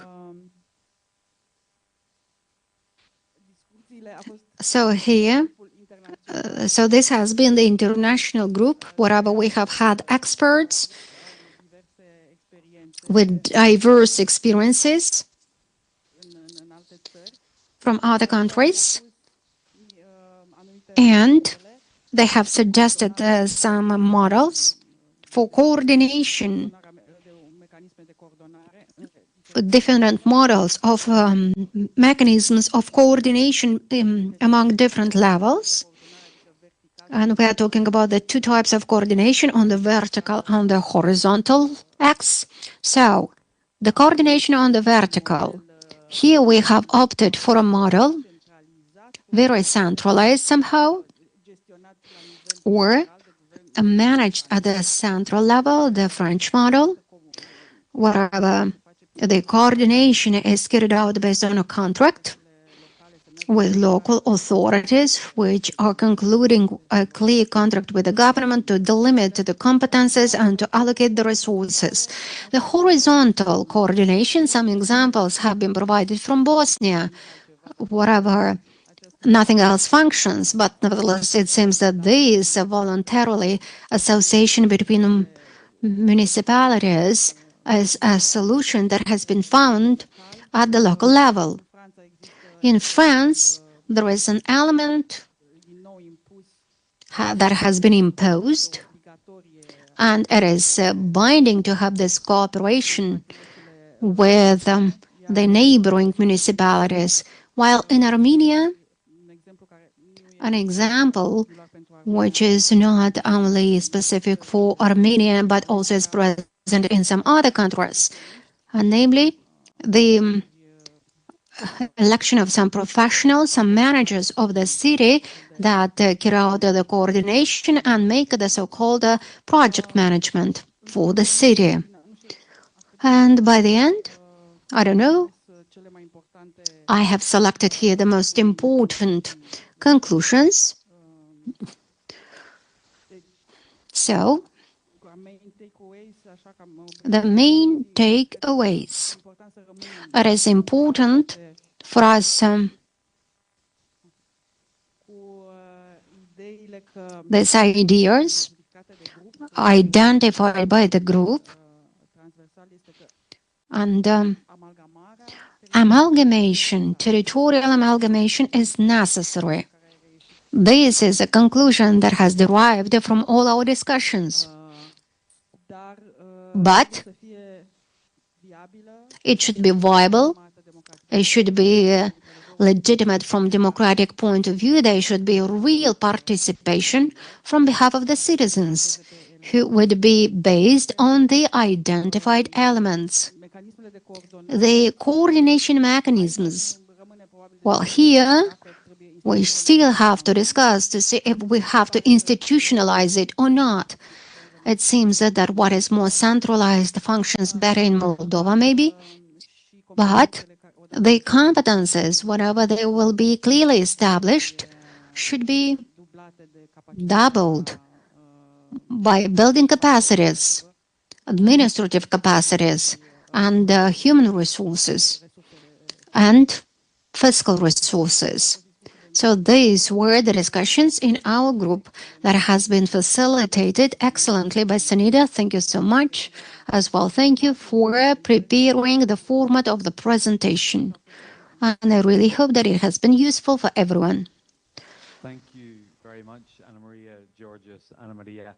Some really useful takeaways from all of that. What I see appropriately, this may not translate, I do apologize, but seeing, looking at the future, C is the letter of the day.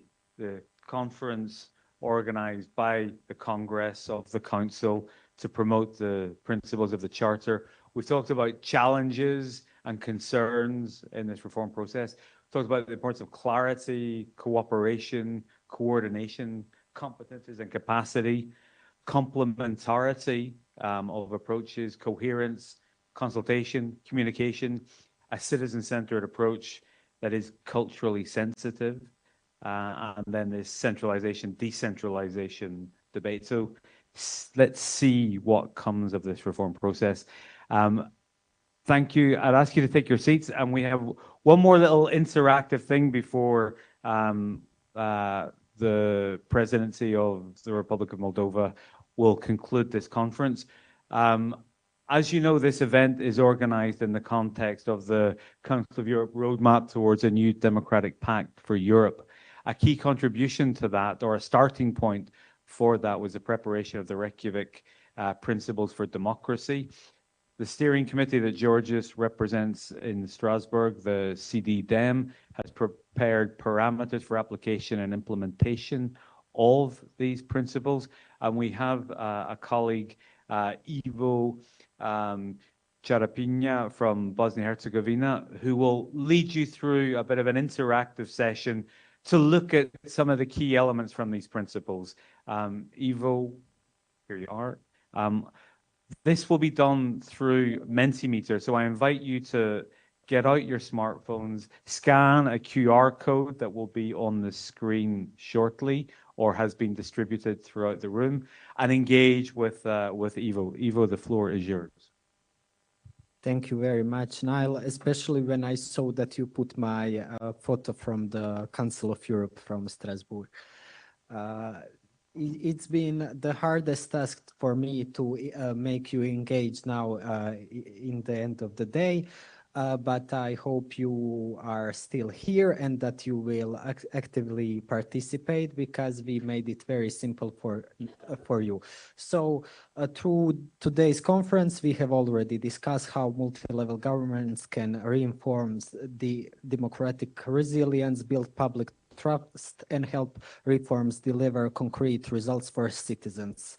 We had the plenary, we had the presentation from the representatives, and we will just briefly connect everything to Reykjavik Principles for Democracy, which are adopted as commitment to prevent and to resist democratic backsliding, and to reaffirm democracy as the only means to ensure that everyone can live in peace and prosperous and free society.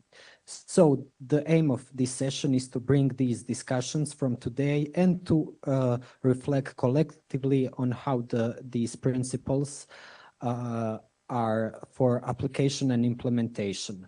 So for me, can I just get the pointer? Okay.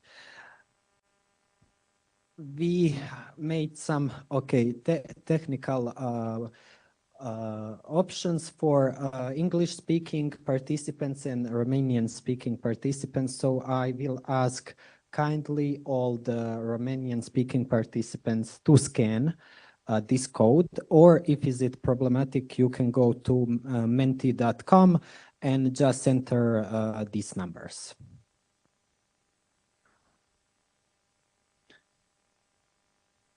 And English-speaking participants, just raise your hand if Olga haven't given you the card. Everyone has the card. You can scan also the code.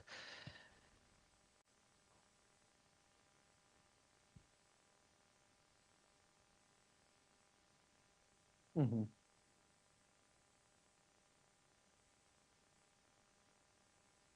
So everyone ready?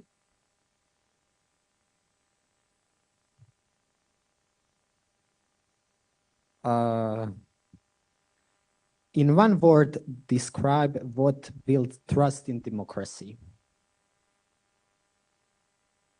Just write one word and okay, we have.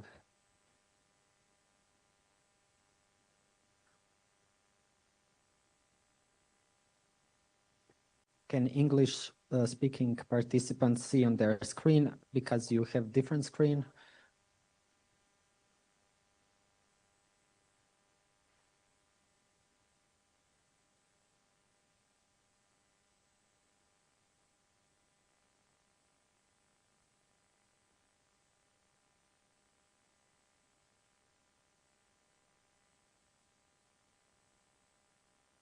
"23 out of 36 response, 25.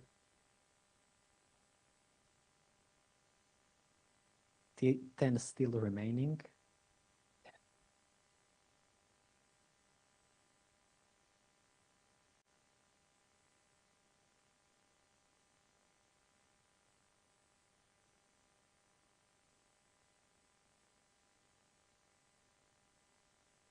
Okay, we are going on the next questions. It's about essential conditions. You can pick up to 3 conditions. So please read everything carefully and cast your votes.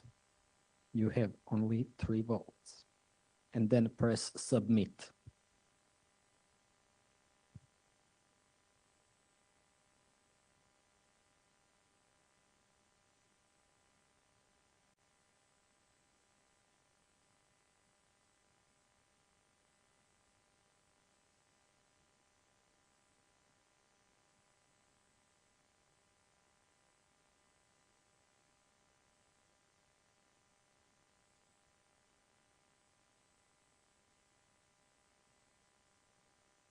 We see our votes are coming. Very interesting.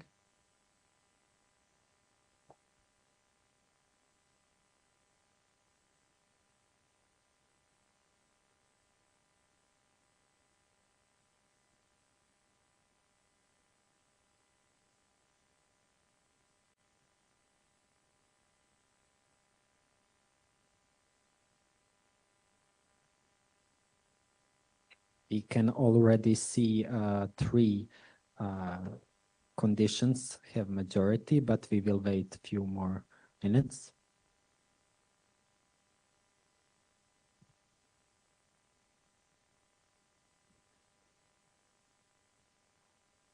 Someone who speaks Romanian, maybe Olga?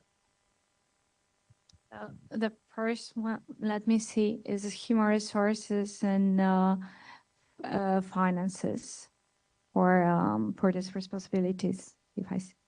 And the second one is the process of elaboration of some, I cannot see. I'm so sorry, I don't have my glasses on.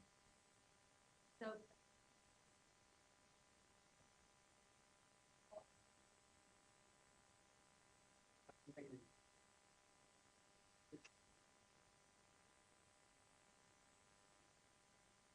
the process of preparing central politics, which is centered on the needs and legitimate expectations of people. Significant participation, inclusive and transparent participation. And here resources, human and financial resources, which are in line, which are adequate for fulfilling responsibilities. Public institutions which are transparent and accountable, I suppose.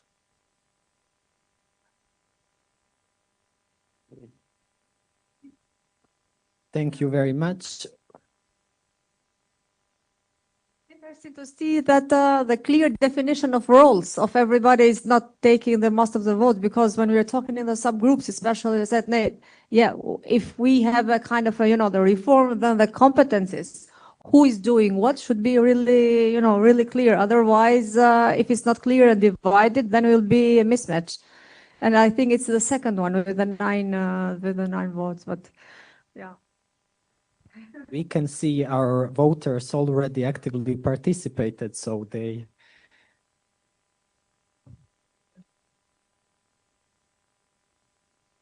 Now we will briefly speak about challenges and also pick up to two main challenges in applying.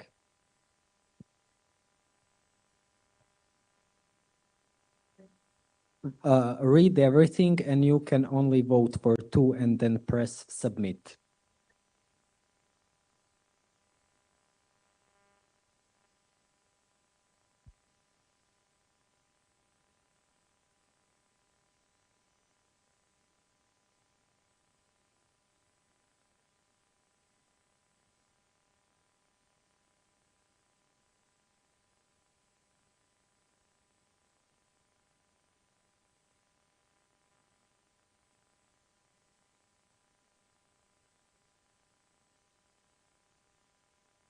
Two are leading.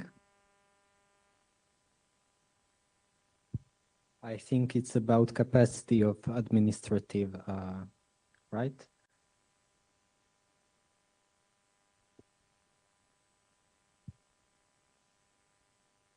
Which aligns with our discussion earlier.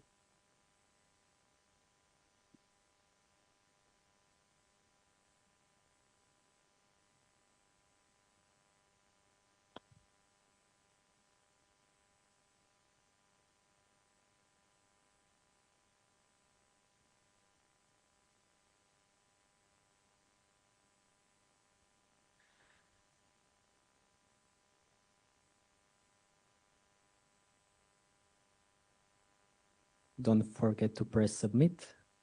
Just few more participants.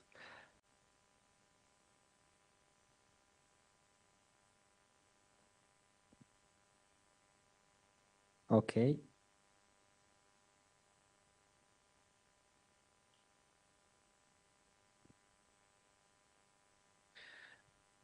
Does anyone want to briefly comment, or is it fine that we proceed? Okay, the next question, which is about what factors will help build trust and ensure the sustainability of reforms.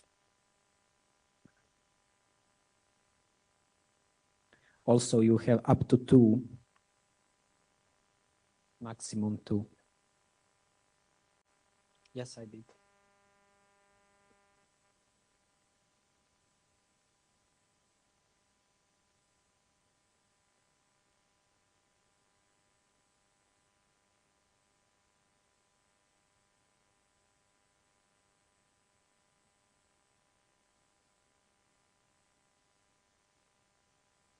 Adequate capacity and resource is against in majority.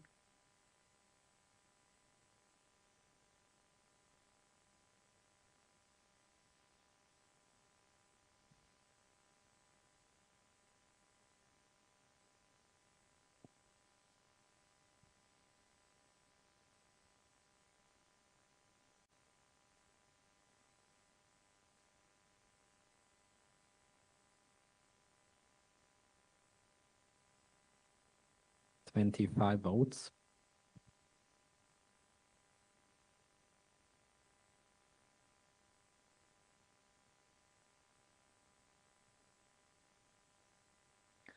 Thank you.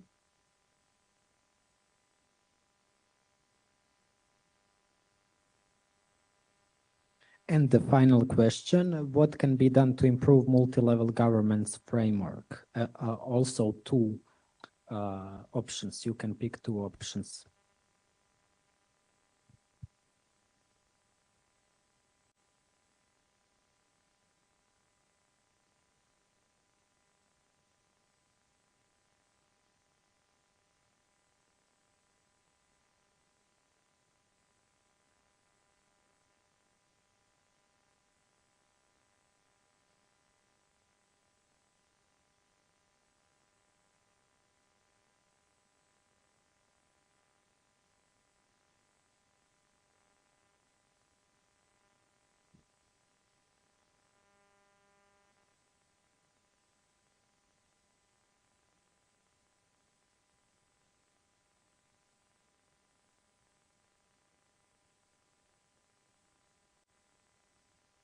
Yes, clear distribution of competencies based on principles of subsidiarity. As we mentioned subsidiarity many times, it has 15 votes. And regular consultations of local and regional authorities and other stakeholders is just behind.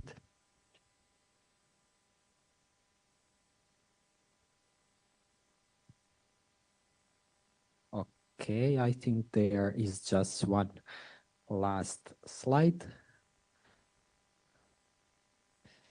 In one word, what is most needed to strengthen democratic governments today? So let's compare your first and the last word. This one is about strengthening.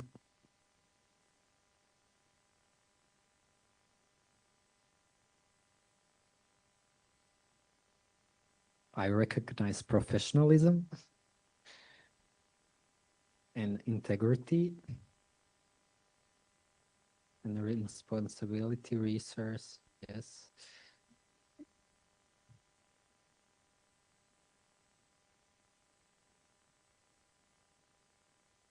Cooperation is. Also, we will take the answers from English-speaking participants together in our conclusion with Romanian-speaking, because we needed to have two presentations.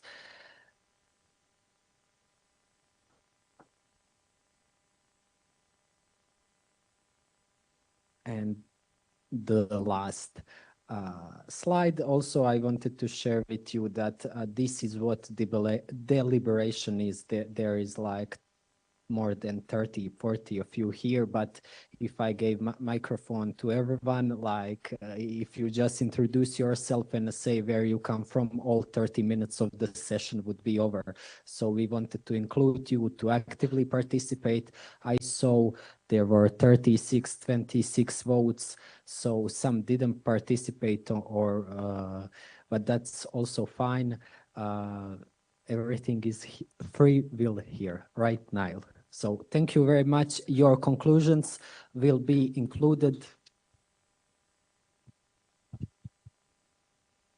Thank you very much, Ivo. Thanks to everyone for engaging in that. The parameters for application and implementation of the Reykjavik parameters for democracy are, from my understanding, going to be on the agenda of the ministerial conference to close the Moldovan presidency here in Chisinau next month. To close this conference, on behalf of the presidency of the Republic of Moldova, I would like to invite Tiana Kyriak to come up and say some closing words on behalf of the presidency. Thank you very much for your hosting today. Thank you very much for inviting us all here and for the warm welcome in Moldova.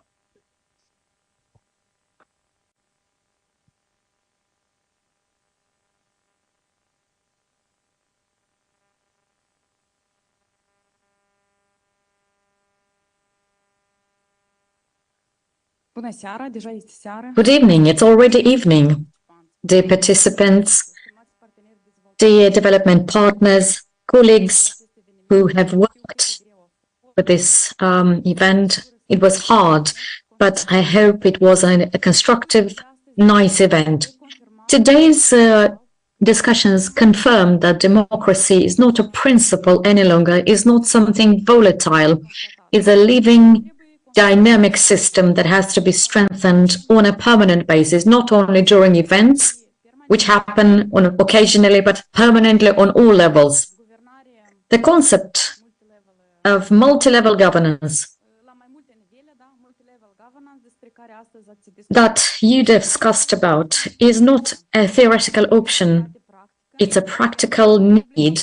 And for the Republic of Moldova, this is the most relevant thing in the context of implementing the territorial administrative reform that was launched. Some conclusions that are withdrawn after today's event. The reform of the local authorities is oriented towards empowerment, which is included in the reform that was presented in February and March, and which was the amendment of the law that was approved last week in the Parliament.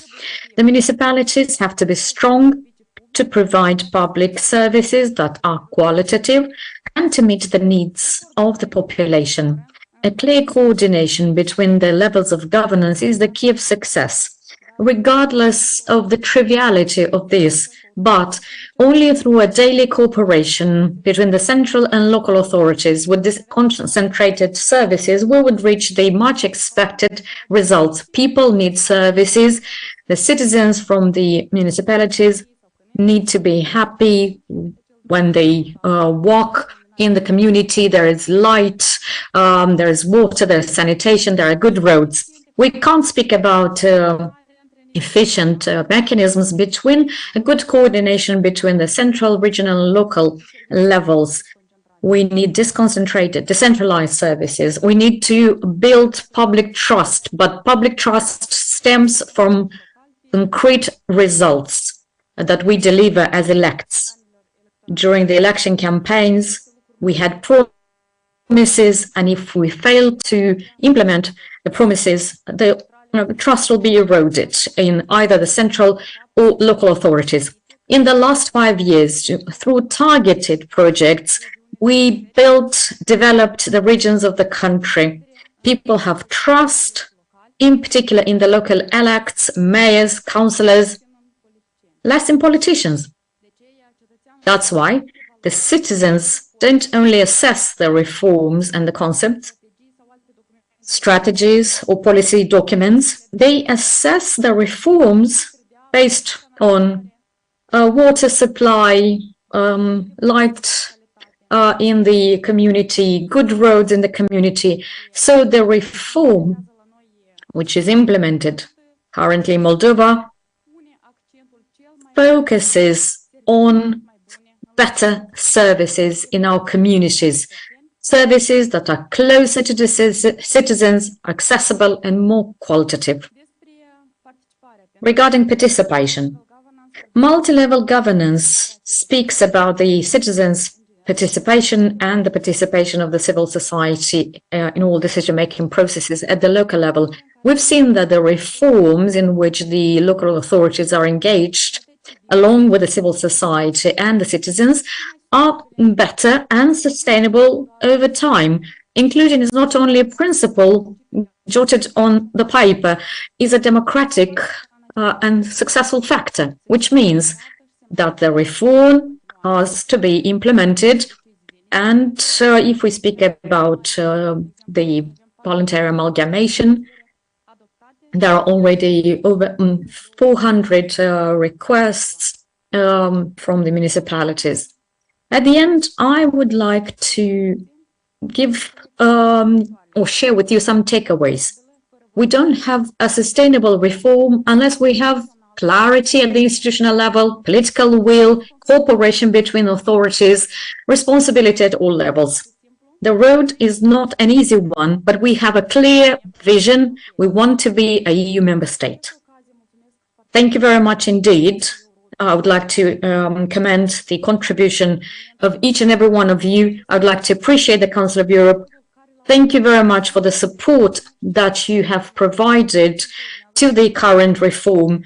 I'm sure more support is going to come. The Council of Europe has always been open, provided support assistance to the Republic of Moldova, and we are very grateful.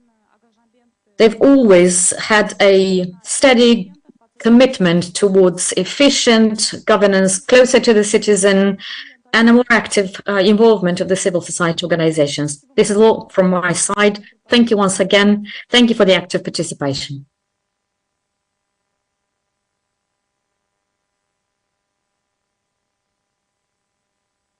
Thank you very much. With that, I'd like to thank the interpreters for making it possible for us internationals to be able to engage and understand.